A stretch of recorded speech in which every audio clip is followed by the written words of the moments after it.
നമസ്തേ, പുത്തൻപുലരിയിലേക്ക് എല്ലാ പ്രേക്ഷകർക്കും സ്വാഗതം. ഞാൻ വീണ പ്രസാദ്. ഞാൻ MK വിനോദ്. ഇന്ന് മലയാള മാസം 1-ാം തീയതിയാണ്, കുംഭമാസം 1-ാം തീയതിയാണ്. ശബരിമല വിശേഷങ്ങളൊക്കെ ഉണ്ട്, നിരവധി വാർത്തകളുണ്ട്. ആദ്യം നോക്കാം പ്രധാന വാർത്തകൾ. പ്രധാനമന്ത്രി നരേന്ദ്രമോദി അമേരിക്കയിൽ. വാഷിംഗ്ടണിലെത്തിയ മോദിക്ക് ഊഷ്മള വരവേൽപ്പ്. 2 ദിവസത്തെ സന്ദർശനത്തിൽ പ്രസിഡന്റ് ഡൊണാൾഡ് ട്രംപുമായി നിർണായക ചർച്ചകൾ.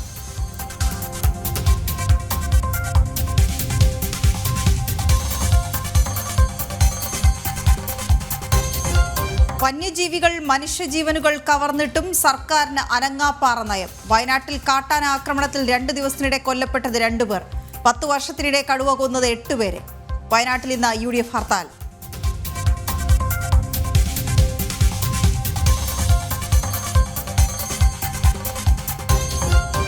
വഖഫ് ഭേദഗതി ബിൽ ഇന്ന് രാജ്യസഭയിൽ. JPC അംഗീകരിച്ച ബിൽ ചെയർമാൻ ജഗദംബിക പാൽ അവതരിപ്പിക്കും. മുനമ്പം ജുഡീഷ്യൽ കമ്മീഷൻ നിയമനം ചോദ്യം ചെയ്തുള്ള ഹർജി ഇന്ന് വീണ്ടും ഹൈക്കോടതിയിൽ.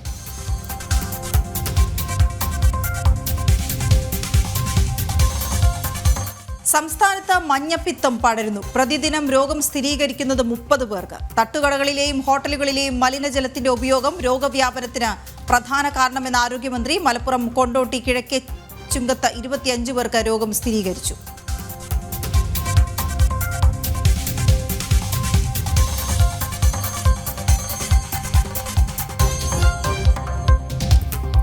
പാതിവില തട്ടിപ്പിൽ കൂടുതൽ പേർക്ക് ED കുരുക്ക്. മുഖ്യപ്രതി അനന്തുകൃഷ്ണനെതിരെ പരാതികളേറുന്നു.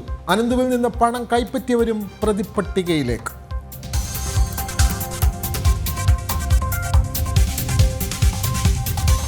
പിന്നോക്ക വിഭാഗങ്ങളിലെ ഭവനരഹിതരോടുള്ള സർക്കാർ അവഗണനയ്ക്ക് അറുതിയില്ല. കിടപ്പാടമില്ലാതെ 1,36,00,000 പട്ടികജാതി വിഭാഗക്കാർ സംസ്ഥാനത്ത്. സ്വന്തമായി ഭൂമി പോലുമില്ലാതെ 73,687 പട്ടികജാതി കുടുംബങ്ങളും. ജനം ഫോളോ അപ്പ്.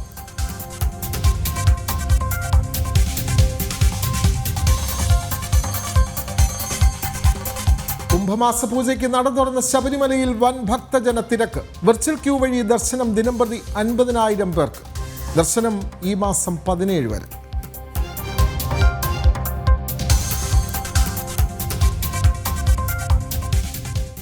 നട തുറന്നിരിക്കുകയാണെങ്കിൽ പിന്നെ അയ്യനെ കണ്ടു തൊഴാതെ എന്ത് പുത്തൻപുലരി. നേരെ അങ്ങോട്ട് തന്നെ പോകാം അല്ലേ. കുംഭമാസ പൂജയ്ക്ക് ശബരിമല നട തുറന്നപ്പോൾ അയ്യനെ ദർശിക്കാൻ 10,000 എത്തിച്ചേർന്നു. കുംഭം 1-ആയ ഇന്ന് പുലർച്ചെ 5 മണിക്ക് നട തുറന്നു. മാസപൂജകൾ പൂർത്തിയാക്കുന്ന ഫെബ്രുവരി 17 വരെ ദിനംപ്രതി 50,000 ഭക്തർക്കാണ് വെർച്വൽ ക്യൂ വഴി ദർശനം അനുവദിച്ചിട്ടുള്ളത്. മിഥുൻ മുരളി ചേരുന്നുണ്ട് വിവരങ്ങളുമായി. മിഥുൻ, എത്രത്തോളം വലിയ തിരക്കുണ്ട് ഇന്ന് നട തുറന്നപ്പോൾ?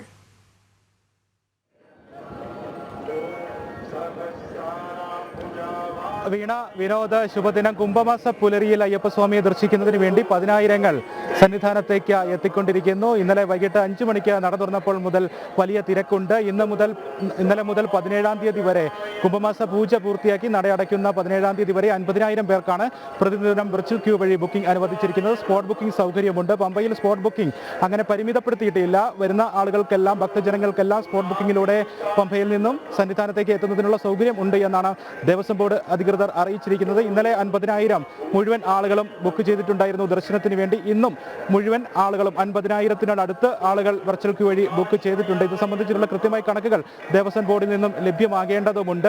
ഇന്ന് രാവിലെ 5 മണിക്ക് നട തുറന്നു. നിർമാല്യ ദർശനം, അഷ്ടാഭിഷേകം, ഉഷപൂജ, ഉദയാസ്തമന പൂജ അടക്കമുള്ള പതിവ് പൂജകൾ പൂർത്തിയാക്കി ഉച്ചയ്ക്ക് 1 മണിക്ക് ഉച്ചപൂജയോടുകൂടി നടയടയ്ക്കും. വൈകിട്ട് 5 മണിക്ക് നട തുറക്കും. വൈകിട്ട് 6:30 ദീപാരാധന. രാത്രി 9:50 ഹരിവ്രാസനം പാടി 10 മണിക്ക് നട തുറക്കും. രാവിലെ ശരാശരി തിരക്ക് സന്നിധാനത്ത് അനുഭവപ്പെടുന്നുണ്ട്.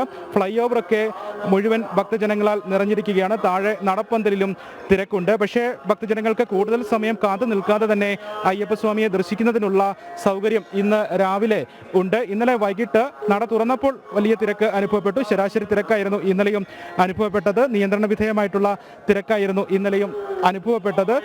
കൂടുതൽ സമയം കാത്തു നിൽക്കാതെ തന്നെ വരി മുന്നോട്ട് നീങ്ങുന്നുണ്ടായിരുന്നു. ഉണ്ടായിരുന്നു ഇന്നലെയും ഇന്ന് രാവിലെയും. ഇന്നലെ രാത്രിക്ക് ശേഷം ഒരു 8 മണിക്ക് ശേഷം സുഗമമായ ദർശനം ആ സമയത്ത് എത്തിയ ഭക്തജനങ്ങൾക്ക് സാധ്യമാവുകയും ചെയ്തു. കൂടുതൽ ഭക്തജനങ്ങൾ തമ്പടിക്കാതെ തന്നെ വളരെ വേഗത്തിൽ ദർശനം പൂർത്തിയാക്കി മലയിറങ്ങുന്നുമുണ്ട്.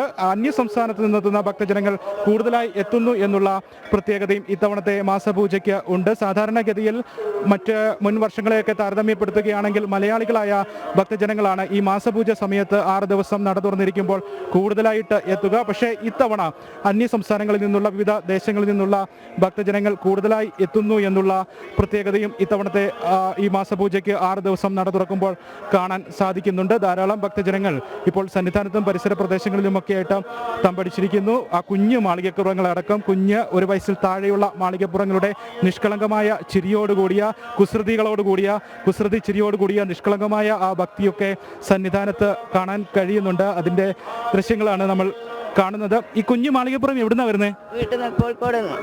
പേരെന്താ കുഞ്ഞിന്റെ പേര് കല്ലു. എത്ര മാസമായി? 9 മാസം. ചടങ്ങ് ഉണ്ടോ സ്വാമിക്ക്? ഉണ്ടായിരുന്നു. ചോറ് കൊടുക്കാന്നുള്ളതുണ്ടായിരുന്നു. എന്നിട്ട് കൊണ്ടുവന്നതാണ്. കല്ലുമോളുടെ കുസൃതിയൊക്കെയാണ് കുറച്ചു നേരമായിട്ട് ഇവിടെ ആകർഷിക്കുന്നത്. അതെ, കുസൃതി. ആരൊക്കെയുണ്ടോ ഒപ്പം? ഓൻ്റെ അമ്മ ഉണ്ട്, അച്ഛനുണ്ട്. അമ്മ വമ്പയിലാണ്. പിന്നെ അമ്മമ്മ ഉണ്ട്, മുത്തച്ഛനുണ്ട്, അച്ഛമ്മ ഉണ്ട്, അച്ഛനുണ്ട്. ചോറൂണ് എപ്പോഴാ കഴിഞ്ഞു? ചോറൂണ് കഴിഞ്ഞിട്ടില്ല. ചോറൂണ് 8:30 ഇന്ന് തന്നെ പുറപ്പെടുവോ തിരികെ? ഒന്ന് പോവും. ഇന്നെ തിരിഞ്ഞു പോകണം. കോഴിക്കോടെന്നുള്ള കല്ലുമുളുടെ ആ കുസൃതി ചിരിയും നിഷ്കളങ്കമായ അയ്യപ്പസ്വാമിയെ നിഷ്കളങ്കതയോടുകൂടി ദർശിക്കുന്നതിന് വേണ്ടിയുള്ള ആ കാത്തിരിപ്പൊക്കെ കുറച്ച് സമയമായിട്ട് സന്നിധാനത്ത് ഭക്തജനങ്ങളെ ഇവിടെയുള്ള അയ്യപ്പന്മാരെയൊക്കെ ആകർഷിക്കുന്നുണ്ട്. അങ്ങനെ കുഞ്ഞുങ്ങളടക്കം കുഞ്ഞ് അയ്യപ്പ ഭക്തരടക്കം മാളികപ്പുറങ്ങളടക്കമുള്ള ആളുകൾ ഇവിടെ സന്നിധാനത്ത് ഉണ്ട്. ഒരു കുംഭമാസ പുലരിയിലെ സവിശേഷ കാഴ്ചയായിട്ട് അങ്ങനെ ചില നിഷ്കളങ്കമായ കാഴ്ചകളൊക്കെ സന്നിധാനത്ത് നിന്ന് കാണാൻ കഴിയുന്നു. ഫ്ലൈ ഓവറിൽ നിന്നുള്ള ദൃശ്യങ്ങളാണ് നമ്മളിപ്പോൾ കാണുന്നത്. മണ്ഡല മകരവിളക്ക് കാലത്തോട് പോലെ തന്നെ മിനിറ്റിൽ 80ഓളം ഭക്തജനങ്ങളെ 18-ാം പടി കയറ്റി വിടുന്നുണ്ട്. വളരെ വേഗത്തിൽ തന്നെ 18-ാം പടി കയറ്റി ഫ്ലൈ ഓവറിൻ്റെ മുകളിലേക്ക് ഭക്തജനങ്ങളെ എത്തിക്കുന്നുണ്ട്. അതുകൊണ്ട് തന്നെ തിരക്ക് നിയന്ത്രണ വിധേയമാണ്. വലിയ തിരക്ക് അനുഭവപ്പെടുന്നില്ല. 50,000-ത്തിലധികം ഭക്തജനങ്ങൾ വെർച്വൽ ക്യൂ വഴി 50,000-ഓളം ഭക്തജനങ്ങളും ഒപ്പം സ്പോട്ട് ബുക്കിംഗ് ക്രമപ്പെടുത്തി പരമാവധി ഭക്തജനങ്ങൾക്ക് സ്പോട്ട് ബുക്കിംഗ് സൗകര്യം ഉപയോഗപ്പെടുത്തിക്കൊണ്ടും സന്നിധാനത്തേക്ക് എത്തുവാൻ സാധിക്കുന്നുണ്ട്. തിരക്ക് ഉണ്ടാകാനുള്ള സാധ്യത വിലയിരുത്തപ്പെടുന്നുമുണ്ട്. പക്ഷേ നിയന്ത്രണ വിധേയമാണ് തിരക്ക്. വളരെ വേഗത്തിൽ തന്നെ അധിക സമയം കാത്തു നിൽക്കാതെ തന്നെ ഭക്തജനങ്ങൾക്ക് സന്നിധാനത്തേക്ക് എത്തുന്നതിനും അയ്യപ്പസ്വാമിയെ ദർശിക്കുന്നതിനുള്ള ഒരു ക്രമീകരണവുമാണ് ഈ മാസപൂജ കാലത്തും ഇവിടെ സന്നിധാനത്ത് ഉള്ളത്. ഫ്ലൈ ഓവർ ഏകദേശം നിറഞ്ഞിരിക്കുകയാണ്. 18-ാം പടിക്ക് താഴെയും ഭക്തജനങ്ങൾ കാത്തു നിൽക്കുന്നുണ്ട്. ക്രമബന്ധമായിട്ടാണ് ഓരോ സമയത്തും പരമാവധി ആളുകളെ 80 മിനിറ്റിൽ 80ഓളം ഭക്തജനങ്ങളെ 18-ാം പടി കയറ്റി ഫ്ലൈ ഓവറിന്റെ മുകളിലേക്ക് എത്തിച്ച് നടപ്പന്തൽ അടച്ച് അതിനുശേഷം ക്രമഘട്ടമായിട്ടാണ് ഓരോ ഘട്ടങ്ങളായിട്ടാണ് ഭക്തജനങ്ങളെ മണ്ഡല മകരവിളക്ക് കാലത്തെ പോലെ തന്നെ സമാനമായ രീതിയിൽ തന്നെ ആ ക്രമീകരണത്തോടു കൂടി തന്നെയാണ് ഭക്തർക്ക് ദർശനത്തിനുള്ള സൗകര്യം ഒരുക്കിയിരിക്കുന്നത്. വേഗത്തിൽ തന്നെ ക്യൂ നീളുന്നുണ്ട്, മുന്നോട്ട് പോകുന്നുണ്ട്. അതുകൊണ്ട് തന്നെ ഒരു കൂടുതൽ തിക്കും തിരക്കും അങ്ങനെ ഇപ്പോൾ നിലവിൽ അനുഭവപ്പെടുന്നില്ല. എന്തായാലും കൂടുതൽ ആളുകൾ അങ്ങനെ തമ്പടിക്കുന്നുമില്ല. മണ്ഡല മകരവിളക്ക് കാലത്ത് ഭക്തജനങ്ങൾ ദർശനം പൂർത്തിയാക്കിയാലും അന്യ സംസ്ഥാനങ്ങളിൽ നിന്നുള്ള ഭക്തജനങ്ങളുമൊക്കെ കൂടുതൽ സമയം സന്നിധാനത്തും പരിസര പ്രദേശങ്ങളിലുമൊക്കെ ആയിട്ട് തമ്പടിക്കുന്ന കാഴ്ച നമുക്ക് മണ്ഡല മകരവിളക്ക് കാലത്ത് കാണാൻ കഴിയുമായിരുന്നു. അത് സന്നിധാനത്ത് തിരക്ക് കൂടുതൽ വർദ്ധിപ്പിക്കുന്നതിനും കാരണമാകുമായിരുന്നു. പക്ഷേ അങ്ങനത്തെ സാഹചര്യമൊന്നും ഈ മാസപൂജ കാലത്ത് നട തുറക്കുമ്പോൾ കാണാൻ കഴിയില്ല. പാണ്ടിത്താവളത്തും മാളികപ്പുറം ആ മേഖലകളിലൊക്കെ തമ്പടിക്കുന്ന ഭക്തജനങ്ങൾ മണ്ഡല മകരവിളക്ക് കാലത്ത് സാധാരണ കാഴ്ചയായിരുന്നു. പക്ഷേ ഇത്തവണ അവിടെയൊക്കെ പാണ്ടിത്താവളവും മാളികപ്പുറവും അന്നദാന മണ്ഡപവും അങ്ങനെയുള്ള ഭക്തജനങ്ങൾ കൂടുതലായി സാധാരണഗതിയിൽ തമ്പടിക്കുന്ന ആ പ്രദേശങ്ങളൊക്കെ ഇത്തവണ മാസപൂജ കാലത്ത് വിജനമാണ്. അങ്ങനെ കൂടുതൽ ഭക്തജനങ്ങളുടെ തിരക്ക് ആ മേഖലകളിലൊന്നും കാണാൻ ഇല്ല. നേരത്തെ സൂചിപ്പിച്ചതുപോലെ മറ്റൊരു പ്രത്യേകത ഇത്തവണ മലയാളികൾ അല്ലാതെ അന്യ സംസ്ഥാനങ്ങളിൽ നിന്ന് എത്തിയിരിക്കുന്ന ഭക്തജനങ്ങളുടെ ബാഹുല്യം ഇത്തവണ ഈ മണ്ഡല മാസപൂജ കാലത്ത് നട തുറന്നപ്പോൾ അനുഭവപ്പെടുന്നുണ്ട്. തമിഴ്നാട്, തെലുങ്കാന, ആന്ധ്രാപ്രദേശ്, കർണാടക തുടങ്ങിയ ഭാഗങ്ങളിൽ നിന്നും ധാരാളം ഭക്തജനങ്ങൾ മാസപൂജ കാലത്ത് മാസപൂജയ്ക്ക് നട തുറന്നപ്പോൾ സന്നിധാനത്തേക്ക് എത്തുന്നു എന്നുള്ള ഒരു പ്രത്യേകതയും ഇത്തവണ കുംഭമാസത്തിൽ കഴിഞ്ഞ മണ്ഡല മകരവിളക്ക് കാലത്തിന് ശേഷം നടയടച്ചതിന് ശേഷം ഒരു മാസപൂജയ്ക്ക് വേണ്ടി ആദ്യം നട തുറക്കുന്ന കുംഭമാസ കാലത്ത് അനുഭവപ്പെടുന്നു എന്നുള്ള പ്രത്യേകതയും ഇത്തവണ കാണാൻ കഴിയുന്നുണ്ട്. Fly over നിറഞ്ഞിരിക്കുകയാണ്. ഫ്ലൈ ഓവറിൽ നിന്നും വളരെ വേഗത്തിൽ തന്നെ അധികം കാത്തു നിൽക്കാതെ തന്നെ ഭക്തജനങ്ങൾ സോപാനത്തിന് സമീപത്തേക്ക് നീങ്ങുന്നു. അയ്യപ്പസ്വാമിയെ ദർശിക്കുന്നു. കുംഭമാസ പുലരിയിൽ ഒരു പുതിയ തുടക്കവും ഒരു പുതിയ മാസത്തിന്റെ ആരംഭവും ഒക്കെ ആവുമ്പോൾ ഭക്തജനങ്ങളെ സംബന്ധിച്ചിടത്തോളം വളരെ നല്ല ഒരു ദിവസത്തിന്റെ തുടക്കത്തിന് വേണ്ടി, നല്ല ഒരു മാസത്തിന്റെ തുടക്കത്തിന് വേണ്ടിയുള്ള ആ കാത്തിരിപ്പിന്റെ കാത്തു നിൽക്കുന്ന സോപാനത്തിന് സമീപത്തേക്ക് ഫ്ലൈ ഓവറിന് താഴത്തേക്ക് കാത്തു നിൽക്കുന്ന ദർശനത്തിന് വേണ്ടി കാത്തു നിൽക്കുന്ന ഭക്തജനങ്ങളെയാണ് നമ്മൾ കാണുന്നത്.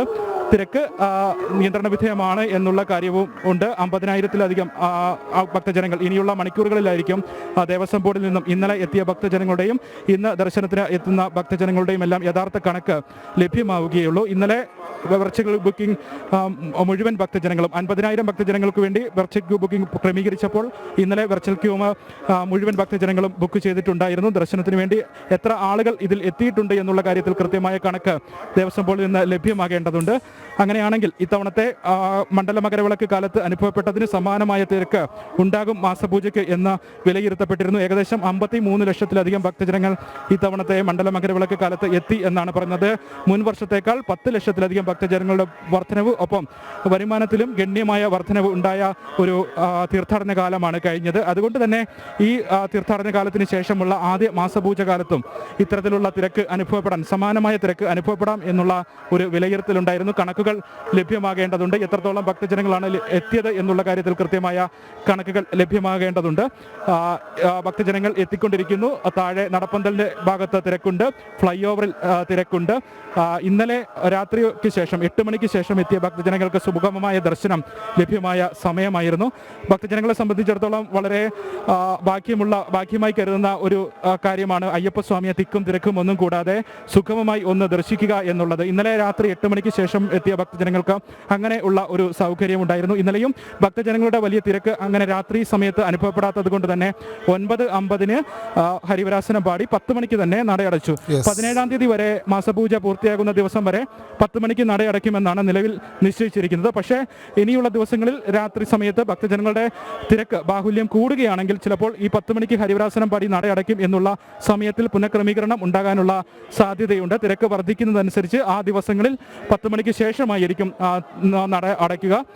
എന്തായാലും ഇപ്പോൾ നിലവിൽ തിരക്കുണ്ട്. പക്ഷേ തിരക്ക് ശരാശരി തിരക്കാണ്, വിധേയമായ തിരക്കാണ്. വളരെ വേഗത്തിൽ തന്നെ ഭക്തജനങ്ങൾ ദർശനത്തിന് വേണ്ടി മുന്നോട്ട് പോവുകയാണ്. അതെ, അങ്ങനെ തന്നെയാണ്. ഇന്നലെ വൈകിട്ടാണ് കുംഭമാസ പൂജകൾക്കായി ശബരിമല നട തുറന്നത്. 1-ാം തീയതി അയ്യനെ ദർശിക്കാനായി നിരവധി ആളുകൾ എത്തുന്നു.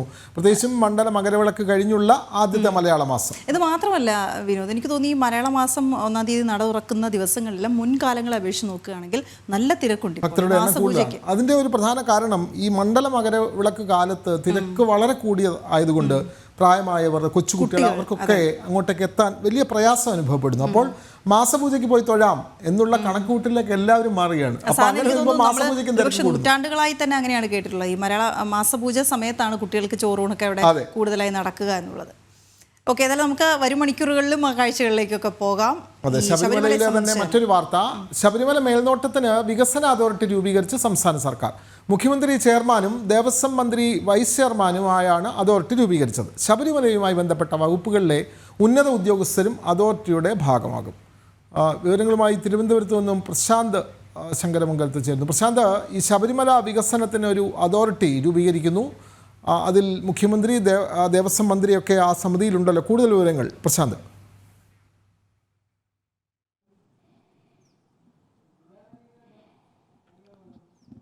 ശബരിമലയുടെ വികസനം കാര്യക്ഷമമാക്കുക, ഉറപ്പാക്കുക എന്നീ ലക്ഷ്യത്തോടു കൂടിയാണ് ഈ വികസന അതോറിറ്റി രൂപീകരിക്കുന്നതെന്നാണ് സർക്കാർ പറയുന്നത്. അതായത് ഒരു ഉന്നതാധികാര സമിതി എന്ന് വേണമെങ്കിൽ നമുക്കിതിനെ വിശേഷിപ്പിക്കാൻ പറ്റും. മുഖ്യമന്ത്രി ചെയർമാനും അതോടൊപ്പം തന്നെ ദേവസ്വം മന്ത്രി വൈസ് ചെയർമാനുമായിട്ടാണ് ഈ ഉന്നതാധികാര സമിതി അതോറിറ്റി ഉണ്ടാകുക. അതോടൊപ്പം തന്നെ ഈ ശബരിമലയുമായി ബന്ധപ്പെട്ട ഏതൊക്കെ വകുപ്പുകൾ വരുന്നോ ആ വകുപ്പുകളിലെ ഉദ്യോഗസ്ഥർ, അതായത് റവന്യൂ ആയാലും ശരി, മറ്റ് ദേവസ്വം, ഇത്തരത്തിലുള്ള ഏതൊക്കെ വകുപ്പുകൾ ശബരിമലയുമായി ബന്ധപ്പെട്ട് വരുന്നുണ്ടോ ആ വകുപ്പുകളിലെല്ലാം ഉദ്യോഗസ്ഥരും ഈ സമിതിയിലെ അംഗങ്ങളാകുമെന്നാണ് ഇപ്പോൾ അറിയുന്നത്. കഴിഞ്ഞ ദിവസം നിയമസഭയിലാണ് ഈ വിഷയം ദേവസ്വം മന്ത്രി അവതരിപ്പിച്ചത്. ഇതുമായി ബന്ധപ്പെട്ട് സർക്കാർ പറയുന്നത് വികസനങ്ങൾ ഉറപ്പാക്കുക എന്നാണ്. നമുക്കറിയാം റോപ്പേ അടക്കമുള്ള വികസനങ്ങൾ ഇപ്പോൾ നടക്കുന്നുണ്ട്, വനഭൂമി ഏറ്റെടുക്കേണ്ടതായിട്ടുള്ള ആവശ്യങ്ങൾ വരുന്നുണ്ട്. അങ്ങനെയൊക്കെ വരുമ്പോൾ ഇതിന്റെ കാലതാമസം ഒഴിവാക്കുക, അതോടൊപ്പം തന്നെ വേഗത്തിൽ കാര്യക്ഷമമായ രീതിയിൽ ശബരിമലയുടെ വികസനം ഉറപ്പാക്കുക എന്നതൊക്കെയാണ് ഈ ഉന്നതാധികാര സമിതി ലക്ഷ്യം വെക്കുന്നത്, അല്ലാതെ ഈ വികസന അതോറിറ്റി ലക്ഷ്യം വെക്കുന്നതെന്നാണ് മനസ്സിലാക്കാൻ കഴിയുന്നത്. അതിന്റെ കൂടി അടിസ്ഥാനത്തിലാണ് ഇത്തരത്തിൽ ഒരു വികസന അതോറിറ്റി രൂപീകരിച്ചതെന്നാണ് ഇപ്പോൾ സർക്കാർ പറയുന്നത്. 2020 ആണ് ഇത്തരത്തിലൊരു ആശയം മുന്നോട്ട് വെക്കുന്നത്. പിന്നീട് തുടർന്ന് അതിന്റെ വിവിധ ഘട്ടങ്ങളിൽ വിവിധ ചർച്ചകൾ നടക്കുന്ന സാഹചര്യം ഉണ്ടായിരുന്നു. അതിനുശേഷമാണ് ഇപ്പോൾ അങ്ങനത്തെ അത്തരമൊരു സമിതിയെ യാഥാർത്ഥ്യമായി വരുന്നത് എന്നാണ് നമുക്ക് ഇപ്പോൾ മനസ്സിലാക്കാൻ കഴിയുന്നത്. ഇതിന്റെ മെറിറ്റ് എന്ന് പറയുന്നത് കൃത്യമായി സർക്കാരിന്റെ ഭാഗത്ത് നിന്ന് പറയുന്നത് വികസനങ്ങൾ ഉറപ്പാക്കുക എന്നാണ് പറയുന്നെങ്കിൽ പോലും അത്തരത്തിൽ എത്രത്തോളം കാര്യക്ഷമമായി ഇത് പ്രവർത്തിക്കാൻ കഴിയും, ഈ സമിതിക്ക് പ്രവർത്തിക്കാൻ കഴിയുമെന്നൊന്നും കൃത്യമായി ഇപ്പോഴും ഉറപ്പാക്കാൻ കഴിയുമെന്ന് തോന്നുന്നില്ല. കാരണം നമുക്കറിയാം ശബരിമലയുമായി ബന്ധപ്പെട്ടുള്ള വികസന പ്രവർത്തനങ്ങൾ നീളുന്നത് കാലാകാലമായിട്ടാണ്. ഇപ്പോഴും അടിസ്ഥാന സൗകര്യങ്ങളില്ലാത്ത ഒരവസ്ഥയാണ് പമ്പയിലടക്കം ഉണ്ടാകുന്നത്. ഓരോ മണ്ഡലകാലം വരുമ്പോഴാണ് പലപ്പോഴും ശബരിമല വികസനം ഉറപ്പാക്കണമെന്ന ബോധം സർക്കാരിനുണ്ടാകുന്നത്. ആ മണ്ഡലകാലത്തോട് അടുക്കുമ്പോൾ അല്ലെങ്കിൽ വൃശ്ചിക മാസം തുടങ്ങുന്നതിന് മുമ്പായിരിക്കും ഇത്തരത്തിലുള്ള പ്രവർത്തനങ്ങൾ നടത്തുന്നത്. എന്നിരിക്കെ ഈ വികസന അതോറിറ്റിക്ക് എന്ത് ചെയ്യാൻ കഴിയുമെന്നൊരു ചോദ്യങ്ങളും ഇപ്പോൾ ഭക്തരുടെ ഭാഗത്ത് നിന്ന് ഉയരുകയും ചെയ്യുന്നുണ്ട്. എന്തായാലും സർക്കാരിൻ്റെ ഇത്തരം കാര്യങ്ങൾ പറയുകയും ഇതിനനുസരിച്ച് ഏതൊക്കെ പദ്ധതികൾ ഇതിൻ്റെ ഭാഗമായി വരണമെന്നടക്കമുള്ളൊരു ലിസ്റ്റും തയ്യാറാക്കിയിട്ടുണ്ട്. എവിടെയൊക്കെയാണ് വികസനങ്ങൾ ഉറപ്പാക്കേണ്ടത്, ഏതൊക്കെ സ്ഥലങ്ങളിലാണ്. അതുപോലെ തന്നെ അമ്പലങ്ങൾ കേന്ദ്രീകരിച്ച് ശബരിമലയുമായി ബന്ധപ്പെട്ട ക്ഷേത്രങ്ങൾ കേന്ദ്രീകരിച്ചുള്ള വികസനങ്ങൾ, ഇത്തരത്തിലുള്ള ഒട്ടേറെ ഒരു നയരേഖ പോലും ഇതുമായി ബന്ധപ്പെട്ട് രൂപീകരിച്ചു എന്നാണ് നമുക്ക് മനസ്സിലാക്കാൻ കഴിയുന്നത്. നേരത്തെ ഈ റോപ്പ് വേ അടക്കമുള്ളവയ്ക്ക് വനഭൂമി ഏറ്റെടുക്കുന്നതുമായി ബന്ധപ്പെട്ട തർക്കങ്ങൾ നിലനിന്നിരുന്നു. അത്തരത്തിൽ ഒരു തർക്കം ഉണ്ടാകുകയും തുടർന്ന് പിന്നീട് കൊല്ലം ജില്ലയിലെ കുളത്തൂപ്പുഴയിൽ നിന്നുള്ള റവന്യൂ ഭൂമി വനം വകുപ്പിന് കൈമാറിക്കൊണ്ടാണ് ഇത്തരത്തിൽ ഈ റോപ്പ് വേ പദ്ധതിക്കായിട്ട് വനഭൂമി ഏറ്റെടുക്കുന്ന സാഹചര്യം ഉണ്ടായിട്ട് അതിൻ്റെ നിർമ്മാണ പ്രവർത്തനങ്ങൾ ആരംഭിക്കാൻ പോകുന്നതേ ഉള്ളൂ. അതോടൊപ്പം തന്നെ മറ്റ് അടിസ്ഥാന സൗകര്യങ്ങളുണ്ട്. സന്നിധാനവുമായി ബന്ധപ്പെട്ടായാലും ശരി, ശബരിമലയുമായി ബന്ധപ്പെട്ടായാലും ശരി, ഈ ശബരിമലയുമായി ബന്ധപ്പെട്ട് ബന്ധപ്പെട്ട് കിടക്കുന്ന മറ്റ് ഇടങ്ങളുണ്ട്. ഇതിന്റെ എല്ലാം വികസന പ്രവർത്തനങ്ങളെല്ലാം ഉറപ്പാക്കേണ്ടതുണ്ട്. അതൊക്കെ മുന്നിൽ കണ്ടുകൊണ്ടാണ്, അല്ലെങ്കിൽ ഇതിന്റെയൊക്കെ വേഗത്തിൽ നടപടികൾ പൂർത്തിയാക്കണം എന്നൊക്കെ ലക്ഷ്യം വെച്ചുകൊണ്ടാണ് ഇത്തരത്തിൽ ഒരു അതോറിറ്റിയുടെ രൂപീകരണം ഉണ്ടായിരിക്കുന്നതെന്നാണ് ഇപ്പോൾ സർക്കാർ പറയുന്നത്, ദേവസ്വം മന്ത്രി പറയുന്നത്. അതിലെ ആണ് ഈ മുഖ്യമന്ത്രി തന്നെ ചെയർമാനായി, ആ അതോറിറ്റിയുടെ ചെയർമാനായി സുപ്രീം എന്ന നിലയിൽ വരുന്നത്. അതിന്റെ തൊട്ടുതാഴെ ദേവസ്വം മന്ത്രി ഉണ്ടാകും, മറ്റു ഉദ്യോഗസ്ഥരടക്കം എല്ലാവരും ഉണ്ടാകുകയും ചെയ്യും. വികസനങ്ങൾ മുന്നോട്ട് ഉണ്ടാകും എന്നൊക്കെയാണ് സർക്കാർ അവകാശപ്പെടുന്നത്. എന്നാൽ ഞാൻ നേരത്തെ പറഞ്ഞതുപോലെ തന്നെ ശബരിമലയുടെ കാര്യം വരുമ്പോഴേക്കും പലപ്പോഴും സർക്കാരിൻ്റെ ഭാഗത്തു നിന്ന് ഫണ്ട് കൊടുക്കാത്തടക്കമുള്ള കാര്യങ്ങൾ നമ്മൾ നേരത്തെ തന്നെ വാർത്തയാക്കിയിട്ടുണ്ട്. മാത്രമല്ല ശബരിമലയിൽ നിന്നും ഭക്തർ കൊടുക്കുന്ന ഭക്തരുടെ ദക്ഷിണ ഇതൊക്കെയാണ്, അല്ലെങ്കിൽ ഭക്തർ കൊടുക്കുന്ന സംഭാവനകളാണ് പിന്നീട് മറ്റു രീതിയിൽ മാറുന്നതടക്കമുള്ള മറ്റു ക്ഷേത്രങ്ങൾക്കായിട്ട് ഉപയോഗിക്കുന്നതടക്കമുള്ള ദേവസ്വം ബോർഡിൻ്റെ ഭാഗത്തുനിന്നും നേരത്തെ വരികയും ഒക്കെ ചെയ്തിട്ടുണ്ട്. അതുകൊണ്ട് തന്നെ ഇതിൽ എത്രത്തോളം കാര്യക്ഷമമായിട്ട് ഈ വികസനം ഉറപ്പാക്കാൻ കഴിയുമെന്നൊന്നും നമുക്കിപ്പോൾ കൃത്യമായി പറയാൻ കഴിയില്ല. എന്നാലും സർക്കാർ അതിൻ്റെ ഭാഗമായിട്ടൊരു വികസന അതോറിറ്റി എന്ന നിലയിൽ ഒരു അതോറിറ്റി രൂപീകരിച്ചു എന്ന് മാത്രമാണ് ഇപ്പോൾ പറയാൻ കഴിയുന്നത്. ഇനി കൂടുതൽ പ്രവർത്തനങ്ങൾ അറിയണമെങ്കിൽ ഇതിൻ്റെ മുന്നോട്ട് പോക്ക്, അല്ലെങ്കിൽ ഇത് രൂപീകരിച്ചതിന് ശേഷം, ഈ അതോറിറ്റി രൂപീകരിച്ചതിന് ശേഷമുള്ള മുന്നോട്ട് പോക്കിൽ എങ്ങനെയായിരിക്കും പ്രവർത്തനങ്ങൾ ഉണ്ടാകുക എന്നതടക്കമുള്ള കാര്യങ്ങളിലായിരിക്കും ഇനി ഇതിൻ്റെ ഒരു മെറിറ്റ് നമുക്ക് വിലയിരുത്താൻ കഴിയുള്ളൂ. തൽക്കാലം ഇത്തരത്തിലൊരു അതോറിറ്റി രൂപീകരിച്ചു എന്നത് മാത്രമാണ് ഇപ്പോൾ ഇതിൻ്റെ ഒരു സർക്കാരിൻ്റെ ഭാഗത്തുനിന്ന് പറയാൻ കഴിയുന്നത്. തുടർന്നുള്ള പ്രവർത്തനങ്ങൾ ഏകോപിപ്പിച്ചുകൊണ്ട് മുന്നോട്ട് പോവുകയാണെങ്കിൽ, അതായത് ശബരിമല വികസനവുമായി ബന്ധപ്പെട്ട ഒരു പോസിറ്റീവ് സമീപനമാണ് സർക്കാർ സ്വീകരിക്കുന്നതെങ്കിൽ അതൊരു നല്ല കാര്യമായിട്ട് വേണമെങ്കിൽ നമുക്ക് വിലയിരുത്താം. അല്ലെങ്കിൽ ഈ ഒരു സമിതിയും ഒരു പേപ്പർ സമിതിയായിട്ട് മാറുമെന്നല്ലാതെ മുഖ്യമന്ത്രിയും ഈ ദേവസ്വം മന്ത്രിയും എല്ലാം ഇതിൻ്റെ തലപ്പത്തേക്ക് വരുന്നു എന്നതല്ലാതെ മറ്റ് യാതൊരു പ്രയോജനവും ഉണ്ടാകാൻ സാധ്യതയില്ലെന്നാണ് മനസ്സിലാക്കാൻ കഴിയുന്നത്. ഇതൊരു സത്യസന്ധമായിട്ടുള്ള രീതിയിൽ, ആത്മാർത്ഥമായ രീതിയിൽ ശബരിമലയോടും അതുപോലെ തന്നെ ഭക്തരോടും, അയ്യപ്പൻ്റെ ഭക്തരോടുമെല്ലാമുള്ള ആ ഭക്തരോടുള്ളൊരു ആത്മാർത്ഥതയുടെ പുറത്താണ് സർക്കാർ ഇതൊക്കെ ചെയ്തതെങ്കിൽ അതൊരു ഗുണകരമായ മാറ്റമായിരിക്കും, ഒരു ഗുണകരമായി വരുമെന്ന് നമുക്ക് പറയേണ്ടിയിരിക്കുന്നു. അല്ലെങ്കിൽ ഇത് നേരത്തെ തന്നെ പലപ്പോഴും ഉണ്ടാകുന്ന തലത്തിൽ ഇത്തരത്തിലൊരു പേപ്പറിൽ ഒതുങ്ങി, അല്ലെങ്കിൽ ചുവപ്പ് നാടയിൽ ഒതുങ്ങി നിൽക്കുന്ന രീതിയിലേക്ക് മാറുകയും ചെയ്യും. വികസനങ്ങൾ എങ്ങും എത്താത്ത രീതിയിൽ ശബരിമലയിൽ ഇപ്പോഴത്തെ സ്ഥിതി എങ്ങനെയാണോ അത് തുടരുകയും ചെയ്യുമെന്നാണ് ഇപ്പോൾ അറിയാൻ കഴിയുന്നത്. എന്തായാലും ഒരു സമിതിയെ രൂപീകരിച്ചു എന്നാണ് ഇപ്പോൾ പ്രാഥമികമായി നമുക്ക് മനസ്സിലാക്കാൻ കഴിയുന്നത്. വീണ. ഓക്കെ ശരി പ്രശാന്ത് പ്രകാശൻ മേൽക്കുട്ടി പറയുന്നത് അവിടെ ഈ വന്യജീവി ആക്രമണം തടയാൻ ഒരു വേലി കൂടി ശബരിമലയ്ക്ക് കെട്ടുമെന്നൊക്കെ. ശബരിമലയിൽ അത്തരത്തിലുള്ള വേലിയുടെ ആവശ്യമില്ല. കാരണം ക്ഷേത്രം നിർമ്മിച്ചപ്പോൾ തന്നെ 18-ാം പടിയുടെ മുകളിലാണ് അയ്യൻ. അപ്പോൾ എന്തായാലും അതിന് മുകളിലേക്ക് വന്യജീവി ആക്രമണം ഉണ്ടാകുകയില്ല എന്നുള്ള കാര്യം ഉറപ്പാണ്. അങ്ങനെ രേഖപ്പെടുത്തിയിട്ടില്ല. ഇല്ല, അങ്ങനെ ഉണ്ടാവില്ലല്ലോ. ആ ഒരു തരത്തിലാണ് ആ ക്ഷേത്രത്തിന്റെ നിർമ്മിതി. മാത്രമല്ല ഈ വന്യജീവികളെ ശല്യപ്പെടുത്താതെ കാനനത്തിലൂടെ പോയി അയ്യപ്പനെ കണ്ട് ദർശനം നടത്തുക എന്നുള്ളത് ഭക്തജനങ്ങൾ സ്വയം വിചാരിക്കേണ്ട കാര്യമാണ്. പ്ലാസ്റ്റിക് പോലെയുള്ള കാര്യങ്ങളൊക്കെ ഒഴിവാക്കി ബഹളങ്ങളില്ലാതെ പോയി, അത് എനിക്ക് തോന്നുന്നു വ്രതമെടുത്ത് ശബരിമലയിൽ പോകുന്ന യഥാർത്ഥ ഭക്തൻ ഒരിക്കലും അത് ചെയ്യാറില്ല. അങ്ങനെ ചെയ്തതോ അല്ലെങ്കിൽ ആ തരത്തിൽ ഏതെങ്കിലും ഒരു ആക്രമണം പ്രകൃതിയുമായി ചേർന്നുള്ള ഈശ്വര സങ്കല്പം തന്നെയാണല്ലോ. അതുകൊണ്ടാണല്ലോ പുലിവാഹനൻ എന്നുള്ള സങ്കല്പം തന്നെ അങ്ങനെയാണ്. കാടും ഒക്കെ ഭഗവാനും കാടും മേടും എല്ലാം ചേർന്നുള്ളൊരു സങ്കല്പമാണല്ലോ ശബരിമലയിലുള്ളത്. അവിടെ വനങ്ങൾ നശിപ്പിച്ചുകൊണ്ടുള്ള ഒരു വികസനം അവിടെ ആവശ്യമേ ഇല്ല എന്ന് ഉഷാ നെല്ലൂരിനെ പോലുള്ള പ്രേക്ഷകരും ഇതിൽ കുറിക്കുന്നുണ്ട്.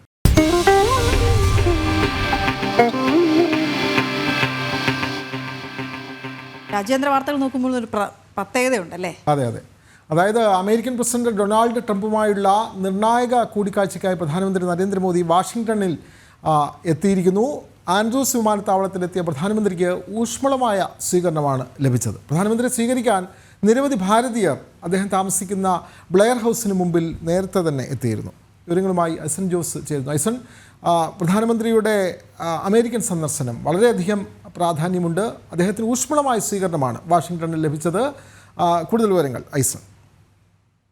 തീർച്ചയായും വിനോദ്, പ്രധാനമന്ത്രി വാഷിംഗ്ടണിൽ അല്പസമയം ഏതാണ്ട് 2 മണിക്കൂർ മുമ്പാണ് വാഷിംഗ്ടണിലെ Andrews joint base of Andrews എന്ന് പറയുന്ന വിമാനത്താവളത്തിൽ, സൈനിക വിമാനത്താവളത്തിൽ അദ്ദേഹം എത്തിയത്. സൈനിക വിമാനത്താവളത്തിലെത്തിയ അദ്ദേഹത്തിന് നേരത്തെ വിനോദ് സൂചിപ്പിച്ചതുപോലെ വളരെ ഊഷ്മളമായൊരു സ്വീകരണം അവിടെ തന്നെ ലഭിക്കുകയുണ്ടായി. ഇതൊരു സ്റ്റേറ്റ് സ്വീകരണം എന്ന നിലയിലാണ് കണക്കാക്കുന്നതെങ്കിൽ അദ്ദേഹം താമസിക്കുന്ന ബ്ലെയർ ഹൗസിൽ, നമുക്കറിയാവുന്നതാണ് ബ്ലെയർ ഹൗസിൻ്റെ പ്രത്യേകതകളെല്ലാം തന്നെ ചരിത്രപ്രസിദ്ധമായ ഒരു ഗസ്റ്റ് ഹൗസാണ് അമേരിക്കയുടേത്. ആ തരത്തിൽ നിരവധി ഗസ്റ്റുകൾ താമസിച്ചിട്ടുള്ള ചരിത്ര പ്രാധാന്യമുള്ള ഒരു ഗസ്റ്റ് ഹൗസിലാണ് പ്രധാനമന്ത്രി ഇന്ന് താമസിക്കുന്നത്. നമുക്കറിയാവുന്നതാണ് പ്രധാനമന്ത്രി ഉൾപ്പെടെയുള്ളവർ, അതായത് ട്രംപിൻ്റെ അതിഥികളായി എത്തിയവരിൽ എല്ലാവരും തന്നെ ഇപ്പോൾ അവിടെ തന്നെ താമസിക്കുന്ന ഒരു സാഹചര്യമുണ്ട്. അത് അത്തരത്തിലുള്ളൊരു പ്രത്യേക ഹോണർ നൽകുന്നതിനെ അദ്ദേഹം ശ്രമിക്കുന്നുണ്ട്. ആ ഹോണർ കൃത്യമായി ഉറപ്പാക്കുന്നതിനുള്ളൊരു നീക്കം ഉണ്ടാകുന്നു എന്നതാണ് മനസ്സിലാക്കാൻ സാധിക്കുന്നത്. ആ ഇതിനു മുന്നിലും ബ്ലെയർ ഹൗസിന് മുന്നിലും നിരവധി ഭാരതീയർ എത്തി എന്നതാണ് മറ്റൊരു സവിശേഷമായ കാരണമായി കണക്കാക്കുന്നത്. അദ്ദേഹം പ്രധാനമന്ത്രി തന്നെ അത് സമൂഹ മാധ്യമത്തിൽ കുറിക്കുകയും ചെയ്തു. കടുത്ത തണുപ്പിനെ അവഗണിച്ച് മഞ്ഞൾ ഐസ് വീഴ്ചയെല്ലാം തന്നെ അവഗണിച്ച്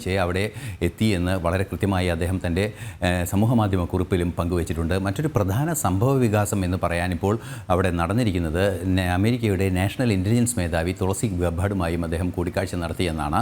തുളസി ഗബ്ബാർഡുമായുള്ള കൂടിക്കാഴ്ചയിൽ വളരെ പ്രാധാന്യമേറിയ നിരവധി വിഷയങ്ങൾ കൈകാര്യം ചെയ്തിട്ടുണ്ട് എന്ന് തന്നെയാണ് മനസ്സിലാക്കാൻ സാധിക്കുന്നത്. ദേശീയ സുരക്ഷയുമായി ബന്ധപ്പെട്ട് നിരവധിയായ സംഭവങ്ങൾ ഈ രാജ്യങ്ങൾക്കിടയിലും നടക്കുന്നുണ്ട് എന്നത് ഏറെ പ്രാധാന്യത്തോടെ കാണേണ്ടതാണ്. അത് ഇൻ്റലിജൻസ് വിവരങ്ങൾ, പ്രത്യേകിച്ചും അവർ ഇൻ്റലിജൻസിൻ്റെ മേധാവിയാണ്. ഇൻ്റലിജൻസ് വിവരങ്ങൾ കൈമാറുന്നത് സംബന്ധിച്ച് നിരവധിയായ ധാരണകൾ ഈ കഴിഞ്ഞ ഇതിന് തൊട്ടു മുമ്പുണ്ടായിരുന്ന അമേരിക്കൻ സ്റ്റേറ്റ് വിസിറ്റിൽ ഉൾപ്പെടെ ഇൻ്റലിജൻസ് വിവരങ്ങൾ കൈമാറുന്നതിന് നിരവധി ചർച്ചകൾ നടന്നിരുന്നു. അത് സംബന്ധിച്ച് ധാരണകളെല്ലാം തന്നെ ഉണ്ടായിരുന്നു. അത്തരത്തിലുള്ള നിരവധിയായ ഇൻ്റലിജൻസ് ധാരണകൾ കൈമാറ്റം ചെയ്യാനുള്ള ഒരു തീരുമാനമുണ്ടായിട്ടുണ്ട്. അത് സംബന്ധിച്ചുള്ള വിഷയങ്ങളാണ് കൂടുതലും ചർച്ചയായിട്ടുള്ളത് എന്നാണ് മനസ്സിലാക്കാൻ സാധിക്കുന്നത്. ഭാരതത്തിൻ്റെ ആഭ്യന്തര സുരക്ഷയെ സംബന്ധിച്ചും അതുപോലെ തന്നെ ഭാരതത്തിൻ്റെ പുറത്തു നിന്നുള്ള ശത്രുക്കളെ സംബന്ധിച്ചുള്ള വിഷയങ്ങൾ, അതുപോലെ തന്നെ അതിർത്തി കടന്നുള്ള തീവ്രവാദം, ഈ വിഷയങ്ങളിലെല്ലാം തന്നെ കൃത്യമായ പിന്തുണ ഈ അമേരിക്കൻ ഇൻ്റലിജൻസ് വിവരങ്ങൾക്ക് നൽകാൻ സാധിക്കുന്നൊരു സാഹചര്യമുണ്ട്. ഈ ഒരു പശ്ചാത്തലത്തിൽ കൂടിയാണ് ഇപ്പോൾ നമുക്ക് ദൃശ്യങ്ങളിൽ കാണുന്ന പോലെ തുളസിയുമായുള്ള കൂടിക്കാഴ്ചയുടെ പ്രാധാന്യം നിലനിൽക്കുന്നത്. ഈ കൂടിക്കാഴ്ചയ്ക്ക് ശേഷം അദ്ദേഹം തന്നെ സമൂഹ മാധ്യമ കുറിപ്പുകളിൽ എഴുതിയത് ഭാരതത്തിൻ്റെ മികച്ച സുഹൃത്താണ്, ഈ ഭാരതവും അമേരിക്കയും തമ്മിലുള്ള ബന്ധത്തിൻ്റെ ഒരു വക്താവ് അല്ലെങ്കിൽ ഒരു വോട്ടറി എന്ന രീതിയിൽ തന്നെ അദ്ദേഹം അവരെ അവതരിപ്പിക്കുകയും ചെയ്യുന്നുണ്ട്. കൃത്യമായി നമുക്കറിയാവുന്നതാണ് അതിൻ്റെ ഒരു ഫോളോവർ അല്ലെങ്കിൽ അത്തരത്തിലുള്ള ഊഷ്മളമായ ബന്ധം ഇരു രാജ്യങ്ങളും തമ്മിൽ നിലനിർത്തേണ്ടതിൻ്റെ അനിവാര്യത കൃത്യമായി പറയുന്ന ഒരു വ്യക്തി കൂടിയാണ് തുളസി എന്നും പ്രധാനമന്ത്രി രേഖപ്പെടുത്തിയിട്ടുണ്ട്. നമുക്കിപ്പോൾ ദൃശ്യങ്ങളിൽ കാണുന്നത് അത്തരത്തിൽ ആ ചർച്ചകൾ പുരോഗമിക്കുന്ന ഒരു സാഹചര്യമാണ്. നമുക്കറിയാം ഇത്തരത്തിൽ ഇൻ്റലിജൻസ് വിവരങ്ങൾ ഏറെ പ്രാധാന്യത്തോടെ ഇരു രാജ്യങ്ങളും കൈമാറ്റം ചെയ്യുമ്പോൾ നമുക്ക് കൃത്യമായി മനസ്സിലാക്കാൻ സാധിക്കുന്നത് ഭാരതത്തിന് പല രീതിയിലുള്ള പ്രശ്നങ്ങൾ നേരിടുന്നുണ്ട്. നമുക്കറിയാവുന്നതാണ് ഭാരതത്തിന് പല ഇടപെടലുകളും നടത്താൻ സാധിക്കുകയും ചെയ്യും. നമുക്ക് നേരത്തെയൊക്കെ അറിഞ്ഞതുപോലെ കടൽ കൊള്ളക്കാരുടെ വിഷയങ്ങളിലെല്ലാം തന്നെ ഭാരത നാവികസേനയുടെ ശക്തമായ ഇടപെടൽ ഈ ഉടൻ തന്നെയുള്ള അല്ലെങ്കിൽ നിമിഷാർദ്ധത്തിലുള്ള ഇടപെടലിന് സാധ്യമാകുന്ന ഒരു സാഹചര്യം നിലനിൽക്കുന്നുണ്ട്. 2022 ശേഷമുള്ള നിരവധി കരാറുകൾ അത്തരത്തിലുള്ള സൗകര്യങ്ങൾ ഉറപ്പാക്കുന്നുണ്ട്. സ്വാഭാവികമായും സമുദ്ര സുരക്ഷ ഉറപ്പാക്കുന്നതിനും അതുപോലുള്ള ആ മേഖലയിൽ അറേബ്യൻ സീയുടെയും അത് ഇന്ത്യൻ ഓഷ്യൻ്റെയും പരിസരത്ത് ശക്തമായ സുരക്ഷാ സംവിധാനങ്ങൾ ഒരുക്കുന്നതിന് വളരെ കൃത്യമായ ഇടപെടലുകൾ ഭാരതത്തിന് സാധ്യമാകുമെന്നത് മറ്റൊരു യാഥാർത്ഥ്യം കൂടിയാണ്. ഈ സാഹചര്യങ്ങളെല്ലാം ചേർത്ത് വായിക്കുമ്പോഴാണ് തുൾസി ഗബ്ബാർഡുമായുള്ള ആ കൂടിക്കാഴ്ചയുടെ പ്രാധാന്യം മനസ്സിലാക്കുക. ഇനി തുടർന്ന് അങ്ങോട്ട് ഡൊണാൾഡ് ട്രംപുമായുള്ള കൂടിക്കാഴ്ചയുണ്ട്. അതിനു മുൻപ് തന്നെ പല ഉന്നതരുമായുള്ള കൂടിക്കാഴ്ചകൾ നടക്കുമെന്നും അറിയാൻ സാധിക്കുന്നുണ്ട്. ഇന്ന് എത്തിയതിന് ശേഷം ഉടൻ തന്നെ മണിക്കൂറുകൾക്കകം തുൾസി ഗബ്ബാർഡുമായുള്ള കൂടിക്കാഴ്ചയും പ്രധാനമന്ത്രി പൂർത്തിയാക്കി. ഇനി ഇന്ന് തന്നെയായിരിക്കും ട്രംപുമായുള്ള കൂടിക്കാഴ്ച നടക്കുക എന്ന വിവരവും പുറത്തു വരുന്നുണ്ട്. അതേപോലെ തന്നെ ഐസൺ, ഈ നമ്മൾ കഴിഞ്ഞ ദിവസം വലിയ വിമർശനങ്ങൾ ഉയർന്ന ഒരു സംഭവമാണ് ഈ കുടിയേറ്റക്കാരെ അവിടെ നിന്ന് തിരിച്ചയക്കുന്ന ഒരു രീതി, അമേരിക്കയുടെ ഒരു രീതി. ഭാരതീയരെ ഇങ്ങോട്ടേക്ക് തിരികെ അയച്ചപ്പോൾ അവരെ വിലങ്ങ് വെച്ചാണ് വിമാനത്തിൽ കൊണ്ടുവന്നത് തുടങ്ങിയ കാര്യങ്ങൾ. അത് ഭാരതം കൃത്യമായി ആ സമയത്ത് പ്രതിഷേധം അറിയിക്കുകയും ചെയ്തിരുന്നു. ഈ പ്രധാനമന്ത്രിയുടെ സന്ദർശനത്തിൽ അക്കാര്യത്തിലുള്ള ഭാരതത്തിൻ്റെ ഒരു അമർഷം, എതിർപ്പ്, അതൊക്കെ കൃത്യമായി അത് സൂചിപ്പിക്കാൻ എന്തായാലും അത് സൂചിപ്പിക്കുമെന്നുള്ള കാര്യം ഉറപ്പല്ലേ ഐസൺ ജോസ്? തീർച്ചയായും ഭാരതവുമായുള്ള ആ വിഷയത്തിൽ അനധികൃത കുടിയേറ്റം അല്ലെങ്കിൽ രേഖകളില്ലാതെ അമേരിക്കയിൽ താമസിക്കുന്ന ഭാരതീയരുടെ വിഷയത്തിൽ കൃത്യമായ നിലപാട് നേരത്തെ തന്നെ എസ് ജയശങ്കർ അറിയിച്ചിട്ടുണ്ട്. അത് പരസ്യമായി തന്നെ, അതൊരു അന്താരാഷ്ട്ര വേദിയിലോ അല്ലെങ്കിൽ ഒരു ബയലാട്രൽ ഇവൻറ്റിലോ അല്ല, അല്ലെങ്കിൽ ഉഭയകക്ഷി ചർച്ചകൾ നടക്കുന്ന ഒരു സമയത്തോ അല്ല, മറിച്ച് മാധ്യമപ്രവർത്തകരോട് തന്നെ എസ് ജയശങ്കർ വളരെ കൃത്യമായി അറിയിച്ചിട്ടുണ്ട്. അത് ഭാരതത്തിൻ്റെ നിലപാട് ഏതെങ്കിലും ഇടങ്ങളിൽ അനധികൃതമായോ അല്ലെങ്കിൽ മതിയായ രേഖകളില്ലാതെയോ താമസിക്കുന്നവരെ അവിടെ തുടരാൻ ആ രാഷ്ട്രം അനുവദിക്കാൻ തയ്യാറല്ല എന്ന സാഹചര്യമുണ്ടെങ്കിൽ അവരെ കൊണ്ടുവരാൻ തയ്യാറാണ് എന്ന് കൃത്യമായ നിലപാട് അറിയിച്ചിരുന്നു. അത് ലോകത്ത് മുഴുവനുള്ള അത്തരത്തിൽ ഏതെങ്കിലും രാജ്യത്ത് ഭാരതീയരുടെ സാന്നിധ്യം എന്തെങ്കിലും തരത്തിൽ അവർക്ക് എതിർപ്പുണ്ടാക്കുന്നുണ്ടെങ്കിൽ അവരെ തിരിച്ചു കൊണ്ടുവരാമെന്നുള്ളത് ഒരു നയമാണ് ഭാരതത്തിൻ്റേത്. അത് അമേരിക്കയ്ക്കും ബാധകമാണ് എന്ന് വളരെ കൃത്യമായി പറഞ്ഞിരുന്നു. ഈ ഒരു പശ്ചാത്തലം കൂടി പരിശോധിച്ചാണ് ഈ വിഷയത്തിൽ ഇടപെടൽ നടത്തുന്നത്. പക്ഷേ മറ്റൊരു പ്രധാന വിഷയം എടുത്തു പറയേണ്ടത്, മെക്സിക്കൻ അതിർത്തിയിൽ നിന്ന് അടിയന്തരാവസ്ഥ പ്രഖ്യാപിച്ച സാഹചര്യത്തിലാണ് ഈ 104 ഭാരതീയരെ അവിടെ നിന്ന് ഭാരതത്തിലേക്ക് തിരിച്ചയച്ചത് എന്ന ഒരു യാഥാർത്ഥ്യം കൂടി നിലനിൽക്കുന്നുണ്ട്. മെക്സിക്കൻ അതിർത്തി വഴി അനധികൃതമായി അമേരിക്കയിലേക്ക് കുടിയേറിയവരാണോ എന്നത് സംബന്ധിച്ചുള്ള സ്ഥിരീകരണം നമുക്ക് ലഭ്യമായിട്ടില്ല എങ്കിൽ കൂടി അത്തരത്തിൽ ആ പ്രദേശത്ത് ഒരു അടിയന്തരാവസ്ഥ പ്രഖ്യാപിച്ചൊരു സാഹചര്യത്തിൽ വിദേശികളായ ഇവരെ അവിടെ തുടരുന്നത് സങ്കീർണമായ പ്രശ്നങ്ങൾ ഉണ്ടാക്കുമെന്നൊരു യാഥാർത്ഥ്യബോധത്തിൻ്റെ കൂടി ഉൾക്കൊള്ളലിൻ്റെ അടിസ്ഥാനത്തിലാണ് അവരെ തിരിച്ചയച്ചത് എന്നാണ് നമുക്ക് മനസ്സിലാക്കാൻ സാധിക്കുന്നത്. തീർച്ചയായും ഈ വിഷയത്തിൽ ചില നയതന്ത്ര പ്രശ്നങ്ങളുണ്ട് എന്നതൊരു യാഥാർത്ഥ്യം തന്നെയാണ്. അക്കാര്യം കൃത്യമായി നരേന്ദ്രമോദി ഉന്നയിക്കുക തന്നെ ചെയ്യുമെന്നാണ് അറിയാൻ സാധിക്കുന്നത്. പക്ഷേ അതിൻ്റെ രാഷ്ട്രീയ പ്രാധാന്യം അല്ലെങ്കിൽ അത്തരത്തിലുള്ള വലിയൊരു ആഘാതത്തിലേക്ക് പോകുന്ന ഒരു സാഹചര്യം നിലവിലെ പശ്ചാത്തലത്തിലില്ല എന്നത് തന്നെയാണ് മനസ്സിലാക്കാൻ സാധിക്കുന്നത്. അങ്ങനെയുണ്ടെങ്കിൽ തീർച്ചയായും പ്രധാനമന്ത്രിക്ക് ഈ ആദ്യ 5 പേരിൽ ഒരാൾ അല്ലെങ്കിൽ മൂന്നാമത്തെ പ്രധാന അതിഥിയായി പ്രധാനമന്ത്രി അമേരിക്കയിൽ എത്തുന്ന ഒരു സാഹചര്യം പോലും ഉണ്ടാകില്ലായിരുന്നു. തീർച്ചയായും അമേരിക്കയും ഭാരതവുമായി മികച്ച സൗഹൃദം അമേരിക്ക കൂടി ആഗ്രഹിക്കുന്നു എന്നതിൻ്റെ ഒരു യാഥാർത്ഥ്യവും കൂടിയാണ് ഇപ്പോൾ പ്രധാനമന്ത്രി ആദ്യ ഘട്ടത്തിൽ തന്നെ പ്രധാനമന്ത്രി അതിഥിയായി എത്തിയതും ആ തുടർ ചർച്ചകൾ ട്രംപുമായി തന്നെ കൂടിക്കാഴ്ചകൾ നടത്താൻ കാത്തിരിക്കുന്ന ഒരു സാഹചര്യം കൂടിയുള്ളത്. മറ്റൊരു പ്രധാന സംഭവ വികാസം കൂടിയതോടൊപ്പം ചേർത്ത് പറയാനുള്ളത്, നമുക്കറിയാവുന്നതാണ്, യുക്രൈനും അതുപോലെ തന്നെ ഒരു മാസത്തിനിടെ റഷ്യയും, ഈ 2 രാജ്യങ്ങളും പ്രധാനമന്ത്രി സന്ദർശിക്കുകയും ബുദ്ധൻ്റെ നാട്ടിൽ നിന്നാണ് താൻ എത്തിയിട്ടുള്ളത്, യുദ്ധം ഇല്ലാത്ത സമാധാനത്തിൻ്റെ കാലത്തേക്ക് ചിന്തിച്ച ഒരു വലിയ മഹാത്മാവിൻ്റെ നാട്ടിൽ നിന്നാണ് എത്തിയിരിക്കുന്നത്, അതുകൊണ്ട് തന്നെ ഞാനൊരു സമാധാനത്തിൻ്റെ വക്താവാണ് എന്ന നിലപാടിൽ അദ്ദേഹം 2 രാഷ്ട്രങ്ങളും സന്ദർശിക്കുകയും ആ പ്രശ്നം പരിഹരിക്കുന്നതിനുള്ളൊരു നീക്കങ്ങൾ നടത്തുകയും ചെയ്തിരുന്നു. ആ നീക്കങ്ങൾ നടത്തി അമേരിക്കയിലേക്ക് അദ്ദേഹം എത്തുന്നതിന് തൊട്ടു മുന്നോടിയായി തന്നെ ഡൊണാൾഡ് ട്രംപും അതുപോലെ തന്നെ വ്ളാഡിമിർ സെലൻസ്കിയുമായും ഫോണിൽ സംസാരിച്ചിരിക്കുന്നു. ഇവർ തമ്മിൽ കൂടിക്കാഴ്ച നടത്തുന്നതിനുള്ള നീക്കങ്ങൾ നടത്തുന്നു എന്നാണ് അറിയാൻ സാധിക്കുന്നത്. വെള്ളിയാഴ്ച സെലൻസ്കിയും JD വാൻസും കൂടിക്കാഴ്ച നടത്തും. അത് മ്യൂണിക്കിൽ അത്തരത്തിലൊരു കൂടിക്കാഴ്ച നടക്കുമെന്ന വിവരങ്ങൾ പുറത്തു വരുന്നുണ്ട്. അതുപോലെ തന്നെ മറ്റൊരു പ്രധാന സംഭവ വികാസം, സൗദി അറേബ്യയിൽ ഉടൻ തന്നെ അത് അധികം വൈകാതെ പുടിനുമായി കൂടിക്കാഴ്ച ഉണ്ടാകുമെന്ന് ട്രംപും അറിയിക്കുന്നുണ്ട്. അത്തരത്തിൽ ഈ പ്രധാനമന്ത്രി നരേന്ദ്രമോദിയുടെ യുക്രൈൻ വിഷയത്തിലെ ഇടപെടൽ കൂടി ചർച്ചയാകാനുള്ളൊരു സാധ്യത കൂടി ഇന്നത്തെ ട്രംപ് നരേന്ദ്രമോദി കൂടിക്കാഴ്ചയിലുണ്ട് എന്നതാണ് യാഥാർത്ഥ്യം. അതിനുള്ള സംഭവ വികാസങ്ങൾ, അതായത് അദ്ദേഹം അവിടെ എത്തിയിരിക്കുന്നു, പ്രധാനമന്ത്രി നരേന്ദ്രമോദി അമേരിക്കയിലെത്തിയ അതേ ദിവസം തന്നെ അല്ലെങ്കിൽ അതിനടുത്ത മണിക്കൂറുകളിൽ തന്നെ ട്രംപിൻ്റെ ഭാഗത്തു നിന്ന് റഷ്യയുമായുള്ള ഒരു ചർച്ച ഉണ്ടായിരിക്കുന്നു. റഷ്യൻ പ്രസിഡന്റുമായി സംസാരിച്ചിരിക്കുന്നു, വ്ളാഡിമിർ സെലൻസ്കിയുമായി സംസാരിച്ചിരിക്കുന്നു എന്നത് ഈ 2 രാഷ്ട്രങ്ങളും തമ്മിലുള്ള പ്രശ്നം പരിഹരിക്കുന്നതിനെ ഭാരതത്തിൻ്റെ ഒരു മധ്യസ്ഥത കൂടി സാധ്യമാക്കുക എന്ന ലക്ഷ്യം കൂടിയാണ് എന്നതൊരു യാഥാർത്ഥ്യം തന്നെയാണ്. അതുകൊണ്ട് തന്നെ ഭാരതത്തിൻ്റെ ഒരു മധ്യസ്ഥതയിൽ തന്നെയായിരിക്കും യുക്രൈൻ വിഷയം പരിഹരിക്കാൻ ട്രംപ് ശ്രമിക്കുക എന്നാണ് മനസ്സിലാക്കാൻ സാധിക്കുന്നത്. അത് സംബന്ധിച്ചുള്ള ചർച്ചകളും ഇന്ന് നടക്കാൻ സാധ്യതയുണ്ടെന്ന് അന്താരാഷ്ട്ര നിരീക്ഷകർ ചൂണ്ടിക്കാണിക്കുന്നുണ്ട്.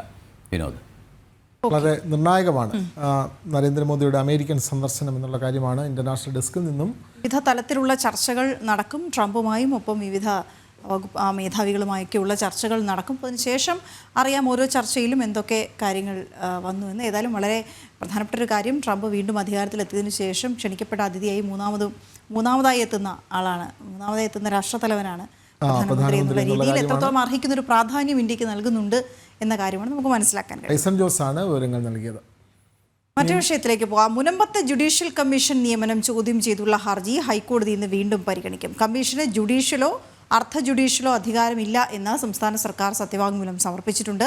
മുൻപം ജുഡീഷ്യൽ കമ്മീഷൻ നിയമനം കണ്ണിൽ പൊടിയിടാനാണെന്ന് ഹൈക്കോടതി വിമർശിക്കുകയും ചെയ്തിരുന്നു. ജിജീഷ് കരുണാകരൻ ചേരുന്ന വിവരങ്ങളുമായി. ജിജീഷ്, ആദ്യം പരിഗണിച്ചപ്പോൾ തന്നെ ഈ ഒരു ഹൈക്കോടതിയുടെ വിമർശനം ഏറ്റുവാങ്ങിയിരുന്നു. ഈ മുനമ്പത്തെ ജുഡീഷ്യൽ കമ്മീഷൻ നിയമനം ചോദ്യം ചെയ്തുള്ള ഹർജി ഇന്ന് വീണ്ടും പരിഗണിക്കുമ്പോൾ എന്താണ് നടപടിക്രമം?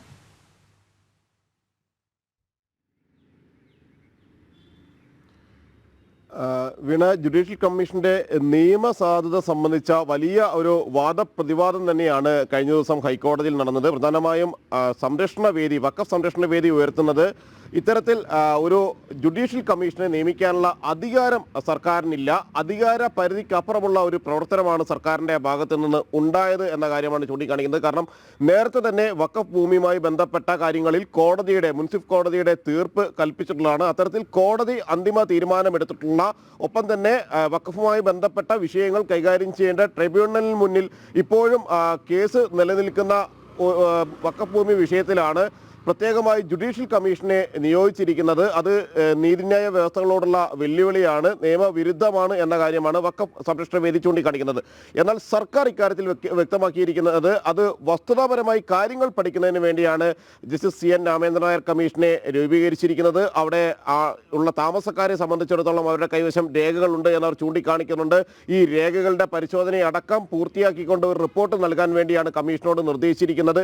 കമ്മീഷന് അമിതമായ അധികാരങ്ങൾ ഒന്നും തന്നെ നൽകിയിട്ടില്ല എന്ന കാര്യം തന്നെയാണ് സർക്കാർ പ്രധാനമായും ചൂണ്ടിക്കാണിക്കുന്നത്. കമ്മീഷന് ജുഡീഷ്യലോ അർദ്ധ ജുഡീഷ്യലോ ആയ അധികാരങ്ങളില്ല എന്ന കാര്യം സർക്കാർ നേരത്തെ വ്യക്തമാക്കുകയും ചെയ്തു. മറിച്ച് വസ്തുതാപരമായി കാര്യങ്ങൾ മനസ്സിലാക്കുകയും ഒപ്പം തന്നെ അതനുസരിച്ച് തുടർ നടപടികളിലേക്ക് കടക്കുകയുമാണ്. മാത്രമല്ല എന്ത് നടപടിയിലേക്ക്, വഖഫ് വിഷയം ഏറ്റവും പ്രധാനപ്പെട്ട ഒരു വിഷയമായി ഉയർന്നിരിക്കുന്നു. അവിടെയുള്ള താമസക്കാരെ സംബന്ധിച്ചിടത്തോളം 600-ലധികം കുടുംബങ്ങൾ കുടിയൊഴിയേണ്ടി വരുന്ന സാധ്യതകൾ അവിടെ ഉണ്ടാകുന്നു. അവരെ കുടിയൊഴിപ്പിക്കാനുള്ള നീക്കങ്ങൾ വഖഫ് ബോർഡിന്റെ ഭാഗത്തു നിന്ന് ഉണ്ടാകുമ്പോൾ അവിടെയുള്ള ആളുകളെ, അല്ലെങ്കിൽ അവിടെ താമസിക്കുന്ന ആളുകളുടെ അത്തരമൊരു സാഹചര്യങ്ങളെ എങ്ങനെ ഒഴിവാക്കാം എന്നത് സംബന്ധിച്ച് തന്നെയാണ് സർക്കാർ ആലോചിക്കുന്നത്. അങ്ങനെയുള്ള കാര്യങ്ങളിൽ കൂടുതൽ നിയമപരമായ വിശദീകരണങ്ങൾ തേടുന്നതിനും അതിന് എത്രമാത്രം കൃത്യമായ രേഖകൾ അവരുടെ കൈവശമുണ്ട് എന്നെല്ലാം പരിശോധിക്കുന്നതിന് വേണ്ടിയാണ് ഇത്തരത്തിൽ ജുഡീഷ്യൽ കമ്മീഷനെ നിയോഗിച്ചിരിക്കുന്നത് എന്ന കാര്യമായിരുന്നു സർക്കാർ ചൂണ്ടിക്കാണിക്കുന്നത്. ഇതുമായി ബന്ധപ്പെട്ട് നിരവധി ചോദ്യങ്ങൾ പ്രധാനമായും ഹൈക്കോടതി സർക്കാരിന് മുന്നിൽ ഉയർത്തിയിരുന്നു. സർക്കാരിന് ഇത്തരത്തിലൊരു ജുഡീഷ്യൽ കമ്മീഷനെ നിയമിക്കാനുള്ള അധികാരമുണ്ടോ, എന്ത് അധികാരത്തിന്റെ അടിസ്ഥാനത്തിലാണ് ജുഡീഷ്യൽ കമ്മീഷനെ നിയോഗിച്ചിരിക്കുന്നത്, നേരത്തെ ഇത് കോടതി തീർപ്പാക്കിയതല്ലേ ഇക്കാര്യത്തിൽ ബന്ധപ്പെട്ട വിഷയങ്ങൾ എന്ന കാര്യങ്ങളെല്ലാം ചൂണ്ടിക്കാണിച്ചു. പ്രധാനമായും ജുഡീഷ്യൽ കമ്മീഷൻ നിരവധി മൊഴികളും ഒപ്പം തന്നെ വാദങ്ങളും എല്ലാം കേൾക്കുകയും അത് രേഖപ്പെടുത്തി അന്തിമമായി ഫെബ്രുവരിയിൽ ഇക്കാര്യത്തിൽ റിപ്പോർട്ട് സമർപ്പിക്കാൻ ഇരിക്കുകയായിരുന്നു. ഇതുമായി ബന്ധപ്പെട്ടുകൊണ്ട് വഖഫ് സംരക്ഷണ വേദിയുടെ കേസിൽ കൂടുതൽ വാദങ്ങൾ നടക്കുന്നത്. ഇന്ന് കോടതിയിൽ നിന്ന് ഇതുമായി ബന്ധപ്പെട്ടുകൊണ്ട് ഏത് തരത്തിലുള്ള നിർദ്ദേശങ്ങളോ അല്ലെങ്കിൽ ബന്ധപ്പെട്ട പരാമർശങ്ങളോ ആണ് ഉണ്ടാവുക എന്നത് കേസിൽ ഏറ്റവും പ്രധാനവുമാണ്. ഓക്കെ, ജിജീഷ് വിവരങ്ങൾ നൽകുകയായിരുന്നു. മുൻപത്തെ ജുഡീഷ്യൽ കമ്മീഷൻ നിയമനം ചോദ്യം ചെയ്തുള്ള ഹർജിയാണ് കോടതി ഇന്ന് വീണ്ടും പരിഗണിക്കുക.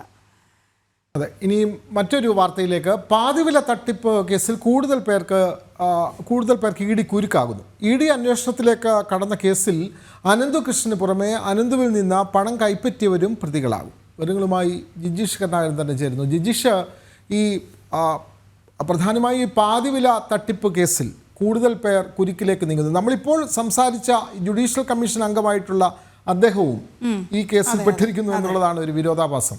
അപ്പോൾ അദ്ദേഹമൊക്കെ ഒരു നിയമ ഉപദേശകൻ എന്നുള്ള നിലയിലൊക്കെയാണ് ഈ അനന്തകൃഷ്ണനുമായി ബന്ധപ്പെട്ടത് എന്നുള്ള നിലയിലാണ് പ്രാഥമികമായി നമ്മൾ കാര്യങ്ങൾ മനസ്സിലാക്കുന്നത്. അപ്പോൾ ഈ അനന്തകൃഷ്ണൻ പണം നൽകിയവരും അനന്തകൃഷ്ണനിൽ നിന്ന് ആരെങ്കിലും സംഭാവന സ്വീകരിച്ചവരും ഈ കേസിലെ പ്രതികളാകും എന്നുള്ള വിവരങ്ങളാണല്ലോ ഇപ്പോൾ പുറത്തു വരുന്നത്. ജിജീഷ്,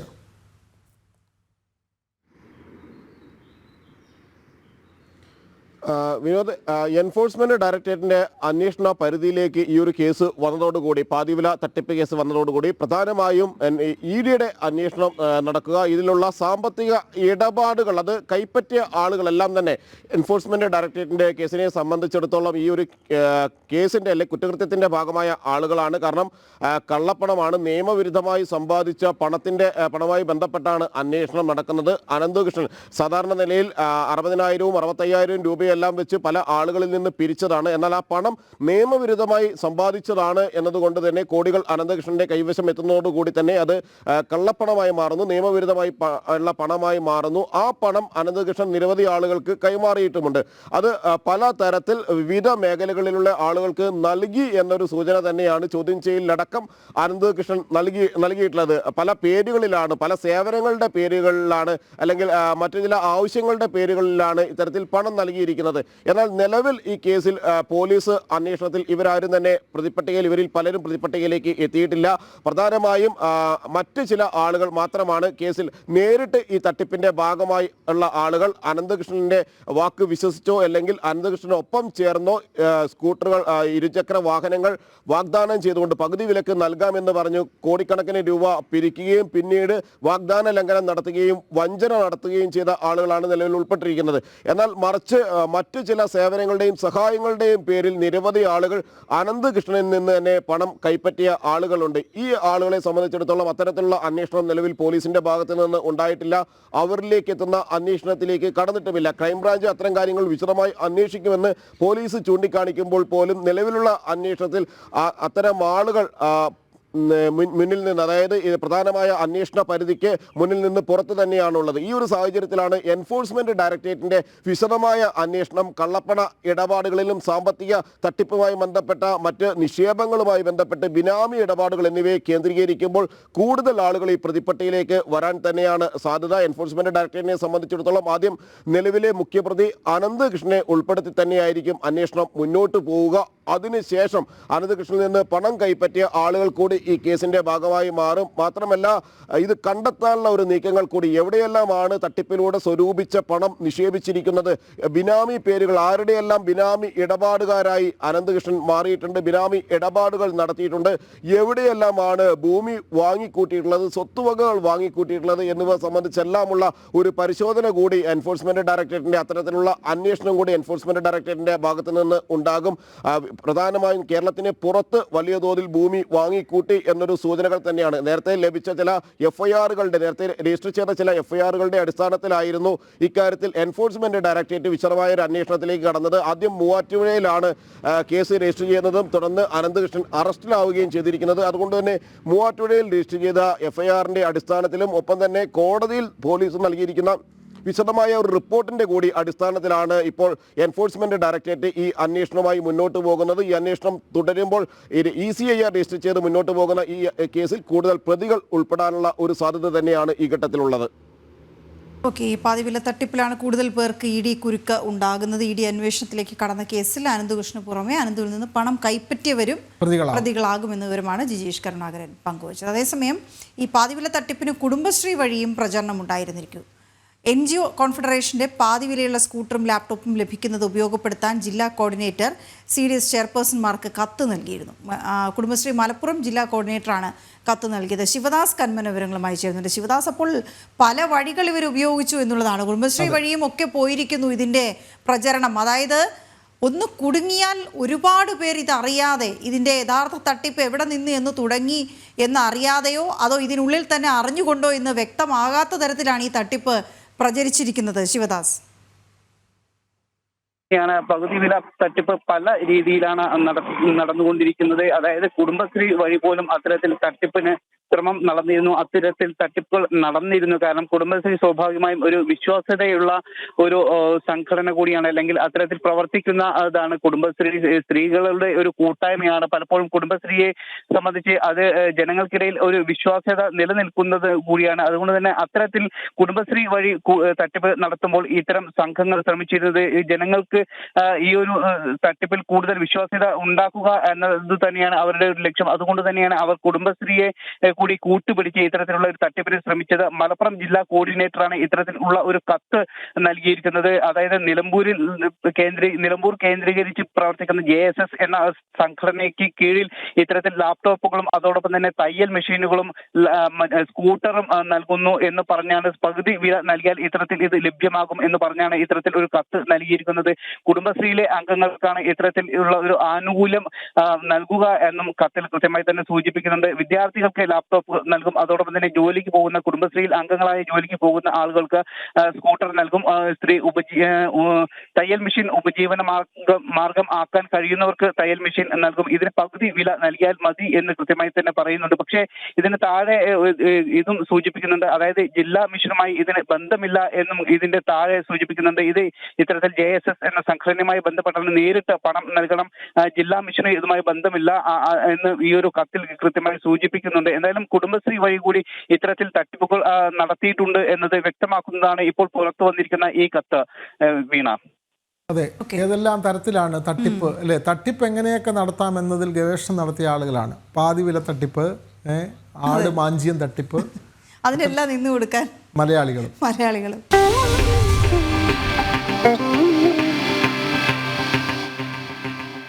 ഈ വന്യജീവി അക്രമം കേരളത്തിൽ വലിയ വിഷയമായി മാറിയിട്ടുണ്ട്. നമുക്ക് ആ വാർത്തയിലേക്ക് വരാം.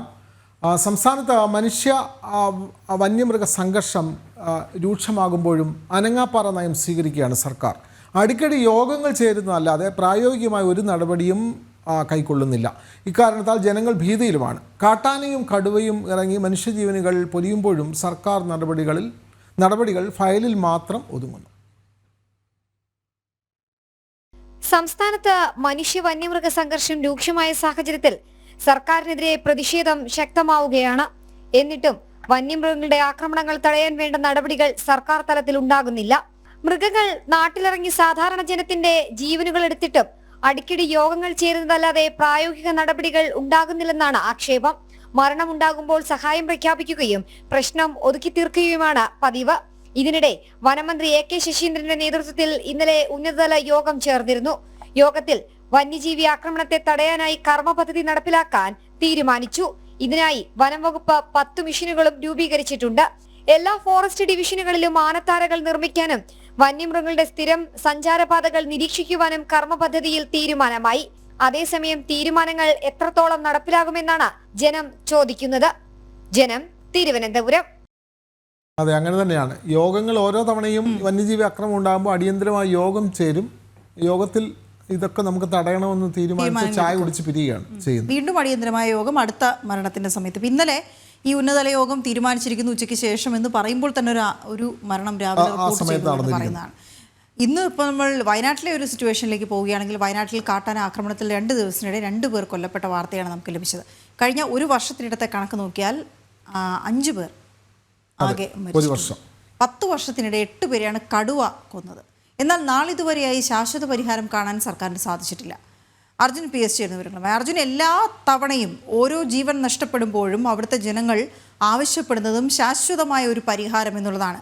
അതായത് തൽക്കാലത്തേക്ക് ദൗത്യ സംഘങ്ങൾ വരുന്നു, അവിടെ ഒരു പട്രോളിംഗ് നടത്തുന്നു, കൂടുവെച്ച് കടുവയുണ്ടെങ്കിൽ കൂടുവെച്ച് അതിന് പിടികൂടുന്നു, അല്ലെങ്കിൽ മയക്ക് വെടിവെച്ച് പിടികൂടുന്നു, കൊണ്ടുപോകുന്നു, മറ്റൊരിടത്ത് ചിലപ്പോൾ തുറന്നു വിടുന്നു, കടുവയെ ചത്ത നിലയിൽ കാണപ്പെടുന്നു, വളർത്തുമൃഗങ്ങളെ കടുവ പിടിച്ചു കൊണ്ടുപോകുന്നു. ഇങ്ങനെയുള്ള ഇനി കടുവ ആയിക്കോട്ടെ കാട്ടാന ആയിക്കോട്ടെ കൃഷി നശിപ്പിക്കുന്നതും കാട്ടുപൂച്ചയടക്കം കാട്ടുപന്നി കൃഷി നശിപ്പിക്കുന്നതും ആളുകളെ കൊല്ലുന്നതും ഒക്കെ ഇങ്ങനെ വലിയൊരു ജീവിത പ്രശ്നമായി മാറിയ വയനാട്ടിൽ ഈ അടിക്കടി യോഗം ചേരുന്നതുകൊണ്ട് മാത്രം എന്തെങ്കിലും പ്രയോജനം ഉണ്ടാകുമെന്ന് അവർ കരുതുന്നുമില്ല. അവർ മുന്നോട്ട് വയ്ക്കുന്ന പ്രധാനപ്പെട്ട ആവശ്യങ്ങളിൽ എന്തെങ്കിലും ഒന്ന് അഡ്രസ് ചെയ്തിട്ടുണ്ടോ ഈ കാലയളവിൽ? ഈ വിഷയത്തിൽ അവിടെ ഇന്ന് ഹർത്താലും നടക്കുന്നുണ്ട്. അതെ അർജുൻ, ഇപ്പൊ വീണ പറഞ്ഞ പോലെ തന്നെ വലിയ രീതിയിലുള്ള അക്രമങ്ങൾ നിരന്തരമായി ഉണ്ടാകുന്ന വന്യജീവി ആക്രമണങ്ങൾ മൂലം വലിയ രീതിയിലുള്ള പ്രതിസന്ധിയിലാണ് വയനാടൻ ജനതയുള്ളത്. അത്തരത്തിൽ വലിയ ഒരു പ്രതിസന്ധിയിൽ നിൽക്കുമ്പോഴാണ് സർക്കാർ ഇപ്പോഴും യാതൊരു വിധത്തിലുള്ള ഒരു ശാശ്വത പരിഹാരവും വയനാട്ടിൽ കൊണ്ടുവരാത്തത് എന്നുള്ളതാണ് നമ്മൾ ഓർക്കേണ്ടത്. കാരണം അത്തരത്തിൽ വലിയ രീതിയിലുള്ള ഒരു ഭയന്ന് ജീവിക്കുന്ന ഒരവസ്ഥ, വയനാട്ടുകാർ ഭയന്ന് ജീവിക്കുന്ന ഒരവസ്ഥ ഈ കണക്കുകൾ തന്നെ നമ്മൾ ഇപ്പോൾ പരിശോധിച്ചാൽ തന്നെ അറിയാം. ഒരു വർഷത്തിനിടെ 5 പേരാണ് കാട്ടാൻ ആക്രമണത്തിൽ മരിച്ചത്. ഒരു വർഷം കഴിഞ്ഞു, രണ്ടാമത്തെ വർഷത്തിന്റെ ആരംഭം മാത്രമേ ആയിട്ടുള്ളൂ. അപ്പോൾ തന്നെ 2 പേരുടെ ജീവൻ വീണ്ടും നഷ്ടപ്പെട്ടു. അങ്ങനെയെങ്കിൽ ആദ്യത്തെ ഒരു വർഷം, രണ്ടാമത്തെ ഒരു മാസം ആകുമ്പോഴത്തേക്കും 7 പേരാണ് ഇപ്പോൾ മരണപ്പെട്ടിട്ടുള്ളത്. ആകെ മരണപ്പെട്ടിട്ടുള്ളത്. കടുവയുടെ ആക്രമണത്തിൽ 10 വർഷത്തിനിടെ കൊല്ലപ്പെട്ടവരുടെ എണ്ണം 8 ആണ്. 8 പേരാണ് കടുവയുടെ ആക്രമണത്തിൽ മരണപ്പെട്ടത്. അവസാനമായി മരിച്ചത് പഞ്ചാരക്കൊല്ലിയിലെ രാധ എന്ന് പറയുന്ന സ്ത്രീയാണ്. അത്തരത്തിൽ ആ ഒരു സമയത്തും വലിയ രീതിയിലുള്ള ഒരു ഉറപ്പ് സർക്കാർ നൽകിയിരുന്നു. ഇനി ഒരിക്കലും ഇത്തരത്തിലുള്ള ഒരു വന്യജീവി ആക്രമണം ഉണ്ടാകില്ല എന്നുള്ള ഒരു ഉറപ്പ് നൽകിയിരുന്നു. പക്ഷെ അതിനുശേഷമാണ് ഇന്ന് കഴിഞ്ഞ ദിവസം 2 ദിവസം മുന്നേ മാനു എന്ന് പറഞ്ഞ ഒരാളെ ഇത്തരത്തിൽ ആന കൊല്ലുന്ന ഒരു സാഹചര്യമുണ്ട്. അത് ബത്തേരി ഭാഗത്താണ് ഇത്തരത്തിൽ കൊല്ലുന്ന ഒരു സാഹചര്യം ഉണ്ടായിരുന്നു. തുടർന്ന് അത് കഴിഞ്ഞ പിറ്റേ ദിവസമാണ് വീണ്ടും ഒരു ആക്രമണം ഉണ്ടായത്. അത് മേപ്പാടിയിലാണ്. കൽപ്പറ്റ തൊട്ടപ്പുറത്താണ് മേപ്പാടി എന്ന് പറയുന്നത്. മേപ്പാടി അട്ടമലയിലാണ് ഇത്തരത്തിൽ ബാലൻ എന്ന് വിളിക്കുന്ന ബാലകൃഷ്ണൻ, 27 വയസ്സ് മാത്രമുള്ള ചെറുപ്പക്കാരനാണ്. അദ്ദേഹമാണ് ഇത്തരത്തിൽ ആനയുടെ ആക്രമണത്തിൽ കൊല്ലപ്പെട്ടത്. 5 ലക്ഷം രൂപ കഴിഞ്ഞ ദിവസം അദ്ദേഹത്തിന് നൽകിയിരുന്നു. ബാക്കി 5 ലക്ഷം എപ്പോൾ നൽകുമെന്നുള്ളത് നമുക്കറിയാൻ കഴിയില്ല. കാരണം 10 ലക്ഷം രൂപ കൃത്യമായി തന്നെ കേന്ദ്ര സർക്കാരിൽ നിന്ന് വരുന്ന ഫണ്ടാണ്. ഈ ഫണ്ടാണ് ഇത്തരത്തിൽ നൽകുക. മറ്റു വാഗ്ദാനങ്ങളൊന്നും പാലിക്കപ്പെടുന്നില്ല എന്നുള്ളതാണ് ഏറെ വിഷമകരം എന്നുള്ളത്. സ്വാഭാവികമായും വയനാട് ജനത പറയുന്നതും ഇത്തരത്തിലാണ്. വലിയ രീതിയിലുള്ള വാഗ്ദാനങ്ങളൊക്കെ പ്രഖ്യാപിക്കും. ഈ കുടുംബത്തിലെ 1-2 പേർക്ക് ജോലി പ്രഖ്യാപിക്കും. അവർക്ക് സാമ്പത്തിക സഹായം അടക്കം പ്രഖ്യാപിക്കും. പക്ഷേ ഈ പ്രഖ്യാപനങ്ങളെല്ലാം പ്രഖ്യാപനങ്ങളായി മാത്രം നിലനിൽക്കുന്ന ഒരു സാഹചര്യം ഉണ്ടാകുന്നു. അത് ഒരിക്കലും അംഗീകരിക്കാൻ കഴിയില്ല. മാത്രമല്ല, ഇത്തരത്തിൽ മരണപ്പെടുമ്പോൾ ഈ പണം തങ്ങൾക്ക് ലഭിച്ചിട്ട് എന്താണ് കാര്യം എന്നുള്ളതാണ് പ്രധാനമായും നാട്ടുകാർ ചോദിക്കുന്നത്. അല്ലെങ്കിൽ വയനാട്ടുകാരുടെ പൊതുവായുള്ള ചോദ്യം ഇതാണ്. ഇത്തരത്തിൽ ഒരാൾ മരണപ്പെടുന്നു, ആ ഒരു സമയത്ത് വന്നിട്ട് ഇത്തരത്തിലുള്ള വാഗ്ദാനങ്ങൾ നൽകുന്നു, കുറച്ച് പൈസ ആ കുടുംബത്തിന് നൽകുന്നു, അത് കഴിഞ്ഞാൽ അത് കഴിഞ്ഞു, പിന്നീട് ഇങ്ങോട്ട് തിരിഞ്ഞു നോക്കുന്ന ഒരു സാഹചര്യമില്ല. അങ്ങനെയെങ്കിൽ എങ്ങനെയാണ് തങ്ങൾ ഇനിയും ജീവിക്കുക എന്നുള്ളതാണ് ചോദിക്കുന്നത്. ജീവന്റെ വില വെറും 10 ലക്ഷം രൂപയാണോ എന്നുള്ള ഒരു ചോദ്യമാണ് വയനാടൻ ജനത എപ്പോഴും ചോദിക്കുന്നത്. സ്വാഭാവികമായും ഇന്ന് നേരത്തെ സൂചിപ്പിച്ചതുപോലെ തന്നെ വലിയ രീതിയിലുള്ള ഒരു പ്രതിഷേധമാണ് ഇന്നുണ്ടായത്. UDF ഇന്ന് ഒരു ഹർത്താൽ നടത്തുന്നുണ്ടായിരുന്നു. ഈ പ്രദേശത്ത് ലക്കിടിയിൽ വാഹനങ്ങൾ തടയുന്ന ഒരു സാഹചര്യം ഉണ്ടായിരുന്നു. രാവിലെ ലക്കിടിയിൽ വാഹനങ്ങൾ തടഞ്ഞതിനെ തുടർന്ന് പോലീസ് ഇടപെടുകയും പ്രവർത്തകരെ അറസ്റ്റ് ചെയ്ത് നീക്കുന്ന ഒരു സാഹചര്യവും ഉണ്ടായിരുന്നു. കൽപ്പറ്റയും സമാനമായി തന്നെ വാഹനങ്ങൾ തടയുന്നുണ്ട് എന്നുള്ളതാണ് നമുക്ക് മനസ്സിലാക്കാൻ സാധിക്കുന്നത്. ഇത്തരത്തിൽ വാഹനങ്ങൾ തടഞ്ഞുകൊണ്ടുള്ള ഒരു പ്രതിഷേധമാണുള്ളത്. പ്രതിഷേധക്കാരെ അറസ്റ്റ് ചെയ്തപ്പോൾ പ്രതിഷേധക്കാർ ചോദിക്കുന്നത് ഇത്തരത്തിലാണ്. തങ്ങൾ ചോദിക്കുന്നത് ഇതാണ്: ഇനിയും എത്ര പേരുടെ ജീവനുകളാണ് ഇവിടെ പൊലിയേണ്ടത്? തങ്ങൾക്ക് പ്രതിഷേധിക്കാൻ സ്വാതന്ത്ര്യമില്ലേ എന്നുള്ള ഒരു ചോദ്യം അടക്കം ചോദിക്കുന്നു. സ്വാഭാവികമായി വയനാട്ടുകാർ മൊത്തമായി ഈ ചോദിക്കുന്ന ഒരു ചോദ്യമാണ്: തങ്ങൾ ഇനി എന്താണ് ചെയ്യേണ്ടത്? ഇത്തരത്തിൽ വലിയ രീതിയിലുള്ള ആക്രമണങ്ങൾ ഉണ്ടാകുന്നു, എന്നാൽ ശാശ്വതമായിട്ടുള്ള ഒരു പരിഹാരമില്ല. കൃത്യമായി തന്നെ താങ്കൾ പലപ്പോഴും പറയുന്ന ഒരു കാര്യമാണ് ഈ കാടും നാടും വേർതിരിക്കണം. ഇത്തരത്തിൽ കാട്ടിൽ നിന്ന് മൃഗങ്ങൾ നാട്ടിലേക്ക് എത്താതിരിക്കാനുള്ള പരിഹാര മാർഗങ്ങൾ കണ്ടെത്തണം. അതിലൊന്നാണ് ഇത്തരത്തിൽ ഫെൻസിംഗ് രീതി. ആനകൾ പുറത്തേക്ക് വരാതിരിക്കാൻ ഫെൻസിംഗ് രീതി, തൂക്കിയിടുന്ന ഫെൻസിംഗ് രീതിയുണ്ട്, ഹാങ്ങിങ് ഫെൻസിംഗ് ഉണ്ട്. ഈ ഹാങ്ങിങ് ഫെൻസിംഗ് കൃത്യമായി തന്നെ വയനാട്ടിൽ നടപ്പാക്കണം എന്നുള്ളതാണ് പ്രധാനമായിട്ടുള്ള ആവശ്യം. മറ്റ് ഫെൻസിംഗ് ഒക്കെ ആന വരികയും ഈ മരങ്ങൾ എടുത്ത് ഈ ഫെൻസിങ്ങിന്റെ മുകളിലേക്ക് ഇടുകയും ചെയ്യും. അതിലൂടെ സുഗമമായി ആന തൊട്ടിപ്പുറത്ത് വന്ന് ഈ ഒരു ജനവാസ മേഖലയിൽ എത്തുന്ന ഒരു സാഹചര്യം ഉണ്ടാവും. അതിന് പകരം റെയിൽ ഫെൻസിങ്ങോ അല്ല എങ്കിൽ ഹാങ്ങിങ് ഫെൻസിങ്ങോ വേണം എന്നുള്ള ഒരു ആവശ്യമാണ് പ്രധാനമായി ഉയർന്നു വരുന്നത്. മാത്രമല്ല, കിടങ്ങുകൾ രൂപീകരിക്കുക, ഈ ട്രെഞ്ചിങ് രീതികൾ ഉപയോഗിക്കുക എന്നുള്ളതാണ് പ്രധാനമായിട്ടുള്ള മറ്റൊരു വഴി എന്ന് പറയുന്നത്. കിടങ്ങുകൾ രൂപീകരിച്ചുകൊണ്ട് ആനയ്ക്ക് തൊട്ടുപുറത്തേക്ക് വരാതെ ഇരിക്കുവാനുള്ള ഒരു സാഹചര്യം ഒരുക്കുക എന്നുള്ളതാണ് പ്രധാനമായും ചെയ്യേണ്ടത്. മാത്രമല്ല, വയനാട്ടിലെ ഈ കടുവയുമായി ബന്ധപ്പെട്ട് എത്രത്തോളം കണക്കുകൾ ഇപ്പോൾ ലഭ്യമാണെന്നുള്ളത് നമുക്ക് വ്യക്തമല്ല. കാരണം ഇതുവരെയും കൃത്യമായിട്ടുള്ള ഒരു കണക്ക്, വയനാട്ടിൽ എത്ര കടുവകൾ ഉണ്ട് എന്നുള്ള കൃത്യമായിട്ടുള്ള കണക്ക് പുറത്തുവിടുന്നതിൽ സർക്കാർ ഇതുവരെയും പരാജയപ്പെടുക മാത്രമാണ് ചെയ്തിട്ടുള്ളത്.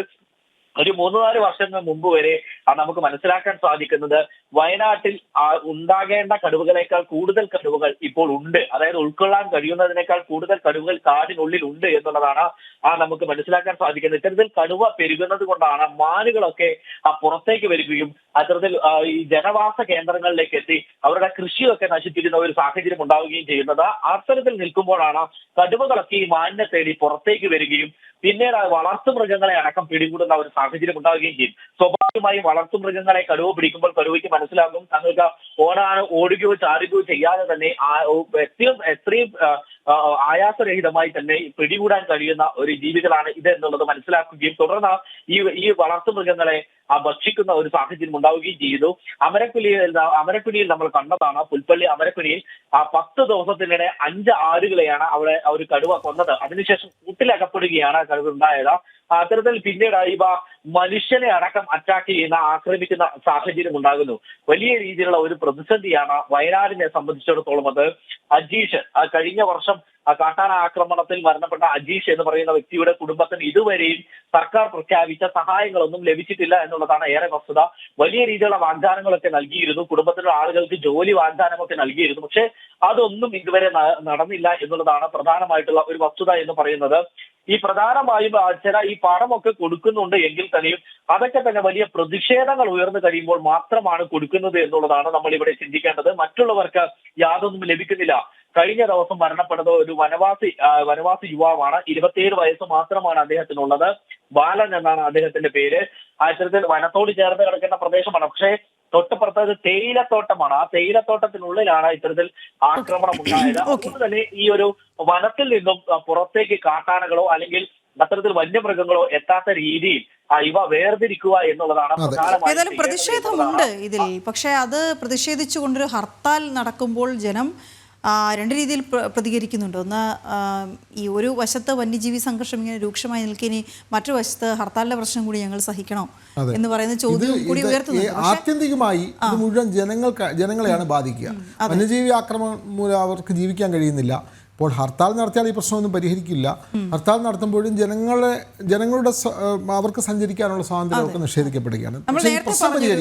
നേരത്തെ പറഞ്ഞൊരു വാർത്തയുണ്ടല്ലോ വിനോദ്, ഈ മനുഷ്യ വന്യമൃഗ സംഘർഷം രൂക്ഷമാകുമ്പോഴും സർക്കാർ സ്വീകരിക്കുന്ന നയം അനങ്ങാപ്പാറ നയം തന്നെയാണ്. കാരണം ചില മീറ്റിങ്ങുകളൊക്കെ നടത്തുന്നു, ഉന്നതതല യോഗം എന്ന പേരിട്ട് വിളിക്കുന്ന ചില യോഗങ്ങൾ നടക്കുന്നു, അടിക്കടി ആ യോഗങ്ങൾ ചേരുന്നുണ്ട്. പക്ഷേ പ്രായോഗികമായി ഒരു നടപടിയും ഉണ്ടാകുന്നില്ല. അതുകൊണ്ടാണ് ജനങ്ങൾ ഭീതിയിൽ തന്നെ തുടരുന്നത്. കാട്ടാനയും കടുവയും ഇറങ്ങി മനുഷ്യജീവനുകൾ പൊലിയുമ്പോഴും സർക്കാർ നടപടികളെല്ലാം ഫയലിൽ രേഖപ്പെടുത്തപ്പെട്ട ചില നടപടികൾ ഒതുങ്ങുകയുമാണ്.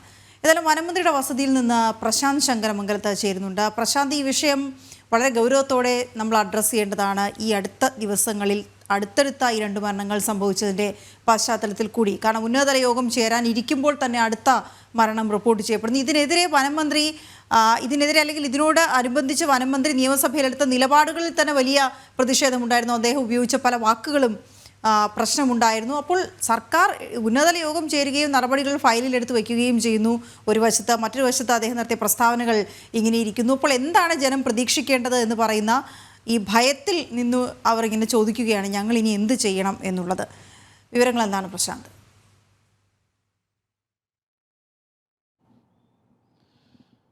വീണ, ജനങ്ങൾക്ക് ഭയത്തിൽ ജീവിക്കേണ്ട സാഹചര്യം തന്നെയാണ് നിലവിലുമുള്ളത്.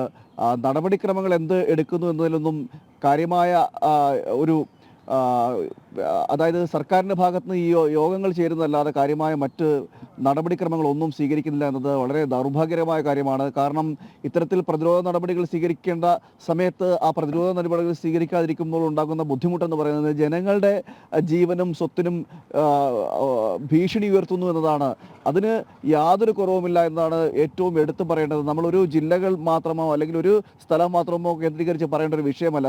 ഈ സംസ്ഥാനത്തെ മലയോര മേഖലകളിൽ ഈ കാടിനോട് ചേർന്ന് കിടക്കുന്ന വനപ്രദേശങ്ങളോട് ചേർന്ന് കിടക്കുന്ന ഭൂമികൾ എവിടെയൊക്കെ ഉണ്ടോ അവിടെ എല്ലാം വന്യജീവിയുടെ ആക്രമണമുണ്ട്. ഒരു തരത്തിലല്ലെങ്കിൽ മറ്റൊരു തലത്തിലും കടുവയായും പുലിയായും ആനയായും കാട്ടുപന്നിയായും അങ്ങനെ വിവിധ ജന്തുക്കളുടെ ഒരു ആക്രമണത്തിൽ ജനങ്ങൾ പൊറുതിമുട്ടി നിൽക്കുന്ന ഒരു സാഹചര്യമാണുള്ളത്. ഈ മേഖലകളിലെല്ലാം വലിയ പ്രതിഷേധമുണ്ട്. നേരത്തെ ഇപ്പോൾ അർജുൻ പറഞ്ഞതുപോലെ തന്നെ ഹർത്താൽ അടക്കമുള്ളവ ഉണ്ടാകുന്ന സാഹചര്യമുണ്ട്. എന്നാൽ സർക്കാരിൻ്റെ ഭാഗത്ത് അടിയന്തരമായിട്ടുള്ള നടപടികൾ എന്ത് സ്വീകരിക്കുന്നു എന്ന് ചോദിച്ചു കഴിഞ്ഞാൽ ഉന്നതതല യോഗങ്ങൾ കൂടുന്നു എന്ന് തന്നെയാണ് ഏറ്റവും എടുത്തു പറയേണ്ടത്. അതിനപ്പുറത്തേക്ക് മറ്റൊന്നും നീങ്ങുന്നില്ല, ചലിപ്പിക്കാൻ കഴിയുന്നില്ല, അല്ലെങ്കിൽ പ്രതിരോധ നടപടികൾ സ്വീകരിക്കാൻ കഴിയുന്നില്ല. ജനങ്ങൾ ഭീതിയിലാണ്. പല സ്ഥലങ്ങളിലും ജനങ്ങൾ ഭീതിയിൽ കഴിയുന്നു. ജനങ്ങളുടെ ആശങ്ക വളരെയേറെ വർദ്ധിക്കുന്നു. കാരണം തുടർക്കഥയായി മരണങ്ങൾ ഉണ്ടാകുന്നു. പുലി പിടിച്ചു കൊണ്ടുപോകുന്നു, കടുവ പിടിച്ചു കൊല്ലുന്നു, ആന ഇറങ്ങിയുന്നു. ഇങ്ങനെ തുടർക്കഥയായി തുടരെ മരണങ്ങൾ ഉണ്ടാകുന്നു. ഇത്തരങ്ങൾ മരണങ്ങൾ ഉണ്ടാകുമ്പോൾ പോലും കാര്യക്ഷമമായിട്ടൊരു ഇടപെടൽ സർക്കാരിൻ്റെ ഭാഗത്ത് ഉണ്ടാകുന്നില്ല എന്നതാണ് ഏറ്റവും പ്രതിഷേധത്തിന് കാരണമാകുകയും ചെയ്യുന്നത്. നിയമസഭയിലടക്കം മന്ത്രി പ്രയോഗിച്ച വാക്കുകൾ പോലും അതിൽ വലിയ രീതിയിൽ പ്രതിഷേധങ്ങൾ ഉണ്ടാകുന്ന സാഹചര്യങ്ങൾ ഉണ്ടാകുകയും ചെയ്തു. എന്നിട്ടും ഇത്രയും ഒക്കെ ഉണ്ടാകുമ്പോഴും ആ സർക്കാരിൻ്റെ ഭാഗത്തു നിന്ന് അല്ലെങ്കിൽ ഇത്തരം ജനങ്ങൾ ഇത്തരത്തിൽ ബുദ്ധിമുട്ടുന്ന ഒരു സാഹചര്യം ഉണ്ടാകുമ്പോൾ സർക്കാർ എന്ത് സ്വീകരിക്കുന്നതിലാണ് ഏറ്റവും അല്ലെങ്കിൽ എന്ത് പ്രതിരോധ നടപടികൾ സ്വീകരിക്കുന്നു എന്നതാണ് ഏറ്റവും എടുത്തു പറയേണ്ടത്. എന്നാൽ നമുക്കറിയാം ഇത്രയും കാലം ആയിട്ട് അല്ലെങ്കിൽ ഈ ഒരു മാസക്കാലമായിട്ട് ഇപ്പോൾ തുടർക്കഥയായിട്ട് വരും ദിവസങ്ങളിൽ ഇങ്ങനെ തുടർക്കഥയായിട്ട് സംഭവങ്ങൾ നടന്നുകൊണ്ടിരിക്കുമ്പോഴും അതിൽ ഒരു നടപടികളും സ്വീകരിക്കുന്നില്ല. അത്തരത്തിൽ യോഗങ്ങൾ മാത്രമേ നടക്കുന്നുള്ളൂ. ഈ യോഗങ്ങൾ നടന്നുകൊണ്ട് മാത്രം പ്രയോജനം ഉണ്ടാകുന്നില്ല. നമുക്കറിയാം നേരത്തെ പ്രതിപക്ഷ നേതാവ് അടക്കം കഴിഞ്ഞ ദിവസം 2 ദിവസങ്ങളായി വിമർശനം ഉന്നയിപ്പിക്കുന്നു. BJP-യുടെ ഭാഗത്തും വിമർശനങ്ങൾ വരുന്നു, BJP-യുടെ അധ്യക്ഷന്റെ ഭാഗത്തും വിമർശനങ്ങൾ വരുന്നു. ഇങ്ങനെ പല ഭാഗങ്ങളിലും വിമർശനങ്ങളും ഉയരുകയും ചെയ്യുന്നുണ്ട്. എന്നാൽ ഇത്തരം പ്രദേശങ്ങൾ ഐഡന്റിഫൈ ചെയ്തുകൊണ്ട് അതിനെ എന്ത് നിലപാട് അല്ലെങ്കിൽ എന്ത് രീതിയിൽ പ്രതിരോധിക്കാം എന്ന കാര്യങ്ങളിലേക്കാണ് ഒരു പ്രായോഗികമായ നിലപാട് സ്വീകരിക്കുന്നതിൽ സർക്കാരിന് അല്ലെങ്കിൽ വനം വകുപ്പിന് വീഴ്ച സംഭവിക്കുന്നു വേണം നമുക്ക് മനസ്സിലാക്കേണ്ടിയിരിക്കുന്നത്. നമുക്കറിയാം ഈ കാടിറങ്ങുന്ന സാഹചര്യം എന്താണുള്ളത്. അതിന് ഓരോ ജന്തുക്കളും സഞ്ചരിക്കുന്നതിന് പ്രത്യേകം വഴികളുണ്ട്, ടെറിറ്ററികളുണ്ട്. ഇതൊക്കെ നമുക്കറിയാം. അങ്ങനെ ഉള്ള സമയത്ത് ഇത്തരത്തിൽ എന്തുകൊണ്ട് ഇതേക്ക് പുറത്തേക്ക് വരുന്നു അല്ലെങ്കിൽ ഇതിനെ ഉൾക്കാട്ടിലേക്ക് പറഞ്ഞയക്കാൻ എന്താണ് നടപടികൾ സ്വീകരിക്കേണ്ടത്? മാത്രമല്ല ജനവാസ മേഖലയിലേക്ക് ഇറങ്ങാതിരിക്കുവാൻ എന്തൊക്കെ രീതിയിൽ ഉള്ള നിലപാടുകളാണ് സ്വീകരിക്കേണ്ടത്, അല്ലെങ്കിൽ എന്തെങ്കിലും നടപടികൾ എന്തൊക്കെയാണ് സ്വീകരിക്കേണ്ടത്? അതിൻ്റെ പ്രായോഗിക നിലപാടുകളാണ് ഈ സമയത്ത് വേണ്ടത്. ജനങ്ങളെ വിശ്വാസത്തിലെടുത്തുകൊണ്ട് ജനങ്ങളെ അവരുടെ ഭീതി അകറ്റിക്കൊണ്ട് സ്വീകരിക്കേണ്ട പ്രായോഗിക നടപടികൾ, ആ പ്രായോഗിക നടപടികൾ ഒന്നും ഉണ്ടാകുന്നില്ല എന്നതാണ് ഏറ്റവും എടുത്തു പറയേണ്ടത്. എന്നാൽ ഉണ്ടാകുന്ന ഒരേ ഒരു കാര്യം ഈ ഉന്നത തല യോഗങ്ങൾ മാത്രമാണ്. ഈ ഉദ്യോഗസ്ഥരെ എല്ലാം വിളിച്ചു കൂട്ടിക്കൊണ്ട് വനമന്ത്രിയും മറ്റു മന്ത്രിമാരും ഒക്കെ ചേർന്നുള്ള ഉന്നതതല യോഗങ്ങൾ നടക്കുന്നുണ്ട്. അതിന് യാതൊരു കുറവുമില്ല. എന്നാൽ പ്രായോഗികമായിട്ട് ആത്യന്തികമായിട്ട് വേണ്ട ആവശ്യങ്ങൾ എന്താണോ ജനങ്ങളുടെ ജീവനും സ്വത്തിനും ആശങ്കയായി നിൽക്കുന്നത്, അതിനൊരു പരിഹാരം കാണുവാൻ ഇതുവരെ കഴിഞ്ഞിട്ടില്ല എന്നാണ് എടുത്തു പറയേണ്ടത്. അതാണ് വിമർശനമായി ഉയരുകയും ചെയ്തത്. വീണ. അതെ, തീർച്ചയായും ഇത്തരത്തിലുള്ള വന്യജീവി ആക്രമണം തടയുന്നത് സംസ്ഥാന സർക്കാർ കൃത്യമായ കാര്യത്തിൽ ഇടപെടണമെന്നുള്ള നിലയിലാണ് കഴിഞ്ഞ ദിവസവും കേന്ദ്ര സർക്കാർ അതിന്മേൽ അഭിപ്രായം പറഞ്ഞത്. അഷ്റഫ് പറയുന്നു കേന്ദ്രവും കേരളവും ഒന്നും വേണ്ട നടപടി സ്വീകരിക്കുന്നില്ല, അതുകൊണ്ട് ഹർത്താലല്ലാതെ വേറെ വഴിയില്ല എന്ന് പറയുന്നു. പക്ഷേ കേരള സർക്കാർ എന്ത് നടപടി സ്വീകരിച്ചു എന്നുള്ള പ്രധാനപ്പെട്ട ചോദ്യമാണ്. അത് മാത്രമല്ല, വയനാട്ടിൽ ഇപ്പോൾ MP ആരാണ്? പ്രിയങ്കയാണ്. പ്രിയങ്ക ഈ വിഷയം പാർലമെന്റിൽ ഉന്നയിച്ചോ? ഇതുവരെയും അങ്ങനെ ഉന്നയിച്ചതായി കേൾക്കുന്നില്ല. അപ്പോൾ ആ വിഷയം കൃത്യമായി അഡ്രസ്സ് ചെയ്യാൻ അവിടുത്തെ ജനപ്രതിനിധികൾക്ക് പോലും കഴിയുന്നില്ല എന്നുള്ളതാണ് വളരെ സങ്കടകരമായ കാര്യം. അതാണ് നമ്മൾ ഈ അവസരത്തിൽ പറയാനുള്ളത്.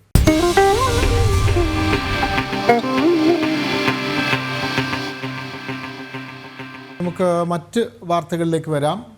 കോഴിക്കോട് മെഡിക്കൽ കോളേജിൽ പ്രസവ ശസ്ത്രക്രിയക്കിടെ വയറ്റിൽ കത്രിക കുടുങ്ങിയ സംഭവത്തിൽ ഹർഷീന വീണ്ടും സമരരംഗത്ത്. ഇന്ന് വീണ്ടും സത്യാഗ്രഹ സമരം ആരംഭിക്കും. ചികിത്സാ ധനസഹായം പോലും നൽകാതെ സർക്കാർ നീതി നിഷേധിക്കുന്നതിനെതിരെയാണ് ഈ സമരം. വിവരങ്ങളുമായി അനഘ ഹർഷൻ ചേരുന്നു. അനഘ, ഈ ചികിത്സാ പിഴവിൽ അവർക്കുണ്ടായ വളരെ ശാരീരികമായ പ്രശ്നങ്ങൾ നിരവധിയുണ്ട്. ഇനിയും അതിനുവേണ്ടി നീതി കിട്ടാൻ വേണ്ടി പിന്നെ സമരം കൂടി നടത്തേണ്ട അവസ്ഥയിലാണ്. വളരെ കാലമായി അവർ പ്രതിഷേധിക്കുന്നു, ഒരു നടപടിയും ഉണ്ടാകുന്നില്ല, വീണ്ടും ധനസഹായവും ലഭിക്കുന്നില്ല. അപ്പോഴാണ് വീണ്ടും അവർ സമരരംഗത്തേക്ക് വരുന്നത്. അനഘ.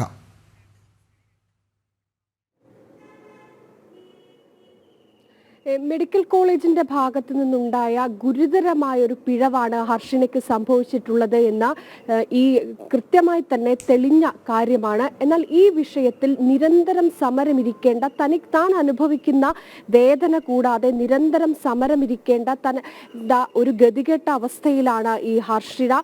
മാത്രമല്ല, കഴിഞ്ഞ ദിവസം ഈ ഹർഷിന നടത്തുന്ന സമരമൊക്കെ തന്നെ രാഷ്ട്രീയ പ്രേരിതമാണെന്ന വനിതാ കമ്മീഷൻ അധ്യക്ഷൻ അടക്കം പറയുന്ന ഒരു സാഹചര്യം കൂടി ഉണ്ടായിരുന്നു. കൃത്യമായി തന്നെ ഈ പ്രസവ ശസ്ത്രക്രിയക്കിടെ ഹർഷിനയുടെ വയറ്റിൽ കത്രിക കുടുങ്ങി എന്നത് കൃത്യമായ അന്വേഷണത്തിൽ പോലീസ് അടക്കം കണ്ടെത്തിയതാണ്. എന്നാൽ ആ നിമിഷം മുതൽ ഹർഷിനയ്ക്കൊപ്പം സർക്കാർ ഹർഷിനയ്ക്കൊപ്പം ഉണ്ടെന്ന ആരോഗ്യമന്ത്രി അടക്കം നിരന്തരം മാധ്യമങ്ങൾക്ക് മുന്നിൽ പറഞ്ഞിരുന്നെങ്കിൽ പോലും 1 രൂപയുടെ സഹായം പോലും ഇതുവരെ തനിക്ക് ലഭിച്ചിട്ടില്ലെന്നാണ് ഹർഷീന പറയുന്നത്. 5 വർഷമാണ് ഈ വയറ്റിൽ കത്രിക കുടുങ്ങിയതുമായി ബന്ധപ്പെട്ട ശാരീരിക ബുദ്ധിമുട്ടുകൾ അനുഭവിച്ചത്. അതുമായി ബന്ധപ്പെട്ട ശസ്ത്രക്രിയക്ക് ഉള്ള വീടടക്കം പണയം വെച്ചുകൊണ്ട് ചികിത്സ നടത്തേണ്ട ഒരു സാഹചര്യം തനിക്കുണ്ടായിട്ടുണ്ട്. എന്നാൽ സർക്കാരിൽ നിന്ന് തനിക്ക് 1 രൂപയുടെ സഹായം പോലും ഇതുവരെ ലഭിച്ചിട്ടില്ലെന്നാണ് ഹർഷീന പറയുന്നത്. അതുമായി ബന്ധപ്പെട്ടാണ് ഇന്ന് വീണ്ടും മെഡിക്കൽ കോളേജിന് മുന്നിൽ ഹർഷീന ഏകദിന നിരാഹാര സത്യാഗ്രഹം നടത്താൻ തീരുമാനിച്ചിരിക്കുന്നത്. ഇനിയും തനിക്ക് നീതി ഉറപ്പാക്കാൻ സർക്കാർ ശ്രമിച്ചില്ലെങ്കിൽ, അല്ലെങ്കിൽ സർക്കാരിൽ നിന്ന് തനിക്ക് നീതി ലഭിച്ചില്ലെങ്കിൽ നിരന്തരം താൻ മരിക്കുന്നത് വരെ സമരം ഇരിക്കും എന്ന് പറയുന്ന ഘട്ടം വരെ ഹർഷീന എത്തിയിട്ടുണ്ട്. എന്തായാലും ഇന്ന് രാവിലെ 10 മണിയോടുകൂടിയാണ് ഈ സത്യാഗ്രഹം മെഡിക്കൽ കോളേജിന് മുന്നിൽ ആരംഭിക്കാൻ പോകുന്നത്. പക്ഷേ ഈ വിഷയം ഇത്ര ഗുരുതരമായ ഒരു വിഷയം ഒരു സ്ത്രീക്കാണ് അനുഭവിക്കേണ്ടി വന്നത്. എന്നിട്ട് പോലും നമ്മുടെ സർക്കാർ സംവിധാനത്തിന്റെ ഭാഗത്തു നിന്നോ ആരോഗ്യമന്ത്രിയുടെ ഭാഗത്തു നിന്നോ വിഷയത്തിൽ കൃത്യമായൊരു ഇടപെടൽ ഇതുവരെ ഉണ്ടായിട്ടില്ല എന്നതാണ് ഏറ്റവും സങ്കടകരം. അതെ, 5 വർഷമായി അവർ ശാരീരിക പ്രശ്നങ്ങൾ നിരവധിയുണ്ട്, ചികിത്സിക്കാൻ പോലും പണമില്ലാതെ അവർ 5 വർഷമായി പോരാട്ടം തുടരുകയാണ്. ഇവിടെ പലപ്പോഴായി സത്യാഗ്രഹം, ധർണ, പല രീതിയിലുള്ള സമരമാർഗങ്ങൾ. നമ്മുടെ ആരോഗ്യമന്ത്രി ഒരു വനിതയാണ്, എന്നിട്ട് പോലും ആ വനിതയ്ക്ക് ഈ ആരോഗ്യ മേഖലയിൽ നിന്നുണ്ടായ ഈ ചികിത്സാ പിഴവിൽ ഒരു നീതി ലഭിക്കുന്നില്ല എന്നുള്ളതാണ്. അതെ, അപ്പോൾ അത് ഏതൊക്കെ തലത്തിലേക്ക് അവർ ഇനിയും ഈ സമര രീതികൾ മാറ്റിയാലും, എവിടെയൊക്കെ പരാതി കൊടുത്താലും, ആരോടൊക്കെ അപേക്ഷിച്ചാലും അതിൽ ഒരു നടപടിയും ഉണ്ടാകാത്ത സാഹചര്യം പലപ്പോഴും ഉണ്ട്. സങ്കടകരമാണ്. മാധ്യമങ്ങൾ അത് കൃത്യമായ വാർത്ത റിപ്പോർട്ട് ചെയ്യുമ്പോൾ പോലും അതിനെതിരെ പ്രതികരിക്കാൻ, അതിന്മേൽ പ്രതികരിക്കാൻ തയ്യാറാകാതെ ഒഴിഞ്ഞു മാറി പോകുന്നുണ്ട് ഭരിക്കുന്നവർ പലപ്പോഴും. അപ്പോൾ അതും ഒരു വലിയ സങ്കടകരമായ സാഹചര്യമാണ്. ഇനി മുന്നോട്ട് കൊണ്ടുപോകാനാണ് അനഘ ഇവർ ആലോചിക്കുന്നത്? എങ്ങനെയാണ് മെഡിക്കൽ കോളേജിൻ്റെ മുമ്പിൽ ഒരു നിരന്തരം ഉള്ള ഒരു സമരം, ഒരു നിരാഹാര സമരം, അങ്ങനെയൊക്കെയാണോ ഇവർ സമരം പ്ലാൻ ചെയ്തിരിക്കുന്നത്? അനഘ,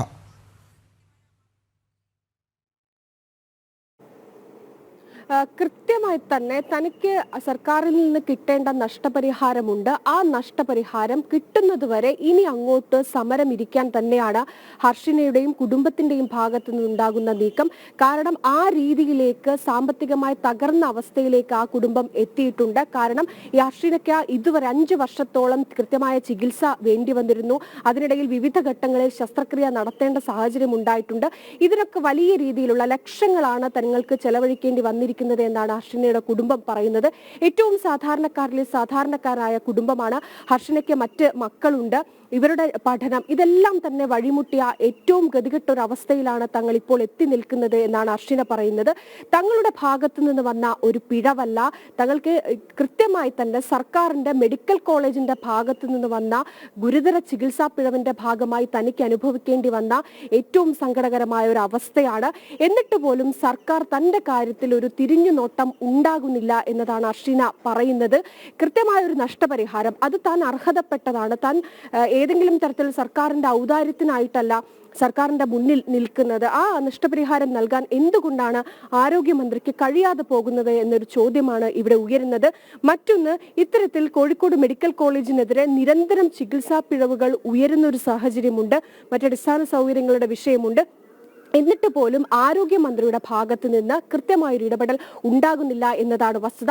മാത്രമല്ല, ഈ കാര്യങ്ങളൊക്കെ തന്നെ സംസാരിക്കാൻ വേണ്ടി ഏതെങ്കിലും തരത്തിൽ ആരോഗ്യമന്ത്രിയെ വിളിക്കുന്ന ഒരു സാഹചര്യം ഉണ്ടായാൽ പോലും ഫോൺ എടുക്കാൻ പോലുമുള്ളൊരു മാനസികാവസ്ഥ പലപ്പോഴും ആരോഗ്യമന്ത്രി കാണിക്കാറില്ല എന്നതാണ് വസ്തുത. എന്തായാലും കൃത്യമായി തന്നെ ഇന്ന് കൃത്യമായി സത്യാഗ്രഹം നടത്തും.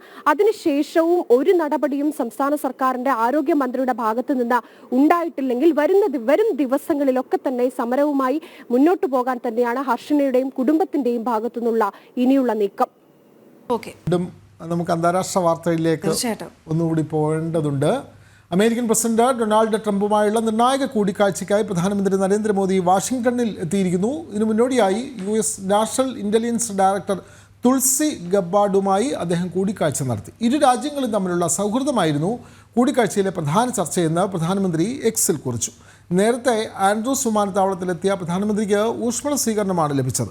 പ്രധാനമന്ത്രിയെ വരവേൽക്കാൻ നിരവധി ഭാരതീയർ അദ്ദേഹം താമസിക്കുന്ന ബ്ലെയർ ഹൗസിന് മുമ്പിൽ എത്തിയിരുന്നു. വിവരങ്ങളുമായി ഐസൺ ജോസ് ചേരുന്നു. ഐസൺ, അമേരിക്കൻ സന്ദർശനവുമായി ബന്ധപ്പെട്ട് ഇപ്പോൾ പ്രധാനമന്ത്രി എക്സിൽ കാര്യങ്ങൾ കുറിച്ചിട്ടുണ്ട്.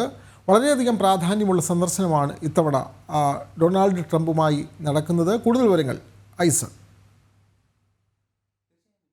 ട്രംപുമായുള്ള കൂടിക്കാഴ്ച ഏറെ നിർണായകമാണ് എന്ന കാര്യത്തിൽ രണ്ട് അഭിപ്രായമില്ല എന്ന് തന്നെയാണ് അന്താരാഷ്ട്ര നിരീക്ഷകരെല്ലാം തന്നെ ചൂണ്ടിക്കാണിക്കുന്നത്. നമുക്കറിയാവുന്നതാണ്, ഭാരതവുമായുള്ള മികച്ച സഹകരണം ഉറപ്പാക്കുന്നതിനുള്ള ഒരു നിശ്ചയദാർഢ്യത്തോടെ പ്രവർത്തിക്കുന്ന ഒരു സംവിധാനം തന്നെയാണ് ഡൊണാൾഡ് ട്രംപ് നേതൃത്വം നൽകുന്നത്. സ്വാഭാവികമായും നിരവധിയായ ചർച്ചകൾ ഇക്കാര്യത്തിൽ ഈ വിഷയങ്ങളുമായി ബന്ധപ്പെട്ട് നടക്കുമെന്ന് തന്നെയാണ് മനസ്സിലാക്കാൻ സാധിക്കുന്നത്. നമുക്കറിയാം, നേരത്തെ തന്നെ മൂന്നാമത്തെ ഒരു വിദേശ അതിഥി, അതായത് ട്രംപ് അധികാരമേറ്റ് അമേരിക്കയിലെത്തുന്ന മൂന്നാമത്തെ വിദേശ അതിഥിയാണ് നരേന്ദ്രമോദി എന്നതാണ് ഈ ചർച്ചയിൽ ഏറ്റവും പ്രാധാന്യമർഹിക്കുന്നൊരു വിഷയം. നമുക്കറിയാവുന്നതാണ്, നരേന്ദ്രമോദിയുമായുള്ള മികച്ച ബന്ധം നേരത്തെ തന്നെ പുലർത്തിയിരുന്ന ഒരു പ്രസിഡന്റ് കൂടിയായിരുന്നു അദ്ദേഹം.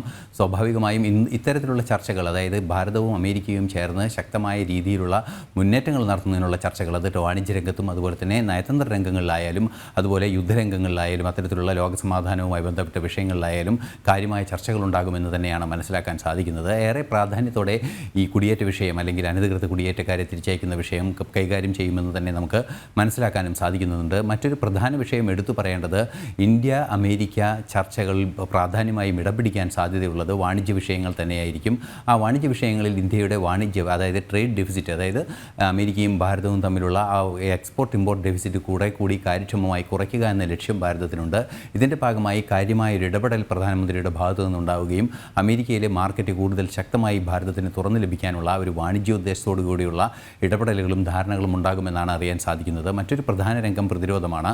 പ്രതിരോധ രംഗത്ത് കുറെ കൂടി കാര്യക്ഷമമാക്കുന്നതിന് ഭാരതത്തെ കുറെ കൂടി പ്രതിരോധ രംഗത്ത് സജ്ജമാക്കുന്നതിനുള്ള നീക്കങ്ങൾ നടക്കുന്നുണ്ട്. അത്തരത്തിലുള്ള നീക്കങ്ങളുടെ ഭാഗമായുള്ള നടപടികളും ഉണ്ടാകുമെന്ന് അറിയാനും സാധിക്കുന്നുണ്ട്. അതിൻ്റെ ഭാഗമായി കുറെ കൂടി ക്രിയാത്മകമായ ധാരണകൾ അമേരിക്കയുമായി ഉണ്ടാകും. ചില കരാറുകൾ തന്നെ ഉണ്ടാകാനുള്ള സാധ്യതയുണ്ട്. അത് യുദ്ധസാമഗ്രികളുടെ പർച്ചേസ് സംബന്ധിച്ചിട്ടുള്ള കരാറുകൾ തന്നെ ഉണ്ടാകുമെന്നാണ് അറിയാൻ സാധിക്കുന്നത്. നേരത്തെ വിനോദ് സൂചിപ്പിച്ചതുപോലെ പ്രധാനമന്ത്രി എത്തിയ ഉടൻ തന്നെ അല്ലെങ്കിൽ മണിക്കൂറുകൾക്കകം 1-2 മണിക്കൂറുകൾക്കുള്ളിൽ തന്നെ നാഷണൽ ഇൻ്റലിജൻസ് മേധാവിയുമായി കൂടിക്കാഴ്ച നടത്തി പ്രധാനമന്ത്രി. തുളസി ഗബ്ബാർഡുമായി നടന്ന കൂടിക്കാഴ്ചയിൽ ഏറെ പ്രാധാന്യമുള്ള നിരവധി വിഷയങ്ങൾ ചർച്ചയായി എന്നാണ് അറിയാൻ സാധിക്കുന്നത്. ഇത് സംബന്ധിച്ച ഔദ്യോഗികമായ വിശദീകരണങ്ങൾ, ചില റീഡ് ഔട്ടുകൾ ഇനിയും വരാനുണ്ട് എങ്കിൽ കൂടി ചില സൂചനകൾ നമുക്ക് ലഭ്യമാകുന്നതിൽ നിന്നും പരിശോധിക്കുമ്പോൾ മനസ്സിലാക്കാൻ സാധിക്കുന്നത് ഭാരതത്തിൻ്റെ ആഭ്യന്തര സുരക്ഷയുമായി ബന്ധപ്പെട്ടതും അതുപോലെ തന്നെ ഭാരതം ഉൾപ്പെടുന്ന മറ്റു രാജ്യങ്ങളുടെയും മറ്റും സഹകരിക്കുന്ന രാജ്യങ്ങളുമായി ബന്ധപ്പെട്ട ആഭ്യന്തര സുരക്ഷാ വിഷയങ്ങളും അതുപോലെ തന്നെ അതിർത്തി കടന്നുള്ള തീവ്രവാദം ഉൾപ്പെടെയുള്ള വിഷയങ്ങളിൽ ഇൻ്റലിജൻസ് വിവരങ്ങൾ കൈമാറ്റം ചെയ്യുന്നതിനുള്ള ധാരണ നേരത്തെ, അതായത്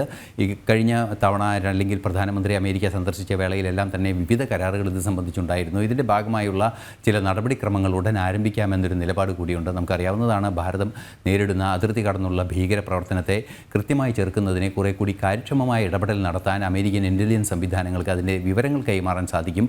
അത്തരത്തിലുള്ള വിവരങ്ങൾ ലഭ്യമാക്കുക, അതുപോലെ തന്നെ ഭാരതത്തിൻ്റെ ഇൻ്റലിജൻസ് വിവരങ്ങൾ അമേരിക്കയ്ക്ക് നൽകുക എന്ന ഒരു ഇൻ്റലിജൻസ് ഡാറ്റ ഷെയറിങ്ങിൻ്റെ വലിയൊരു ധാരണ ഇവർ തമ്മിൽ ഉണ്ടായിട്ടുണ്ട് എന്നാണ് മനസ്സിലാക്കാൻ സാധിക്കുന്നത്. അത് സംബന്ധിച്ചുള്ള വിശദീകരണങ്ങൾ ഇനിയും വരാനുണ്ട്. ഏത് രീതിയിലുള്ള ഇൻ്റലിജൻസ് വിവരങ്ങളാണ് കൈകാര്യം ചെയ്യുക അല്ലെങ്കിൽ കൈമാറ്റം ചെയ്യപ്പെടുക എന്നത് സംബന്ധിച്ചുള്ള വിവരങ്ങൾ ഇനിയും വരാനുണ്ട്.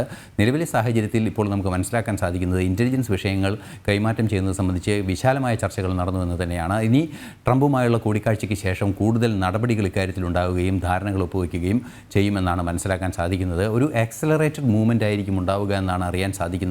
നേരത്തെ നമ്മൾ സൂചിപ്പിച്ചതുപോലെ ഇന്ത്യ അമേരിക്ക ചർച്ചയിലുണ്ടാകുന്ന ആ നടപടിക്രമങ്ങൾ കുറെ കൂടി കാര്യക്ഷമമായും അതിവേഗത്തിലും നടക്കാനുള്ള സാധ്യത കൂടി അന്താരാഷ്ട്ര നിരീക്ഷകരെല്ലാം തന്നെ ചൂണ്ടിക്കാണിക്കുന്നുണ്ട്. അതുപോലെ തന്നെ പലതരത്തിലുള്ള വ്യാവസായിക വാണിജ്യ ബന്ധങ്ങളിലുള്ള ഇടപെടൽ സംബന്ധിച്ചുള്ള വിഷയങ്ങളുണ്ട്. അത്തരത്തിലുള്ള കാര്യങ്ങളിലെല്ലാം തന്നെ വിശാലമായ ചർച്ചകൾ നടക്കുമെന്നാണ് അറിയാൻ സാധിക്കുന്നത്. മറ്റൊരു സുപ്രധാന ഘടകം എന്ന് പറയുന്നത് യുക്രൈൻ വിഷയത്തിലെ ഭാരതത്തിൻ്റെ ഇടപെടൽ കൂടി കണക്കിലെടുത്തുകൊണ്ടുള്ള ഒരു നീക്കം ട്രംപിൻ്റെ ഭാഗത്തു നിന്നുണ്ടായിരിക്കുന്നു എന്നതാണ്. ഇന്നലെ ട്രംപ് വ്ളാഡിമിർ പുടിനുമായും അതുപോലെ തന്നെ വ്ളാഡിമിർ സെലൻസ്കിയുമായും കൂടിക്കാഴ്ച ഫോണിൽ സംസാരിച്ചിരുന്നു. സെലൻസ്കിയുമായുള്ള ചർച്ച ഏതാണ്ട് 1 മണിക്കൂറിലേറെ നീണ്ടു എന്നാണ് അറിയാൻ സാധിക്കുന്നത്. തീർച്ചയായും യുക്രൈൻ റഷ്യ യുദ്ധം പരിഹരിക്കുന്നതിന് നീക്കങ്ങൾ ഉണ്ടാകുന്നു എന്ന് തന്നെയാണ് മനസ്സിലാക്കാൻ സാധിക്കുന്നത്. അതൊരു പരിധിവരെ പ്രധാനമന്ത്രി നരേന്ദ്രമോദിയുടെ മധ്യസ്ഥതയിൽ തന്നെ നടന്നേക്കും, അല്ലെങ്കിൽ പല വിഷയങ്ങളിലും പ്രധാനമന്ത്രിയുടെ ഇടപെടലുണ്ടായിരിക്കും എന്ന് തന്നെയാണ് പ്രതീക്ഷിക്കുന്നത്. അദ്ദേഹത്തിൻ്റെ സന്ദർശന വേളയിൽ തന്നെ ഈ ലോകത്തെ ഗ്രസിച്ച ഏറ്റവും ദീർഘകാലം നിലനിൽക്കുന്ന ഈ യുദ്ധത്തെ അല്ലെങ്കിൽ ലോകത്തെ പല രീതിയിൽ ബാധിച്ച യുദ്ധത്തെ അവസാനിപ്പിക്കാനുള്ള നീക്കം നടത്തുക എന്നത് ട്രംപിൻ്റെ അധികാരമേറ്റപ്പോൾ തന്നെ പ്രഖ്യാപിച്ച ലക്ഷ്യങ്ങളിലൊന്നാണ്. അത് നടപ്പാക്കുന്നതിന് വേണ്ടിയുള്ള ഒരു നീക്കവും കൂടി നടക്കുന്നു. അത് പ്രധാനമന്ത്രി നരേന്ദ്രമോദിയുടെ സാന്നിധ്യത്തിൽ തന്നെ അല്ലെങ്കിൽ പ്രധാനമന്ത്രിയുടെ ഇൻപുട്ടുകളോടുകൂടി തന്നെ നടക്കാനുള്ളൊരു സാധ്യതയുണ്ട് എന്നാണ് മനസ്സിലാക്കാൻ സാധിക്കുന്നത്. വിനോദ്. അതെ, അതേപോലെ തന്നെ അദ്ദേഹത്തിന് ഇന്ന് അവിടെ പുലർച്ചെ, ഭാരത സമയം ഇന്ന് പുലർച്ചെയാണെന്ന് തോന്നുന്നു അല്ലേ ഐസൺ ജോസ്, അദ്ദേഹത്തിന് ലഭിച്ച സ്വീകരണത്തിൻ്റെ കൂടുതൽ ദൃശ്യങ്ങൾ നമുക്ക് ലഭിച്ചിട്ടുണ്ട്. ഊഷ്മളമായ സ്വീകരണമാണ് അദ്ദേഹത്തിന് ലഭിച്ചത്. നേരത്തെ ഐസൺ പറഞ്ഞതാണ്, ഭാരതീയരും അവിടെ താമസിക്കുന്ന പ്രവാസികളായ ഭാരതീയരടക്കം അദ്ദേഹത്തെ സ്വീകരിക്കാൻ ബ്ലെയർ ഹൗസിന് മുമ്പിൽ എത്തിയിരുന്നു. അദ്ദേഹത്തിന് രാവിലെ ലഭിച്ച ആ വരവേൽപ്പിനെ പറ്റി കൂടി ഐസൺ ജോസ്. തീർച്ചയായും വിനോദ്, ഏറ്റവും മികച്ച അല്ലെങ്കിൽ ഏറ്റവും മാതൃകാപരമായൊരു വരവേൽപ്പ് തന്നെ അദ്ദേഹത്തിന് ഭാരത സമൂഹത്തിൻ്റെ ഭാഗത്തു നിന്നുണ്ടായി എന്നാണ് നമുക്ക് മനസ്സിലാക്കാൻ സാധിക്കുന്നത്. നമുക്കറിയാവുന്നതാണ്, കടുത്ത മഞ്ഞുവീഴ്ചയുടെ ഒരു സാഹചര്യത്തിൽ പോലും കൃത്യമായി അവിടെ എത്തുകയും ബ്ലെയർ ഹൗസിന് മുന്നിൽ എത്തുകയും ആ ബ്ലെയർ ഹൗസിന് മുന്നിൽ വലിയ തോതിൽ ജനങ്ങൾ എത്തുകയും ചെയ്തിരുന്നു. അവരുടെ എല്ലാം തന്നെ ചിത്രങ്ങൾ പ്രധാനമന്ത്രി നരേന്ദ്രമോദി തൻ്റെ എക്സിൽ കുറിക്കുകയും ചെയ്തു, അല്ലെങ്കിൽ പങ്കുവയ്ക്കുകയും ചെയ്തിട്ടുണ്ട്. കടുത്ത മഞ്ഞിനെ അവഗണിച്ച് മഞ്ഞുവീഴ്ചയും അതുപോലെ തന്നെ മഴയ്ക്ക് സമാനമായ രീതിയിൽ ഐസ് വീഴ്ചയും എല്ലാം തന്നെ നടക്കുന്ന നിൽക്കുന്ന ഒരു സാഹചര്യത്തിൽ അതിനെയെല്ലാം അവഗണിച്ചുകൊണ്ട് തന്നെ സ്വീകരിക്കാൻ വന്നവർക്ക് നന്ദി അറിയിച്ചുകൊണ്ട് അദ്ദേഹം ട്വീറ്റ് പങ്കുവയ്ക്കുകയും ചെയ്തിട്ടുണ്ട്. മറ്റൊരു പ്രധാന വിഷയം എടുത്തു പറയേണ്ടത് ഇന്ത്യൻ വംശജരുമായി അല്ലെങ്കിൽ ഇന്ത്യക്കാരുമായുള്ള ഒരു കൂടിക്കാഴ്ചയ്ക്കുള്ള സാധ്യത കൂടിയുണ്ട് എന്ന വിവരങ്ങളും പുറത്തു വരുന്നുണ്ട്. അത് ട്രംപുമായുള്ള കൂടിക്കാഴ്ചയ്ക്ക് ശേഷമായിരിക്കും അവരെ അഭിസംബോധന ചെയ്യുക എന്നും അറിയാൻ സാധിക്കുന്നുണ്ട്.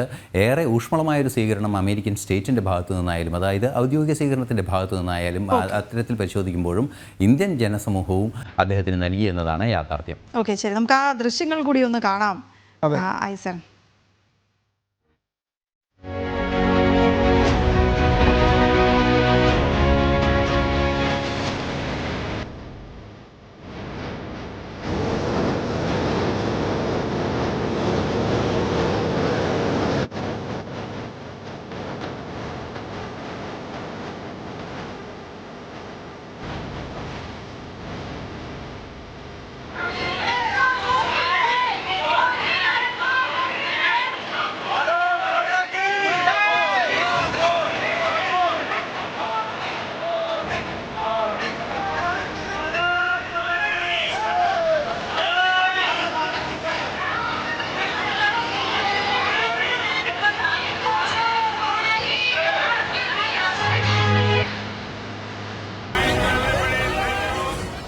അതെ, ഐസൻ ജോസ് പറഞ്ഞ പോലെ വളരെ ഊഷ്മളമായ സ്വീകരണം തന്നെയാണ്. അതെ, അവിടെ ഭാരത് മാതാ കീ ജയ് എന്നുള്ള ഇതെല്ലാം വിളിച്ചുകൊണ്ടാണ് അവർ പ്രധാനമന്ത്രിയെ വരവേറ്റത്. ഓക്കെ, മറ്റൊരു പ്രധാനപ്പെട്ട റിപ്പോർട്ടിലേക്ക് കൂടി പോയാൽ ഭീകരതയ്ക്കെതിരെ ഉറച്ച നിലപാടുമായി ഭാരതം ഫ്രാൻസ് സംയുക്ത പ്രസ്താവന. ഭീകരപ്രവർത്തനത്തിലുള്ള ഫണ്ടിംഗ് തടയുന്നതിനും ഭീകരർക്ക് താവളം ഒരുക്കുന്നത് ഇല്ലാതാക്കുന്നതിനും ഇരു രാജ്യങ്ങളും സഹകരിക്കും. ഭാരതത്തിൻ്റെ ഭീകരവിരുദ്ധ അന്വേഷണ ഏജൻസി NSGയും ഫ്രഞ്ച് ഏജൻസി GIGNും സഹകരിച്ച് പ്രവർത്തിക്കാനും ഇരു രാജ്യങ്ങളും തമ്മിൽ ധാരണയായി. പ്രധാനമന്ത്രി നരേന്ദ്രമോദിയുടെ ഫ്രാൻസ് സന്ദർശന വേളയിലാണ് നിർണായക തീരുമാനങ്ങൾ ഉണ്ടായത്. ഭീകരതയ്ക്കെതിരെ ശക്തമായി സഹകരിക്കാനുള്ള ഉത്തരവാദിത്വം ഇരു രാജ്യങ്ങളും ഏറ്റെടുക്കും. ഭീകരപ്രവർത്തനത്തിന് പണം ലഭ്യമാക്കുന്നത് തടയിടാൻ ഇരു രാജ്യങ്ങളും ശക്തമായി പ്രവർത്തിക്കും.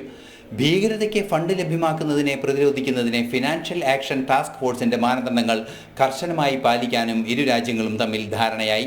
ഭീകരർക്ക് താവളമൊരുക്കുന്ന രാജ്യങ്ങളെ സംയുക്തമായി എതിർക്കും. അതിർത്തി കടന്നുള്ള തീവ്രവാദവും അനുബന്ധ മയക്കുമരുന്ന് കടത്തും ഇരു രാജ്യങ്ങളും ശക്തമായി പ്രതിരോധിക്കും. ഭീകരതയ്ക്കെതിരായ ഇന്റലിജൻസ് വിവരങ്ങൾ ഉൾപ്പെടെ കൈമാറുന്നതിനും NSGയും ഫ്രഞ്ച് ഭീകരവിരുദ്ധ ഏജൻസിയായ GIGNും ചേർന്ന് പ്രവർത്തിക്കാനും പ്രധാനമന്ത്രിയുടെ ഫ്രാൻസ് സന്ദർശന വേളയിൽ തീരുമാനമായി. ഭാരതത്തിന്റെ ഭീകരവിരുദ്ധ സഖ്യത്തിന് ശക്തമായ പിന്തുണയും സാങ്കേതിക സഹായവും ഉറപ്പാക്കുന്ന ധാരണകളാണ് ഇരു രാജ്യങ്ങളും തമ്മിൽ ഇന്നുണ്ടായത്. ഇന്റർനാഷണൽ ഡെസ്ക്, ജനം. അന്താരാഷ്ട്ര വാർത്ത കഴിഞ്ഞു. ഇനി നമുക്ക് രാജ്യത്തെ പ്രധാനപ്പെട്ട ഒരു വാർത്തയിലേക്ക് വരണം. വഖഫ് ഭേദഗതി ബില്ലുമായി ബന്ധപ്പെട്ട JPC റിപ്പോർട്ട് ഇന്ന് രാജ്യസഭയിൽ അവതരിപ്പിക്കും. ഫെബ്രുവരി 1 റിപ്പോർട്ട് ലോക്സഭയിൽ വെച്ചിരുന്നു. ബില്ലിന് JPC അംഗീകാരം നൽകിയ പശ്ചാത്തലത്തിലാണ് റിപ്പോർട്ട് പാർലമെൻറ്റിൽ വയ്ക്കുന്നത്. വിവരങ്ങളുമായി ഗൗതം അനന്തനാരായണൻ ചേരുന്നു. ഗൗതം, നമുക്കറിയാം വഖഫ് ഭേദഗതി ബിൽ അത് നേരത്തെ പാർലമെൻറ്റിൽ എത്തിയതാണ്. പിന്നീട് അത് JPCയുടെ മുമ്പാകെ എത്തി. ഇപ്പോൾ JPC അംഗീകരിച്ച ആ ബില്ലാണ് ഇന്ന് രാജ്യസഭയിലേക്ക് വരുന്നത്. കൂടുതൽ വിവരങ്ങൾ ഗൗതം. വിനോദ്, ജനുവരി 27-ന് ഈ JPC ഈ വിഷയത്തിൽ നിലവിലെ ബില്ലിന് അംഗീകാരം നൽകിയിരുന്നു. പ്രതിപക്ഷ JPCയിലെ അംഗങ്ങൾ എതിർപ്പ് മുന്നോട്ട് വെച്ചെങ്കിലും JPC ഒരു ഭൂരിപക്ഷ അംഗങ്ങളുടെ നിഗമനത്തിന്റെ അടിസ്ഥാനത്തിലാണ് ഈ ഭേദഗതി ബില്ലിന് അന്ന് അംഗീകാരം നൽകിയത്. ഇതേ തുടർന്ന് ഫെബ്രുവരി 1-ാം തീയതി ലോക്സഭയിൽ ഈ JPC റിപ്പോർട്ട് വെച്ചു. അതിനുശേഷം ഇന്നിപ്പോൾ പാർലമെന്റിന്റെ ഇരു സഭകളും ഇന്നുകൂടി മാത്രമേ ചേരുന്നുള്ളൂ. ഈ ബജറ്റ് സമ്മേളനത്തിന്റെ ആദ്യഘട്ടം ഇന്നിപ്പോൾ അവസാനിക്കാൻ പോവുകയാണ്. ഈ ഒരു സാഹചര്യത്തിൽ ഇന്ന് രാജ്യസഭയിലും ഈ JPC റിപ്പോർട്ട് വയ്ക്കും എന്നാണ് ലഭ്യമാകുന്ന വിവരം. ഇതിനുശേഷം അടുത്ത മാസം വീണ്ടും പാർലമെന്റിന്റെ ബജറ്റ് സമ്മേളനത്തിന്റെ 2-ാം ഘട്ടം ആരംഭിക്കും. ഒരുപക്ഷെ പാർലമെന്റിൽ ലോക്സഭയിലും രാജ്യസഭയിലും ഈ ബില്ല് വെച്ച പശ്ചാത്തലത്തിൽ, ഈ റിപ്പോർട്ട് വെച്ച പശ്ചാത്തലത്തിൽ ബജറ്റ് സമ്മേളനത്തിന്റെ 2-ാം ഘട്ടത്തിൽ JPC ഭേദഗതി, ഈ വഖഫ് ഭേദഗതി ബില്ല് അവതരിപ്പിക്കുമെന്ന് തന്നെയാണ് ലഭ്യമാകുന്ന വിവരം. ഓക്കെ, ശരി ഗൗതം.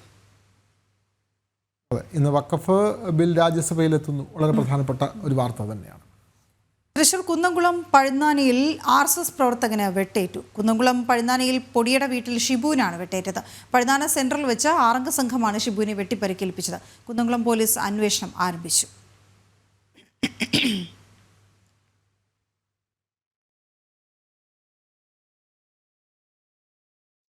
പുത്തൂർ ചേരുന്ന വിവരങ്ങളുമായി. ആനന്ദ, എന്താണ് സംഭവിച്ചത്? വീണ, ഇന്നലെ വൈകിട്ട് 10 മണിയോട് കൂടിയായിരുന്നു സംഭവം. കുന്നംകുളം പഴുന്നാലയിൽ വെച്ചാണ് ഇത്തരത്തിൽ RSS പ്രവർത്തകന് വെട്ടേറ്റത്. കൊടിയട വീട്ടിൽ ഷിബുവിനാണ് കഴുത്തിന് വെട്ടേറ്റത്.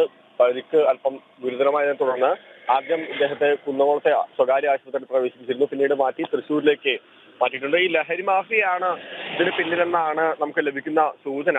എന്തായാലും കുന്നംകുളം പോലീസ് സംഭവത്തിൽ കേസെടുത്ത് അന്വേഷണം ആരംഭിച്ചിട്ടുണ്ട്. ഓക്കെ, ആനന്ദ് പുത്തൂറാണ് വിവരങ്ങൾ നൽകിയത്.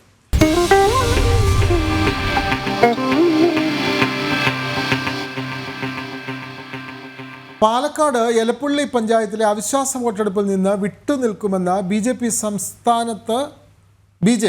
സംസ്ഥാനത്ത് ഒരിടത്തും LDFും UDFും കൊണ്ടുവരുന്ന അവിശ്വാസങ്ങളിൽ പങ്കെടുക്കരുത് എന്ന സംസ്ഥാന നേതൃത്വത്തിൻ്റെ തീരുമാനപ്രകാരമാണ് BJP അംഗങ്ങൾ വിട്ടുനിൽക്കാൻ തീരുമാനിച്ചിട്ടുള്ളത്. അതേസമയം ബ്രൂവറി വിഷയത്തിലാണ് അവിശ്വാസമെന്ന് CPM ജില്ലാ നേതൃത്വം പറയുമ്പോഴും അതിന് വിപരീതമായാണ് എലപ്പുള്ളിയിലെ CPM പഞ്ചായത്ത് അംഗങ്ങൾ പറയുന്നത്. വിവരങ്ങളുമായി അരുൺ ആലത്തൂർ ചേരുന്നു. അരുൺ, ഈ എലപ്പുള്ളിയിലെ ബ്രൂവറിയുമായി ബന്ധപ്പെട്ട് ആ പഞ്ചായത്തിൽ അവിശ്വാസ പ്രമേയം വരുന്നു. ആ അവിശ്വാസ പ്രമേയത്തിൽ നിന്ന് BJP അംഗങ്ങൾ വിട്ടുനിൽക്കുകയാണ്. അതായത് അത് സംസ്ഥാന നേതൃത്വത്തിൻ്റെ നിലപാടാണ്.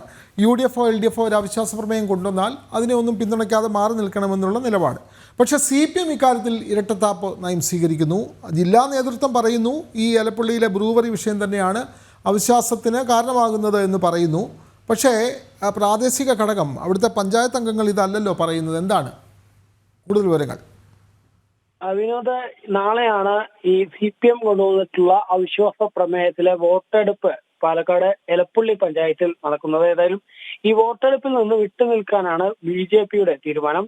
CPM കൊണ്ടുവന്നിട്ടുള്ള അവിശ്വാസത്തിൽ ആത്മാർത്ഥതയില്ല എന്നും CPM ശ്രമിക്കുന്നത് മദ്യനിർമ്മാണ കമ്പനിക്ക് അനുമതി നൽകിയതുമായി ബന്ധപ്പെട്ട് എലപ്പുള്ളിയിൽ ഉയരുന്ന ഈ ജനദോഷം തണുപ്പിക്കുന്നതിന് വേണ്ടിയാണ് ഈ അവിശ്വാസം കൊണ്ടുവന്നിരിക്കുന്നത് എന്നുമാണ് BJP കണക്കുകൂട്ടുന്നത്. മാത്രമല്ല, സംസ്ഥാനത്ത് ഒരിടത്തും ഈ കോൺഗ്രസ് ആണെങ്കിലും CPM ആണെങ്കിലും കൊണ്ടുവരുന്ന അവിശ്വാസങ്ങളിൽ ഒന്നും പങ്കെടുക്കരുത് എന്നുള്ളതാണ് സംസ്ഥാന നേതൃത്വത്തിന്റെ തന്നെ തീരുമാനം. അതുകൊണ്ട് തന്നെ CPMന്റെ അവിശ്വാസത്തിൽ BJP പങ്കെടുക്കില്ല എന്നുള്ളത് വ്യക്തമാക്കുന്നുണ്ട്. അതേസമയം തന്നെ ഈ അവിശ്വാസം ബ്രൂവറി വിഷയത്തിലാണ് എന്നുള്ളതായിരുന്നു CPM ജില്ലാ നേതൃത്വം നേരത്തെ പറയുന്നുണ്ടായിരുന്നത്. പക്ഷേ അതിന് വിപരീതമായിട്ടാണ് ഈ പഞ്ചായത്തിലെ CPM മെമ്പർമാർ പറയുന്നത്. മദ്യനിർമ്മാണ കമ്പനിയുമായി അവിശ്വാസത്തിന് ബന്ധമില്ല എന്നും ഈ കോൺഗ്രസ് ഭരിക്കുന്ന പഞ്ചായത്തിന്റെ ഭരണ പരാജയവും മറ്റു കാര്യങ്ങളും ചൂണ്ടിക്കാട്ടിക്കൊണ്ടാണ് തങ്ങൾ അവിശ്വാസം നൽകിയിരിക്കുന്നത് എന്നുമാണ് CPMന്റെ പഞ്ചായത്ത് അംഗങ്ങൾ പറയുന്നത്. അതേസമയം ഈ കോൺഗ്രസുകാർ പറയുന്നത് അവിശ്വാസം വരുമ്പോൾ കാണാം, അപ്പൊ തങ്ങൾ നിലപാട് പറയാം എന്ന തരത്തിലാണ് കോൺഗ്രസ് വിഷയത്തിൽ പറയുന്നത്. ഏതായാലും 22 അംഗങ്ങളുള്ള ഈ എലപ്പുള്ളി പഞ്ചായത്തിൽ കോൺഗ്രസിന് 9 അതുപോലെ CPMന് 8 BJPക്ക് 5 അംഗങ്ങളാണ് ഉള്ളത്. അവിശ്വാസ വോട്ടെടുപ്പ് ഏതായാലും നാളെ നടക്കും. നിലവിലേതായാലും ഈ മദ്യനിർമ്മാണശാലയ്ക്ക് അനുമതി നൽകിയതോടുകൂടെ തന്നെ വലിയ വിവാദങ്ങളും പ്രതിഷേധങ്ങളും ഒക്കെയാണ് എലപ്പുള്ളി പഞ്ചായത്തിൽ ഉണ്ടായിക്കൊണ്ടേയിരിക്കുന്നത്. അതിനിടയിലാണ് ഇത്തരത്തിൽ CPM തന്നെ ഒരു അവിശ്വാസം കൊണ്ടുവന്നിരിക്കുന്നത്. അപ്പോൾ ഈ CPM അവിശ്വാസ പ്രമേയം അവിടെ ഇത്തരത്തിലുള്ള പ്രമേയം കൊണ്ടുവരുന്നത് ഈ നിലവിലുള്ള UDF ആണല്ലോ അവിടുത്തെ ഭരണസമിതി. അപ്പോൾ ആ ഭരണസമിതിയെ അസ്ഥിരപ്പെടുത്തുക, അല്ലെങ്കിൽ അവിടുത്തെ ഭരണം UDFൻ്റെ കയ്യിൽ നിന്നും ഭരണം ഇല്ലാതാക്കുക എന്നുള്ള ഒരു നീക്കത്തിൻ്റെ ഭാഗമായാണോ? പ്രത്യേകിച്ചും എലപ്പുള്ളി പഞ്ചായത്തിൽ ബ്രൂവറി വരുന്നതിനെതിരെ എലപ്പുള്ളി പഞ്ചായത്ത് പ്രസിഡന്റ് ശക്തമായ ഭാഷയിലാണ് വിമർശിച്ചത്. കാരണം പഞ്ചായത്തിനോട് ആലോചിച്ചിട്ടില്ല, പഞ്ചായത്ത് ഇത് അറിഞ്ഞിട്ടില്ല തുടങ്ങിയ കാര്യങ്ങളെല്ലാം പറഞ്ഞിരുന്നു. അപ്പോൾ ആ ഭരണസമിതിയെ അവിടെ തകിടം മറിച്ച് ബ്രൂവറിക്ക് ആവശ്യമായ എല്ലാ സൗകര്യങ്ങളും ഒരുക്കി കൊടുക്കുക, അതുതന്നെയാണോ LDF ഉദ്ദേശിക്കുന്നത്? കോൺഗ്രസ് ആണെങ്കിലും BJP ആണെങ്കിലും ഉന്നയിക്കുന്നത് അത്തരത്തിലൊരു ആരോപണമാണ്. ഈ അവിശ്വാസം എന്നുള്ളത് 2 കാര്യങ്ങളാണ് അവർ പറയുന്നത്. ഒന്ന്, ഈ CPM ഇപ്പോൾ ഇത്രയും, അതായത് കഴിഞ്ഞ 1 വർഷം മുമ്പോ 2 വർഷം മുൻപോ ഒക്കെ അവിശ്വാസം വേണമെങ്കിൽ ഈ CPMനെ അവതരിപ്പിക്കാൻ പറ്റും. അരുണിലേക്ക് തിരിച്ചു വരാം. ഇപ്പോൾ വനമന്ത്രി AK ശശീന്ദ്രന്റെ പ്രതികരണത്തിലേക്ക്. പുതിയ സംസ്ഥാന അധ്യക്ഷൻ ഉടൻ ഉണ്ടാവും. അത് തീരുമാനിക്കേണ്ടത് ദേശീയ നേതൃത്വമാണ്. അവർ തീരുമാനിക്കും. അവർ തീരുമാനിച്ചാൽ ഞങ്ങൾ അംഗീകരിച്ച് മുമ്പോട്ട് പോകും. തോമസ് കെ തോമസ് അധ്യക്ഷനാവാൻ തയ്യാറാണെന്ന് പറഞ്ഞിട്ടുണ്ട്. അദ്ദേഹത്തെ താങ്കൾ പിന്തുണയ്ക്കുന്നുണ്ടോ? എൻ്റെ പിന്തുണ ആർക്കും ആവശ്യമില്ല, എന്നാൽ എല്ലാവർക്കും കൊടുക്കാൻ തയ്യാറാണ്. കാരണം ഞാൻ പറഞ്ഞു, ഈ കാര്യത്തിൽ എൻ്റെ പിന്തുണയോ എൻ്റെ ചർച്ചയോ അല്ല പ്രശ്നം. ഞങ്ങളുടെ കാര്യത്തിൽ അന്തിമ തീരുമാനം എടുക്കുന്നത് എന്ന് പറഞ്ഞാൽ ശ്രീ ശരത് പവാറാണ്. അദ്ദേഹം ഈ കാര്യത്തിൽ എന്താണോ പറയുന്നത് അതാണ് കേരളത്തിലെ NCP പ്രവർത്തകന്മാരുടെ അവസാന തീരുമാനം. ആ തീരുമാനം വന്നു കഴിഞ്ഞാൽ ഒരു വർത്തമാനം ഉണ്ടാവില്ല. ഈ തോമസ് കെ തോമസിനെ താങ്കൾ പിന്തുണയ്ക്കാൻ തയ്യാറാണോ? തോമസ് കെ തോമസ് അധ്യക്ഷ സ്ഥാനത്തേക്ക് വരികയാണെങ്കിൽ അത് നല്ലതാണോ? അല്ല, അതൊക്കെ പിന്നെ ഇപ്പോൾ ഭാവിയിൽ അദ്ദേഹം ഓരോരുത്തരുടെ ആരാണോ പ്രസിഡന്റ് ആകുന്നത് അദ്ദേഹത്തിൻ്റെ പ്രവർത്തനങ്ങളെ ആശ്രയിച്ചിരിക്കും നല്ലതോ ചെയ്തു. മുൻവിധിയോടുകൂടി ആരെയും കാണുകയും ചെയ്യുന്നത് ശരിയല്ല. കാരണം എല്ലാവർക്കും ഓരോ തരം കഴിവുകളും പ്രവർത്തന പരിചയമൊക്കെ ഉണ്ടാകും. അപ്പോൾ അത് വെച്ചിട്ട് ചിലപ്പോൾ നമ്മുടെ പുതിയ മന്ത്രിമാർ നല്ല പെർഫോമൻസ് കാണിക്കുന്നവരില്ലേ, നമുക്കത് അങ്ങനെ പറയാൻ വേണ്ടി പറ്റില്ല. ഏതായാലും ഇപ്പം ഞാൻ ഇതിൻ്റെ അകത്ത് NCP അധ്യക്ഷനാകാൻ ആരും അയോഗ്യനല്ല. എന്നാൽ ഈ കാര്യത്തിൽ ആരെയെങ്കിലും പിന്താങ്ങുകയോ ആരെയെങ്കിലും എതിർക്കുകയോ ചെയ്യുന്നൊരു പ്രശ്നമില്ല. കാരണം നമുക്ക് ഒറ്റക്കെട്ടായി പോകാൻ കഴിയേണ്ട ഒരു ഘട്ടത്തിൽ മറ്റു തരത്തിലുള്ളൊരു ചർച്ചകൾ നടത്താനില്ല. ദേശീയ അധ്യക്ഷൻ എന്താണോ നിർദ്ദേശിക്കുന്നത്. തോമസ് കെ തോമസ് യോഗ്യനാണോ ആ പദവിക്ക്? അല്ല, അതെങ്ങനെയാണ് ഞാൻ നിശ്ചയിക്കുക? ഒരാളുടെ യോഗ്യതയും അയോഗ്യതയും വേറൊരാളെങ്ങനെയാണ് നിശ്ചയിക്കുന്നത്? നമ്മുടെ രാഷ്ട്രീയ പൊതുജീവിതത്തിൽ ആർക്കും പിന്നെ ഏത് പദവിയിലും എത്താവുന്ന ഒരു ജനാധിപത്യ മൂഡില്ലേ, ആ ഒരു ജനാധിപത്യ സ്വഭാവമില്ലേ? അപ്പോൾ ആർക്കും വേണമെങ്കിലും എത്താം.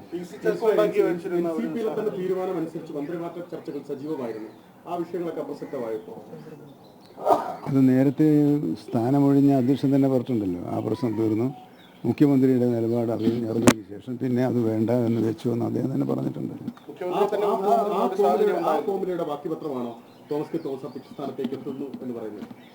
അങ്ങനെ ഒരു ഫോർമുല എന്നുള്ളതായിട്ട് എനിക്കറിയില്ല. തോമസ് കെ തോമസ് തന്നെ പറയുന്നുണ്ട് NCP അധ്യക്ഷനാകാൻ താൻ യോഗ്യനാണെന്നുള്ള കാര്യം അദ്ദേഹം പറയുന്നുണ്ട്. അതെ, പിന്തുണയ്ക്കുന്ന കാര്യം എന്തിനായാലും അങ്ങനെ ആരുടെയും അതൊരു ആലോചനയുടെ ഭാഗമായി വരും.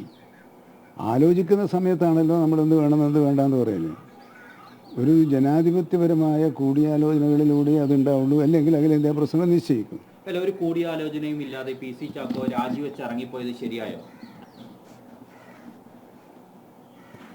അദ്ദേഹത്തിൻ്റെ രാജിയെക്കുറിച്ചൊരു പ്രത്യേക കമൻ്റ് ഇല്ല. കാരണം അദ്ദേഹം എന്നോട് ഞാൻ രാജിവെച്ചു എന്ന് വിവരം അറിയിച്ചു. രാജിവെച്ചതിന് ശേഷം അറിയിച്ചാൽ പിന്നെ കൂടുതൽ ചർച്ച വേണ്ടിയിരുന്നില്ല. അദ്ദേഹത്തെ പോലെ ഒരു മുതിർന്ന നേതാവ് അങ്ങനെയാണോ പെരുമാറേണ്ടത്? ഒരു കൂടിയാലോചനയൊക്കെ താങ്കളെ പോലുള്ള മുതിർന്ന നേതാക്കളോട് നടത്തേണ്ടതല്ലേ?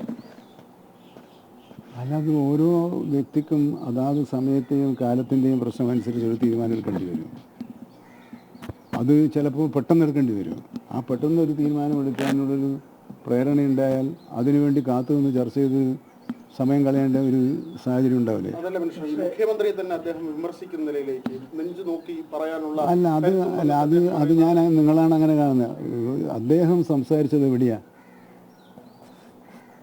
അദ്ദേഹം പത്രസമ്മേളനത്തിലോ പൊതുയോഗത്തിലോ അല്ല സംസാരിച്ചത്. അത് പാർട്ടി യോഗത്തിൽ മന്ത്രിസ്ഥാനവുമായി ബന്ധപ്പെട്ട കാര്യങ്ങളിൽ നടന്ന കാര്യങ്ങൾ അദ്ദേഹം വിശദീകരിച്ചു. അപ്പോൾ മുന്നണിയുടെ ഐക്യത്തിന് വേണ്ടി LDFൻ്റെ കൂട്ടായ്മയ്ക്ക് വേണ്ടി ഞാൻ ഇങ്ങനെ പറഞ്ഞിരുന്നു എന്ന കാര്യം അദ്ദേഹം ജില്ലാ കമ്മിറ്റി യോഗത്തിൽ പറഞ്ഞു. അത് അച്ചടക്കലംഘനമല്ല. പാർട്ടി യോഗങ്ങളിൽ ഏതൊക്കെ പാർട്ടിയിൽ എന്തൊക്കെ കാര്യങ്ങൾ ചർച്ച നടക്കുന്നുണ്ട്. ആ ചർച്ചകളൊക്കെ ജനാധിപത്യപരമായ ചിന്തയിൽ കാണുന്ന ഒരു പാർട്ടിയാണ് NCP. അങ്ങനെ ഒരു മുന്നണിയാണ് ഇടതുപക്ഷ ജനാധിപത്യ മുന്നണി. പാർട്ടിക്കുള്ളിൽ നടക്കുന്ന ചർച്ചകളുടെ അടിസ്ഥാനത്തിൽ പ്രീതിയോ ഭീതിയോ രണ്ടുമില്ല. അതിനുശേഷം ഇങ്ങോട്ട് LDF യോഗത്തിൽ വന്ന് മുഖ്യമന്ത്രിയുടെ നെഞ്ചിൽ നോക്കി പറയാൻ PC ചാക്കോ ഇല്ല പാർട്ടി അധ്യക്ഷ സ്ഥാനത്ത്. അല്ല, അങ്ങനെ പറയില്ല എന്നാണ് അദ്ദേഹം പറഞ്ഞത്. പറയാൻ ഞാൻ തയ്യാറാണെന്നല്ല. അങ്ങനെ പറയുന്നതിന് പകരം ഞാൻ ചെയ്തത് പാർട്ടിക്ക് വേണ്ടി, മുന്നണിക്ക് വേണ്ടി, LDFൻ്റെ പൊതു കൂട്ടായ്മയ്ക്ക് വേണ്ടിയാണ് ഞാൻ ഈ തീരുമാനത്തിൽ. എനിക്ക് മറ്റേ അഭിപ്രായം ഉണ്ടായിരുന്നെങ്കിലും, മന്ത്രി മാറണമെന്ന അഭിപ്രായം ഉണ്ടായിരുന്നെങ്കിലും, എനിക്ക് പാർട്ടിയെയും മുന്നണിയെയും ഗവൺമെൻറ്റിനെയും പൊതുവെ പിന്താങ്ങുക എന്ന നിലയിലാണ് ഞാൻ തീരുമാനത്തിലെത്തിയതെന്നാണ് അദ്ദേഹം പറഞ്ഞത്. അദ്ദേഹം പറഞ്ഞ നല്ല കാര്യം. അദ്ദേഹം ഇപ്പം ഞങ്ങളുടെ ദേശീയ വർക്കിംഗ് പ്രസിഡന്റില്ലേ, അദ്ദേഹത്തിൻ്റെ ഉപദേശങ്ങളും അദ്ദേഹത്തിൻ്റെ സഹായങ്ങളും നാളെ ഇവിടെ ചുമതലയേൽക്കുന്ന അത് ആ വൈസ് പ്രസിഡന്റ് ആരായിരുന്നാലും ആ പ്രസിഡന്റിന് ഉണ്ടാകുമെന്ന് തന്നെയാണ് അദ്ദേഹത്തിൻ്റെ നിലപാട്. ആ നിലപാടിനെ ഞാൻ അപ്രീഷിയേറ്റ് ചെയ്യുന്നു.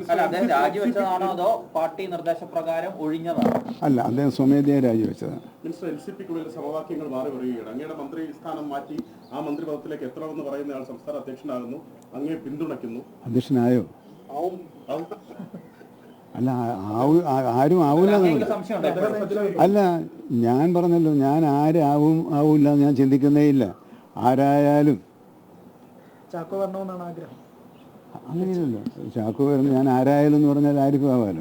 ഈ വലിയ കളി കളിച്ചിട്ട് ചാക്കോ പുറത്തോട്ട് പോകുന്ന അവസ്ഥയായി. നിങ്ങൾ രണ്ടുപേരും അകത്തുണ്ട്, ചാക്കോ വിളിക്കും. ചാക്കോ പാർട്ടിയുടെ ദേശീയ വർക്കിംഗ് പ്രസിഡന്റായിട്ട് ഞങ്ങൾക്ക് നിർദ്ദേശം നൽകാൻ പറ്റിയ ഒരു നേതാവ് എങ്ങനെയാ പാർട്ടിക്ക് വെളിയിലത്? അല്ല, കേരളത്തിലെ പാർട്ടിയിലെ ശക്തൻ താങ്കളാണെന്ന് താങ്കൾ തെളിയിച്ചതാണോ ഇതിലൂടെ? എൻ്റെ പാർട്ടിയിലെ ഏറ്റവും ശക്തി കുറഞ്ഞൊരു പ്രവർത്തകനാണ് ഞാൻ. അത്രയ്ക്ക് ലളിതമാണ്. അല്ല, ഞാൻ പാർട്ടിയേക്കാൾ വലുതല്ലല്ലോ. ഞാൻ എല്ലാം ഇത്രയും, ഇപ്പം നിങ്ങൾക്ക് തന്നെ അറിയാലോ, എത്രയോ വർഷമായി എൻ്റെ പൊതുജീവിതത്തിൽ ഞാൻ പാർട്ടിയെ ലംഘിക്കുന്ന ഒരു നിലപാട് സ്വീകരിച്ചില്ല, ഇങ്ങോട്ട് സ്വീകരിക്കാനും പോകുന്നില്ല. അങ്ങ് ഈ ചാക്കോ വരുന്ന സമയത്ത് ഏറെ വൈകാരികമായി സംസാരിച്ച്, അല്ല, ഞങ്ങൾ വളരെ ആഗ്രഹിച്ച ഒരു നേതാവ്. പക്ഷേ അങ്ങനെ വന്നൊരു നേതാവ് പിന്നീട് അങ്ങയുടെ മന്ത്രിസ്ഥാനം അങ്ങേ എടുത്ത് മാറ്റുക എന്നുള്ളൊരു നിലയിലേക്ക് പോയ സാഹചര്യം എന്താണത്? അല്ല, അതിന് അദ്ദേഹം ഞങ്ങളോട് പറഞ്ഞ കാര്യം, ദേശീയ പ്രസിഡന്റ് അദ്ദേഹത്തോട് തോമസിന് ഒരു അവസരം നൽകണമെന്ന് പറഞ്ഞു. അതുകൊണ്ടാണ് ഞാൻ പറഞ്ഞത് ഞങ്ങളത് ദേശീയ, അപ്പോൾ ഞാൻ പറഞ്ഞു ദേശീയ പ്രസിഡന്റ് പറഞ്ഞാൽ മതി, ലെറ്റ് ദം ഡിസൈഡ്. ഇപ്പോഴും വിജയം താങ്കൾക്കൊപ്പമാണ്, പരാജയം എന്നോടൊപ്പമല്ല. അല്ല, മിനിസ്റ്റർ മന്ത്രിപദത്തിൽ തുടരുകയും ചെയ്യുന്നു, പ്രസിഡന്റായി വരുന്നയാൾ അങ്ങേക്കൊപ്പം തോളോട് തോൾ ചേർന്ന് പ്രവർത്തിക്കാൻ. അല്ല, ഇതിലൊന്നും ജയത്തിൻ്റെയും പരാജയത്തിൻ്റെയും ഒരു പ്രശ്നമായി സംഘടനാ രാഷ്ട്രീയ പ്രശ്നങ്ങളെ കാണുന്നതിനോട് പൂർണ്ണമായും വിയോജിപ്പുള്ള ഒരാളാണ് ഞാൻ. ഇതിൽ ജയവും തോൽപ്പിയൊന്നുമില്ല. പക്ഷേ ഞാൻ പരാജയപ്പെട്ടോ എന്ന് ചോദിച്ചാൽ ഞാൻ പരാജയപ്പെട്ടിട്ടുണ്ടാവില്ല. കാരണം അതിന് കാരണം എനിക്ക് പാർട്ടി പ്രവർത്തകന്മാരോടും സമൂഹത്തോടുമുള്ള എൻ്റെ വിശ്വാസമാണ്. ഇങ്ങോട്ട് തന്നെ. ആ വിശ്വാസത്തിനനുസരിച്ച് പ്രവർത്തകന്മാരും പാർട്ടിയും എന്നെ വിശ്വസിച്ചിട്ടുണ്ട്. ഏറ്റവും ഒടുവിലത്തെ കാര്യത്തിൽ സംസ്ഥാന പ്രസിഡൻ്റായാലും ദേശീയ നേതൃത്വത്തിൻ്റെ നിർദ്ദേശം വന്നപ്പോൾ ഇനി ശശി കുറച്ചും കൂടി ശ്രദ്ധിച്ച് കാര്യങ്ങൾ മുമ്പോട്ട് പോകണം, നമുക്ക് നന്നായി പോകണമെന്ന നല്ല ഉപദേശം തന്നിട്ടുണ്ട്. തോമസ് സംസ്ഥാന പ്രസിഡന്റായുള്ള പ്രഖ്യാപനമൊക്കെ ഉണ്ടോ? ആരുടെ പ്രഖ്യാപനം? അല്ലെങ്കിൽ അതിന് പുതിയ അധ്യക്ഷന്റെ പ്രഖ്യാപനം ഉടനെ ഉണ്ടാവും, അതോ ഇത് ഒഴിച്ചിടാൻ പോകണം? അല്ല, അങ്ങനെ ഒരു അനിശ്ചിതത്വം ഉണ്ടാവില്ല. കാരണം ഇനിയിപ്പം പിന്നെ ദേശീയ പ്രസിഡന്റാണല്ലോ അതിന് തീരുമാനം എടുക്കേണ്ടത്. അദ്ദേഹം പെട്ടെന്ന് തീരുമാനം എടുക്കുമെന്നാണ് വിചാരിക്കുന്നത്. മനസ്സിലായി. പാർട്ടി വിട്ട് വകുപ്പിലേക്ക് വന്നാൽ ആന വന്യജീവി ആക്രമണങ്ങൾ അതിശക്തമായി തുടരുകയാണ്. അനുവദിച്ച പണം, ബജറ്റിൽ നീക്കിവെച്ച പണത്തിൻ്റെ 65% മാത്രമേ ആ മനുഷ്യ വന്യജീവി സംഘർഷത്തിലുമായി ബന്ധപ്പെട്ട പണം ഇതുവരെ റിലീസ് ചെയ്തിട്ടുള്ളെന്ന് അങ്ങയുടെ മറുപടി തന്നെ നിയമസഭയ്ക്ക് മുന്നിലുണ്ട്. ജനുവരി 31 വരെയുള്ള കണക്കുകൾ. ഇന്നലെ അത് ബഹുമാനപ്പെട്ട പ്രതിപക്ഷ നേതാവും സഭയിൽ ചൂണ്ടിക്കാണിക്കേണ്ടായി. പണം റിലീസ് ചെയ്തതിനെ കുറിച്ചല്ല ഞാൻ പറഞ്ഞത്. നമുക്ക് ചില ഘട്ടങ്ങളിൽ, നേരത്തെ കുറച്ച് പ്രയാസം ഉണ്ടായിരുന്നല്ലോ, ചില ഘട്ടങ്ങളിൽ ഒരു കണ്ടിജൻസി ഉണ്ടായിരുന്നു. ആ കണ്ടിജൻസി പരിഹരിച്ചുകൊണ്ടാണ് ഇപ്പോൾ മുമ്പോട്ട് പോകുന്നത്. കഴിഞ്ഞ വർഷം മുൻപത്തെ വർഷത്തേക്കാൾ 52 കോടി രൂപയാണ് വന്യജീവി അക്രമവുമായി ബന്ധപ്പെട്ട വിഷയങ്ങൾക്ക് ചിലവാക്കാൻ സംസ്ഥാന ഗവൺമെൻറ് തന്നത്. പക്ഷേ അലോട്ട്മെൻറ്റിൻ്റെ എത്രയാണ് എന്ന് ചോദിച്ചാൽ, ബജറ്റിൽ ടോട്ടൽ ബജറ്റ് ഔട്ട്ലേ എന്ന് പറയുന്നത് വനംവകുപ്പിൻ്റെ കാര്യത്തിൽ മാത്രമല്ല, കഴിഞ്ഞ ഏതാനും വർഷങ്ങളായി LDF കാലത്ത് മാത്രമല്ല, 100% ചെലവഴിക്കുന്ന ഒരു ബഡ്ജറ്റ് സാമ്പത്തിക സംവിധാനം ഈ സംസ്ഥാനത്ത് സുസ്ഥിരമായിരുന്നില്ല. ഇപ്പം മാത്രമല്ല, നിങ്ങൾക്ക് ഓർമ്മയുണ്ടാകും, ഒരു ഘട്ടത്തിൽ ട്രഷറി മെയിൻ ഇത്രത്തോളം ശക്തമായി വന്യജീവി സംഘർഷങ്ങൾ, ആക്രമണങ്ങൾ ഉണ്ടാകുന്നു. ആ ഘട്ടത്തിൽ പോലും 65% മാത്രം പണം ചെലവഴിക്കാൻ കഴിഞ്ഞിട്ടുള്ളൂ എന്ന് പറഞ്ഞാൽ അതിനായി ആവിഷ്കരിച്ച പദ്ധതികളൊക്കെ പാതി വഴിയിൽ കിടക്കുന്നു എന്ന് അങ്ങ് തന്നെ സമ്മതിക്കുകയല്ലേ? അല്ല, നമുക്ക് ഒരു പണം ചെലവഴിച്ചു എന്ന് കൃത്യമായി പറയണമെങ്കിൽ 100% ബിൽ പേയ്മെൻറ്റ് നടത്തിയാലേ അതുവരെ വർക്ക് നടന്നില്ല എന്നല്ല അതിൻ്റെ അർത്ഥം. നിങ്ങൾ ഏത് ഡിപ്പാർട്ട്മെൻറ്റിൽ അന്വേഷിച്ചു? PWD റോഡിൻ്റെ പ്രവർത്തനം പൂർത്തിയായാലും ഉദ്ഘാടനം കഴിഞ്ഞിട്ടുണ്ടാകും. പക്ഷേ എന്നാൽ അതിനുവേണ്ടി നീക്കിവെച്ച പണം സ്പെൻഡ് ചെയ്തിട്ടില്ല. കാരണം ബില്ല് ഹാജരാക്കി. അതൊരു സാങ്കേതികത്വം മാത്രമാണ്. ആ സാങ്കേതികത്വം ഒരു പരാജയമായി കണ്ടിട്ട് കാര്യമൊന്നുമില്ല. അങ്ങയുടെ രാജി ആവശ്യപ്പെടുന്നുണ്ട് ബിഷപ്പുമാർ, അതുപോലെ KPCC അധ്യക്ഷൻ അടക്കമുള്ളവർ. KPCC അധ്യക്ഷൻ തൻ്റെ പരാജയം സ്വയം സമ്മതിച്ച അധ്യക്ഷനല്ലേ. ഞാൻ വേലി കെട്ടി തോറ്റുപോയി, ഞാൻ കടന്നു കഴിച്ചു തോറ്റുപോയി, ഞാൻ കമ്പി വേലി കെട്ടി തോറ്റുപോയി, ഞാൻ മതിൽ കെട്ടി തോറ്റുപോയി, എന്നെക്കൊണ്ട് സാധിക്കാത്തതാണോ എന്നല്ലേ അദ്ദേഹം പറയാം. അപ്പോൾ അദ്ദേഹം തോറ്റതായി KPCC പ്രസിഡന്റ് സമ്മതിച്ചാൽ അടുത്തെന്താ പറയേണ്ടത് ഞാൻ അന്നേരം ആലോചിക്കാം. ബിഷപ്പുമാരോട് എനിക്ക് വളരെ ബഹുമാനമാണ്. അവർ ഏറ്റവും സൗമ്യമായ ഭാഷയിൽ സംസാരിക്കുന്നവരാണ്, ആശ്വസിപ്പിക്കുന്ന ആൾക്കാരാണ്, അതിനുവേണ്ടി പ്രത്യേകമായി പരിശീലനം ലഭിച്ച സിദ്ധിയുള്ള ആളുകളാണെന്നൊക്കെയാണ് ഞാൻ പഠിച്ചു വച്ചിട്ടുള്ളത്. ചില ഘട്ടങ്ങളിലൊക്കെ അത് അങ്ങനെയാണോ എന്ന് തോന്നിപ്പോകുന്നുണ്ട്. അങ്ങനെ തോന്നിക്കുന്നത് അവർക്കാണ് ദോഷം. അതായത് റെമിജിയോ സിഞ്ചനാനിയെ പോലെയുള്ളവർ വാക്കുകൾ സൂക്ഷിച്ച് ഉപയോഗിക്കണം എന്ന നിലപാടാണോ താങ്കൾക്കുള്ളത്? സൂക്ഷിച്ച് എന്ന വാക്ക് ഞാനും ഉപയോഗിക്കില്ല. നല്ല വാക്കുകൾ പറയുന്നതല്ലേ നല്ലത് എന്ന് ഞാൻ പറയും. അത് താങ്കളെക്കുറിച്ച് പറഞ്ഞത് നല്ല വാക്കല്ല എന്ന് താങ്കൾ കരുതുന്നു? ആരെക്കുറിച്ചായാലും നല്ല വാക്കുകൾ പറയുന്നതാണ് തെറ്റു തിരുത്താനും നല്ലത്. അല്ല, താങ്കൾ പരാജയപ്പെട്ടു എന്ന് പറയാൻ അവർക്ക് അവകാശമുണ്ടല്ലോ. NCP വിഷയങ്ങളാണ് മന്ത്രി പ്രധാനമായും പറയുന്നത്. NCP ഇപ്പോൾ കഴിഞ്ഞ ദിവസം PC ചാക്കോ രാജിവെച്ചു, സംസ്ഥാന അധ്യക്ഷ സ്ഥാനം രാജിവെച്ചു. അപ്പോൾ അദ്ദേഹം അത് തുറന്ന് പാർട്ടിയിലെ പ്രശ്നങ്ങൾ അദ്ദേഹം തുറന്ന് സമ്മതിക്കുന്നില്ല. അത് പാർട്ടിയിൽ ആര് വേണമെങ്കിലും പ്രസിഡന്റ് ആവട്ടെ ആവാതിരിക്കട്ടെ എന്നുള്ളതാണ്. AK ശശീന്ദ്രനെ സംബന്ധിച്ച് മന്ത്രിയായി തുടരുക, ആ പാർട്ടിയിൽ എന്ത് പ്രശ്നങ്ങൾ നടന്നാലും. മാത്രമല്ല തോമസ് മറുപക്ഷം ചേരുകയും ചെയ്തു. അതെ, ഇപ്പോൾ അവരൊന്നിച്ചായി. PC ചാക്കോയ്ക്കെതിരെ അവരൊന്നിച്ചായി. ഇത് മണിക്കൂറുകൾ കൊണ്ട് ഗ്രൂപ്പുകൾ മാറുകയാണ്. അതാണ് അവസ്ഥ. മറ്റൊരു വാർത്തയിലേക്ക് നമുക്ക് ഇപ്പോൾ പോകാം. കൊല്ലം കുറ്റിച്ചിറയിൽ തടിമില്ലിൽ തീപിടുത്തമുണ്ടായി. പുലർച്ചെ 4 മണിയോടെയാണ് തീപിടുത്തമുണ്ടായത്. മണിക്കൂറുകൾ നീണ്ട പരിശ്രമത്തിന് ശേഷമാണ് ഫയർഫോഴ്സ് തീ അണച്ചത്. മനോജ് ചേരുന്ന വിവരങ്ങളുമായി. മനോജ്, എങ്ങനെ തീപിടുത്തമുണ്ടായത്? 4 മണിയോടുകൂടിയാണ് കുറ്റിച്ചിറയിലുള്ള തടിമില്ലിൽ തീ പിടിക്കുന്നത്. തുടർന്ന് 6:30 മണിയോടെയാണ് ഫയർഫോഴ്സ് യൂണിറ്റുകൾ എത്തി തീ നിയന്ത്രണ വിധേയമാക്കിയത്. അതിൽ തന്നെ അബ്ദുൾ റഷീദ് എന്ന് പറയുന്ന വ്യക്തിയുടെ ഉടമസ്ഥതയിലുള്ള മില്ലിലാണ് തീപിടുത്തം ഉണ്ടായിട്ടുള്ളത്. എങ്ങനെയാണ് തീ പിടിച്ചത് എന്നതിനെ പറ്റിയിട്ടുള്ള ഒരു പ്രാഥമിക നിഗമനത്തിലേക്ക് എത്തിയിട്ടില്ല. ഷോർട്ട് സർക്യൂട്ട് ആണോ കാരണമെന്നത് പരിശോധിച്ച് വരികയാണ്. ഈ തീപിടുത്തം ഉണ്ടായത് ഉടമ അറിയുന്നത്, അതായത് ഈ മില്ലിന്റെ സമീപത്ത് തന്നെയാണ് അദ്ദേഹത്തിന്റെ വീട്. രാവിലെ നടക്കാനിറങ്ങിയ ഒരു വ്യക്തിയാണ് ഈ അബ്ദുൾ റഷീദിനോട് ഇത്തരത്തിലൊരു കാര്യം പറയുന്നത്, തീ പിടിക്കുന്നു എന്നുള്ളത്. തുടർന്ന് ഇവർ അവിടെ എത്തുകയും ഫയർഫോഴ്സിനെ ഉടൻ തന്നെ വിവരം അറിയിക്കുകയായിരുന്നു. 10 യൂണിറ്റോളം, അതായത് ആദ്യം 5 യൂണിറ്റ് ഫയർഫോഴ്സും പിന്നീട് വീണ്ടും 5 യൂണിറ്റ് ഫയർഫോഴ്സും എത്തിയാണ് വിവരം ലഭിച്ചത്. എന്തായാലും ഇതുമായി ബന്ധപ്പെട്ട് ഫയർഫോഴ്സ് യൂണിറ്റുകൾ എത്തി ഈ തീ പൂർണ്ണമായും അണച്ചു എന്നുള്ളതാണ്. ഇതിൽ തന്നെ മണിക്കൂറുകൾ നീണ്ട പരിശ്രമം ഉണ്ടായിരുന്നു. അതോടൊപ്പം തന്നെ 8 ലക്ഷത്തോളം, ഏകദേശം 8 ലക്ഷത്തോളം വരുന്ന രൂപയുടെ മെഷീനറി ഈ ഒരു മില്ലിന്റെ ഉള്ളിലുണ്ടായിരുന്നു. അതോടൊപ്പം തന്നെ തടികളുണ്ടായിരുന്നു. ഇതിൽ 80% കത്തി നശിച്ചതായാണ് നമുക്ക് അറിയുവാൻ സാധിച്ചിട്ടുള്ളത്. ഇതുമായി ബന്ധപ്പെട്ട് അബ്ദുൾ റഷീദ് പ്രതികരിക്കുന്നത് ഇങ്ങനെ തന്നെയാണ്. അതായത് പുലർച്ചയോടുകൂടി തന്നെ വിളിച്ചുണർത്തിയാണ് ഇങ്ങോട്ടേക്ക് എത്തുന്നത്. എന്തായാലും മില്ല് 80% കത്തി നശിച്ച നിലയിലാണ്.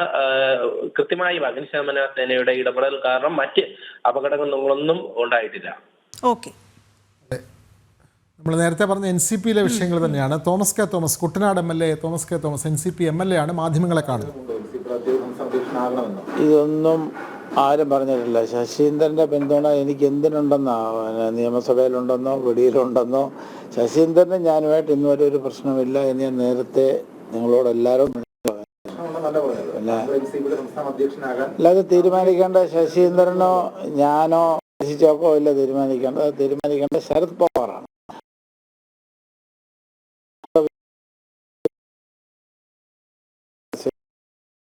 ചെറിയൊരു ശബ്ദ പ്രശ്നമുണ്ട്.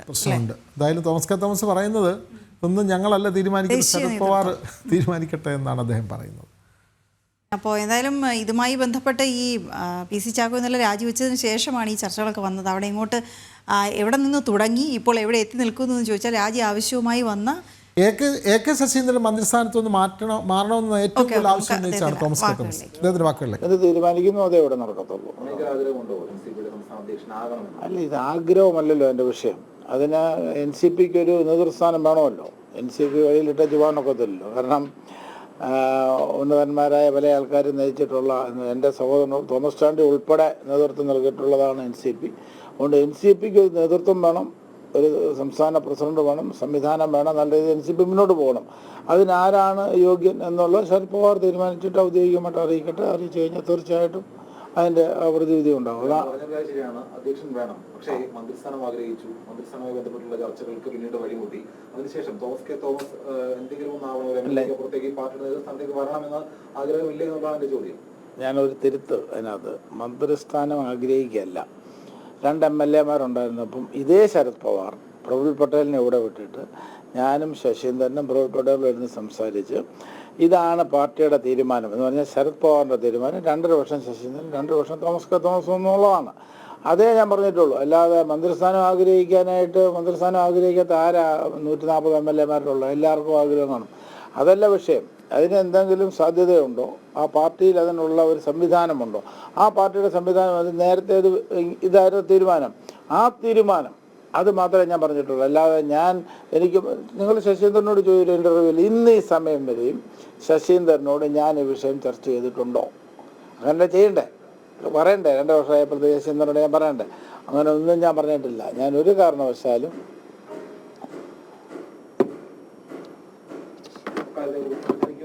സംസാരിക്കുക പോലും ചെയ്തിട്ടില്ല. ഞങ്ങൾ തമ്മിൽ ഇന്ന് വരെയും ഒരു സ്പെല്ലിംഗ് മിസ്റ്റേക്ക് സംസാരത്തിനുണ്ടായിട്ടില്ല. നിങ്ങൾ ചോദിക്കണം ശശീന്ദ്രനോട്. ഇന്ന് വരെ ഉണ്ടായിട്ടില്ല. ഞാൻ പൂർണ്ണമായ സപ്പോർട്ട് എനിക്ക് പൂർണ്ണമായ സപ്പോർട്ട് ശശീന്ദ്രൻ. ഞാൻ ശശീന്ദ്രനെ പൂർണ്ണമായിട്ട് തോമസ് കെ തോമസിനെ താൻ പിന്തുണയ്ക്കാം, അല്ലെങ്കിൽ തന്നെ പൂർണ്ണ പിന്തുണയുണ്ട് എന്ന് അദ്ദേഹം പറയാതെ പറയുന്നുണ്ട്. അതാണ് ഞാൻ ആദ്യമേ ചോദിച്ചത്. അല്ലല്ല, പറയാതെ ഒരാൾ, ഞാൻ പറഞ്ഞല്ലോ, ഒരാൾ നേതൃസ്ഥാനത്തേക്ക് വരണ്ടേ? ഇപ്പോൾ ഏതായാലും PC ചാക്കോ രാജിവെച്ചു. അദ്ദേഹം മാറുന്നു. അദ്ദേഹം ദേശീയ വർക്കിംഗ് പ്രസിഡന്റാണ്. അദ്ദേഹം കേന്ദ്രത്തിൽ പ്രവർത്തിക്കാനായിരിക്കും ആഗ്രഹിക്കുന്നത്. കേരളത്തിൽ നേതൃത്വം വേണമല്ലോ ഞങ്ങളുടെ പാർട്ടിക്ക്. ഞങ്ങളുടെ പാർട്ടിയിൽ നിങ്ങൾക്കറിയാം അതിശക്തന്മാരായ ആൾക്കാരുണ്ടായിരുന്ന, നല്ല നേതൃത്വം ഉണ്ടായിരുന്ന, നല്ല ജനപിന്തുണ ഉണ്ടായിരുന്ന ഒരു പാർട്ടിയാണ് NCP. പ്രത്യേകിച്ചും തോമസ് ചാണ്ടി സംസ്ഥാന പ്രസിഡന്റായിരിക്കുമ്പോൾ വളരെ നല്ല രീതിയിലുണ്ട്. ഇന്നും അതിന് കുറവൊന്നുമില്ല. പല ചില സാങ്കേതിക കാരണങ്ങളാൽ ചില മിസ്അണ്ടർസ്റ്റാൻഡിംഗ് ഒക്കെ വന്നുകൊണ്ട് അങ്ങോട്ടും ഇങ്ങോട്ടും ആൾക്കാർ പിണങ്ങി പോവുകയും. അത് അദ്ദേഹത്തോട് ചോദിക്കണം, എനിക്കറിയില്ല. എന്നോട് ഈ കഴിഞ്ഞ ദിവസം വരെ അദ്ദേഹം ഈ കാര്യങ്ങളൊന്നും പറഞ്ഞില്ല. ഇന്നലെ എനിക്കൊരു മെസ്സേജ് മാത്രം അദ്ദേഹം ഇങ്ങനെ അയച്ചു തന്നിട്ടുണ്ട്. അതല്ലാതെ എനിക്ക് മറ്റൊരു കാര്യവും ഞാൻ ഇതുവരെ അദ്ദേഹത്തോട് ഡിസ്കസ് ചെയ്തിട്ടില്ല, വിളിച്ചിട്ടില്ല. കാരണം ഒരു ഷോക്കിംഗ് ന്യൂസ് പോലെ തോന്നുന്നു പെട്ടെന്ന്. കാരണം ഇതിനൊക്കെ ഒരു മീറ്റിങ്ങും അതിൻ്റെ ഒരു സംവിധാനമൊക്കെ വന്നിട്ട് ഔദ്യോഗികമായിട്ട് അവിടെ ചർച്ച ചെയ്തിട്ട് ഉണർന്ന് തീരുമാനിക്കാം. സഡൻ അങ്ങനെ തീരുമാനിക്കുമ്പോൾ നമ്മൾ തന്നെ പെട്ടെന്ന് നടുക്കലിലായ ഒരു അവസ്ഥ നമുക്കുണ്ടാകുന്നു. അതാണ് നമ്മുടെ ബുദ്ധിമുട്ട്. ഇല്ല, NCP ആവുന്നില്ല. അതിന് നേതൃത്വം പവാർജി തീരുമാനിച്ച തീർന്നല്ലോ. അല്ല, അങ്ങനെ അദ്ദേഹം ചെയ്യാൻ പാടില്ലായിരുന്നു എന്നാണ് ഞാൻ പറഞ്ഞത്. അങ്ങനെ ഒരിക്കലും അദ്ദേഹം ചെയ്യാൻ പാടില്ലായിരുന്നു. ഞങ്ങളോടൊക്കെ ഒന്ന് ഡിസ്കസ് ചെയ്യണമായിരുന്നു. ഒന്നും അദ്ദേഹം ചെയ്തില്ല. അദ്ദേഹം എന്താണ് അതിനകത്ത് ആരോപിക്കുന്നത് എനിക്കറിയില്ല. ഏതായാലും ഞാൻ നേരിട്ട് അദ്ദേഹത്തെ കാണും, അല്ലെങ്കിൽ ഞാൻ വിളിക്കും. എന്തായിരുന്നാലും ബോംബെയിൽ ഞങ്ങളെല്ലാവരും കൂടെ കാണാതിരിക്കില്ല. കാരണം പവാർജി വിളിച്ചിട്ടുണ്ടല്ലോ.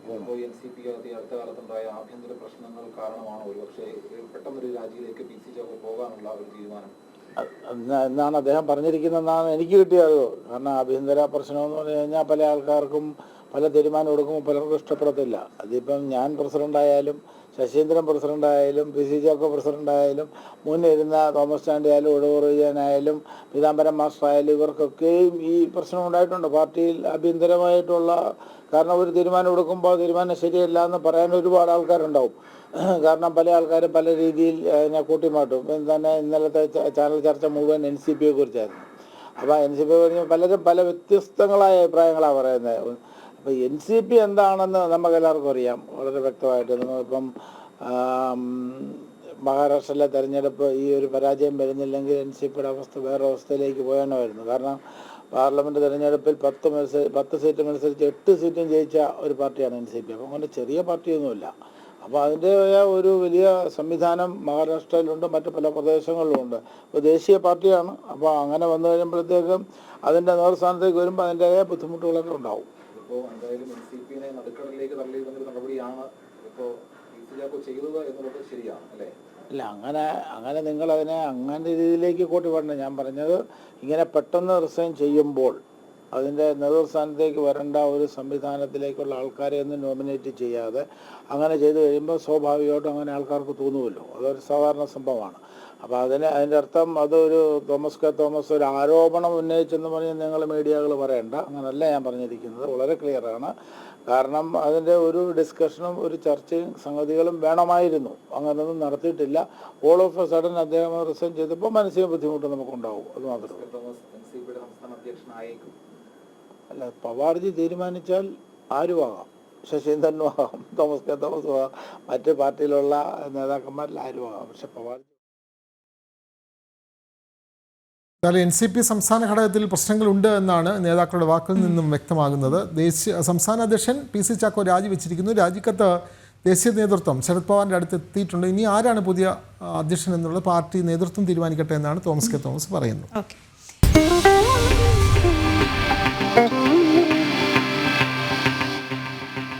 തിരുവനന്തപുരം ബാലരാമപുരത്തെ 2 വയസ്സുകാരിയുടെ കൊലപാതകത്തിൽ അമ്മാവൻ ഹരികുമാർ വീണ്ടും കുറ്റം സമ്മതിച്ചു. തുടക്കത്തിൽ കുറ്റം സമ്മതിച്ചുവെങ്കിലും പിന്നീട് ഇയാൾ മൊഴി മാറ്റിയിരുന്നു. ഹരികുമാറും ശ്രീതുവുമായുള്ള ബന്ധമാണ് കൊലപാതകത്തിലേക്ക് നയിച്ചതെന്നാണ് പോലീസ് നൽകുന്ന വിവരം. അതിനിടെ കുഞ്ഞിന്റെ പിതാവിന്റെ ബന്ധുവായ ഒരു പോലീസ് ഉദ്യോഗസ്ഥന് 35 ലക്ഷം രൂപ നൽകിയെന്ന അമ്മ ശ്രീതുവും പോലീസിനോട് വെളിപ്പെടുത്തി. ഇയാൾക്കെതിരെയും കേസെടുത്തിട്ടുണ്ട്. രശ്മി കാർത്തിക് ചേരുന്ന വിവരങ്ങളുമായി. രശ്മി, വീണ്ടും ഈ മൊഴി മാറ്റുന്നത് ഒരു പതിവാക്കിയ പ്രതിയാണ്, വീണ്ടും ഈ കുറ്റം സമ്മതിച്ചിരിക്കുകയാണ്. അപ്പോൾ എന്തൊക്കെ ഈ കേസിൽ ഏറ്റവും പുതുതായി?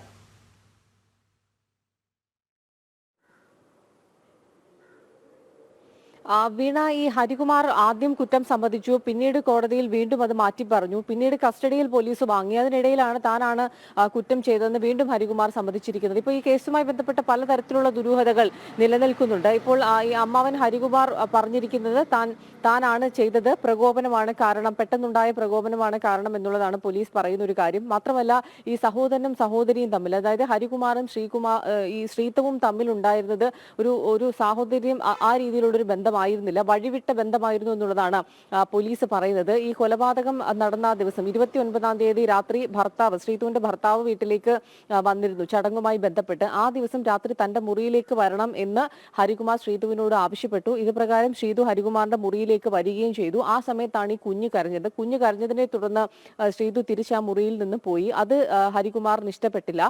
ഇതേ തുടർന്നുണ്ടായ പെട്ടെന്നുണ്ടായ ഒരു പ്രകോപനമാണ് ഈ കുഞ്ഞിനെ എടുത്ത് കിണറ്റിലേക്ക് ജീവനോടെ വലിച്ചെറിയുന്നതിന് ഉള്ള കാരണം എന്നുള്ളതാണ് പോലീസ് പറയുന്ന നിലവിലൊരു കാര്യം. ഇതാണ് കൊലപാതകത്തിലേക്ക് നയിച്ചത്, പെട്ടെന്നുള്ള പ്രകോപനമാണ് കൊലപാതകത്തിലേക്ക് നയിച്ചത് എന്നുള്ളതാണ് പോലീസ് പറയുന്നത്. അതോടൊപ്പം തന്നെ സാമ്പത്തിക തട്ടിപ്പുമായി ബന്ധപ്പെട്ട് അതോടൊപ്പം ഹരികുമാർ മാത്രമാണ് ഇതിൽ കേസിൽ പ്രതി എന്നുകൂടി പോലീസ് പറഞ്ഞിട്ടുണ്ട്. ഇനി ശ്രീതുവിന്റെ വിഷയത്തിലേക്ക് വരികയാണെങ്കിൽ, ശ്രീതു ഇപ്പോൾ ഈ സാമ്പത്തിക തട്ടിപ്പ് കേസുമായി ബന്ധപ്പെട്ട് പോലീസിന്റെ കസ്റ്റഡിയിൽ ഉണ്ടായിരുന്നു. ശ്രീതു ഒരു പോലീസ് ഉദ്യോഗസ്ഥന്റെ പേര് കൂടി പറയുന്നുണ്ട്. 35 ലക്ഷം രൂപ ഒരു പോലീസ് ഉദ്യോഗസ്ഥന് നൽകി എന്നുള്ളതാണ് ശ്രീതുവിന്റെ മൊഴി. ഇയാൾക്കെതിരെ FIR രജിസ്റ്റർ ചെയ്തിട്ടുണ്ട്. ഈ പോലീസ് ഉദ്യോഗസ്ഥൻ എന്ന് പറയുന്നത് ശ്രീതുവിന്റെ ഭർത്താവ് ശ്രീജിത്തിന്റെ ബന്ധു ആണ് എന്നുള്ളതാണ് പറയുന്നത്. പക്ഷേ ഇത് പൂർണ്ണമായും പോലീസ് വിശ്വാസത്തിൽ എടുത്തിട്ടില്ല. പല തവണയും ഈ മൊഴി മാറ്റി ശ്രീതു പറയുന്ന ഒരു സാഹചര്യം ഉണ്ടായിരുന്നു. ഈ കുഞ്ഞിന്റെ കൊലപാതകത്തിന്റെ ഉത്തരവാദിത്വം ശ്രീതുവിന്റെ ഭർത്താവിന് മേൽ ചുമത്താനുള്ള ഒരു ശ്രമവും ഉണ്ടായിരുന്നു. അപ്പോൾ അതിന്റെ ഒരു ഭാഗമായിട്ടാണോ ഇപ്പോൾ ഈ ഒരു കേസ്, അതായത് ഈ 35 ലക്ഷം രൂപ പോലീസ് ഉദ്യോഗസ്ഥൻ നൽകിയത് കുഞ്ഞിന്റെ അച്ഛന്റെ ബന്ധുവാണ് എന്നുള്ളതിലേക്ക് പറയുന്നത് ഈ ഭർത്താവിനെ കൊടുക്കാൻ വേണ്ടിയാണോ എന്നുള്ളൊരു സംശയം കൂടി പോലീസുണ്ട്. ഏതായാലും പലതരത്തിലുള്ള സംശയങ്ങൾ ഈ കേസുമായി ബന്ധപ്പെട്ട് ഇത്രത്തോളം ദിവസങ്ങൾ കഴിയുമ്പോഴും നിലനിൽക്കുകയാണ്. ഏതായാലും ഇതാണ് ഏറ്റവും പുതിയ വിവരം. അതെ, ഓരോ ദിവസം കഴിയുന്തോറും ഈ കേസിൽ കൂടുതൽ ദുരൂഹതകളും കൂടുതൽ ഞെട്ടിപ്പിക്കുന്ന വിവരങ്ങളും പുറത്തു വന്നുകൊണ്ടിരിക്കുക, മറ്റു ചില കേസുകൾ കൂടി ഇതിന്റെ ഭാഗമായി വരുന്നു എന്നുള്ളതാണ്.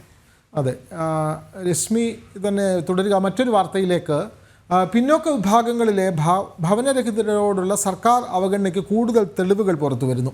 സംസ്ഥാനത്ത് സ്വന്തം കിടപ്പാടമില്ലാതെ 1.36 ലക്ഷം പട്ടികജാതി വിഭാഗക്കാരുണ്ട്. 73,687 പട്ടികജാതി കുടുംബങ്ങൾക്ക് സ്വന്തമായി ഭൂമി പോലുമില്ല. ജനം ഫോളോ അപ്പ്, നമ്മൾ കഴിഞ്ഞ ദിവസം നൽകിയ വാർത്തയുടെ ഒരു ഫോളോ അപ്പാണിത്. ഈ സംസ്ഥാനത്ത് ഭവനരഹിതരായ നിരവധി പട്ടികജാതി വിഭാഗത്തിൽ നിരവധി ആളുകൾ സംസ്ഥാനത്തുണ്ട്. 73,687 പേർക്ക് സ്വന്തമായി ഭൂമി പോലും ഇല്ല എന്നുള്ള വിവരങ്ങളും പുറത്തു വരുന്നുണ്ട്. അപ്പോൾ എല്ലാം പാവപ്പെട്ടവർക്ക് വേണ്ടി എല്ലാ ആനുകൂല്യങ്ങളും നൽകുന്നു എന്ന് പറയുമ്പോഴും സംസ്ഥാനത്ത് ഇത്രയധികം ആളുകൾ, സ്വന്തമായി കിടപ്പാടം പോലും ഇല്ലാത്ത ആളുകൾ ഇത്രയധികമുണ്ട് എന്നുള്ള കണക്കുകൾ പുറത്തു വരികയല്ലേ ചെയ്യുന്നത് രശ്മി?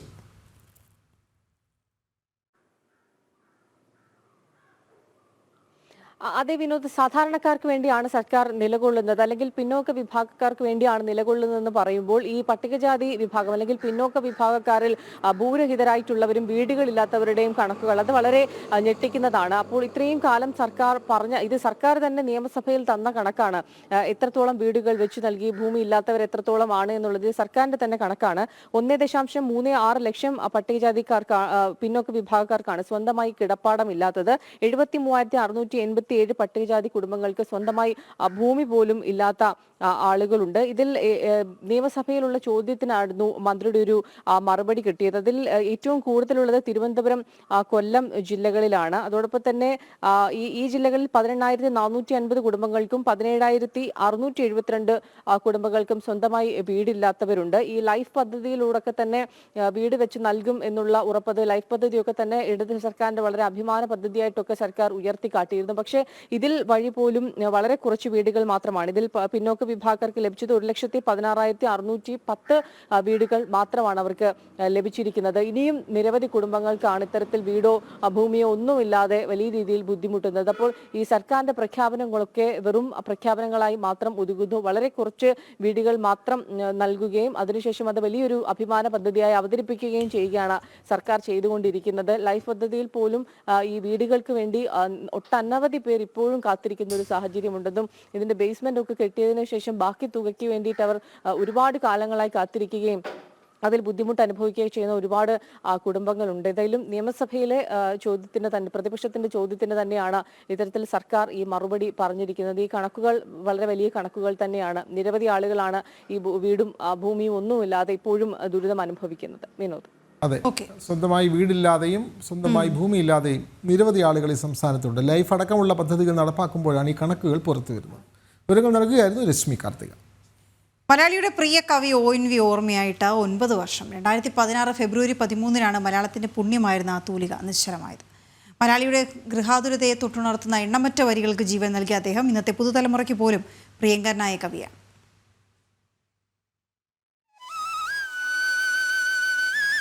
മലയാളത്തിന്റെ പ്രിയ കവി ONV കുറുപ്പിന്റെ ഓർമ്മകൾക്ക് ഇന്നേക്ക് 9 വർഷം. കവിതകളിൽ സംഗീതത്തിന്റെ ശ്രുതി ചേർത്ത് നക്കിയ കവി, ഗാനരചയിതാവ്, അധ്യാപകൻ എന്നിങ്ങനെ മലയാളികളുടെ മനസ്സിന്റെ തിരുമുറ്റത്ത് ഓർമ്മകളുടെ വസന്തവും ശിശിരവും തീർത്ത കവി ONV കുറുപ്പ് എന്ന ഒറ്റപ്ലാക്കൽ നിലകണ്ഠൻ വേലിക്കുറുപ്പ്. 1931 മെയ് 27 കൊല്ലത്തെ ചവറയിൽ ON കൃഷ്ണക്കുറുപ്പിന്റെയും K ലക്ഷ്മിക്കുട്ടിയമ്മയുടെയും മകനായി ജനനം. സ്കൂൾ വിദ്യാഭ്യാസം ചവറ സർക്കാർ സ്കൂളിലായിരുന്നു. കൊല്ലം SN കോളേജിൽ നിന്നും സാമ്പത്തിക ശാസ്ത്രത്തിൽ ബിരുദം നേടി. തുടർന്ന് തിരുവനന്തപുരത്തേക്ക് താമസം മാറി. കേരള സർവകലാശാലയിൽ നിന്ന് മലയാള സാഹിത്യത്തിൽ MA ബിരുദം സ്വന്തമാക്കി. തുടർന്ന് Ernakulam Maharaja's college, Thiruvananthapuram university college, Kozhikode arts and science college, Thalassery Brennen college എന്നിവിടങ്ങളിൽ അധ്യാപകനായി. പിന്നീട് തിരുവനന്തപുരത്തെ ഗവൺമെന്റ് വിമൻസ് കോളേജിൽ മലയാള വിഭാഗം മേധാവിയായും പ്രവർത്തിച്ചു. കാലിക്കറ്റ് സർവകലാശാലയിൽ വിസിറ്റിംഗ് പ്രൊഫസറായും സേവനമനുഷ്ഠിച്ചു. 1986 ONV കുറുപ്പ് അധ്യാപക വൃത്തിയിൽ നിന്നും വിരമിച്ചു. വിദ്യാർത്ഥിയായിരിക്കുമ്പോൾ തന്നെ കവിതാരചന തുടങ്ങിയ ONV 15-ാം വയസ്സിലാണ് ആദ്യ കവിതയായ മുന്നേറ്റം എഴുതുന്നത്. 1949 പുറത്തിറങ്ങിയ പൊരുതുന്ന സൗന്ദര്യമാണ് ആദ്യ കവിതാ സമാഹാരം. പിന്നീട് ONVയുടെ കാവ്യപ്രപഞ്ചത്തിൽ കവിതാസ്വാദകരെ സ്വാധീനിച്ച നിരവധി കവിതകൾ പിറന്നു. പ്രശസ്ത സംഗീത സംവിധായകൻ G ദേവരാജൻ മാഷിന്റെ 1956 പുറത്തിറങ്ങിയ കാലം മാറുന്നുവായിരുന്നു ONV ഗാനരചന നടത്തിയ ആദ്യ ചലച്ചിത്രം. മലയാള ചലച്ചിത്ര നാടക മേഖലയിൽ മുൻനിര ഗാനരചയിതാക്കളിൽ ഒരാളായി ONV മാറി. 6 പതിറ്റാണ്ട് നീണ്ട സാഹിത്യ ജീവിതത്തിൽ ONVയെ തേടിയെത്തിയത് നിരവധി പുരസ്കാരങ്ങൾ. കേരള കേന്ദ്ര സാഹിത്യ അക്കാദമി അവാർഡുകൾ, എഴുത്തച്ഛൻ പുരസ്കാരം, ചങ്ങമ്പുഴ പുരസ്കാരം തുടങ്ങി ഒട്ടനവധി നേട്ടങ്ങൾ. 1998 രാജ്യം പത്മശ്രീയും 2011 പത്മവിഭൂഷണും നൽകി ആദരിച്ചു. സാഹിത്യരംഗത്തെ സമഗ്ര സംഭാവനകൾ പരിഗണിച്ച് 2007 ജ്ഞാനപീഠ പുരസ്കാരവും അദ്ദേഹത്തെ തേടിയെത്തി. മലയാളത്തിന് ജ്ഞാനപീഠം സമ്മാനിച്ച ആ കവിയെ സ്മരിച്ച് നമുക്ക് ഇന്നത്തെ പുത്തൻ പുലരി അവസാനിപ്പിക്കാം. എല്ലാ പ്രേക്ഷകർക്കും ഒരു ശുഭദിനം നേരുന്നു. നമസ്തേ.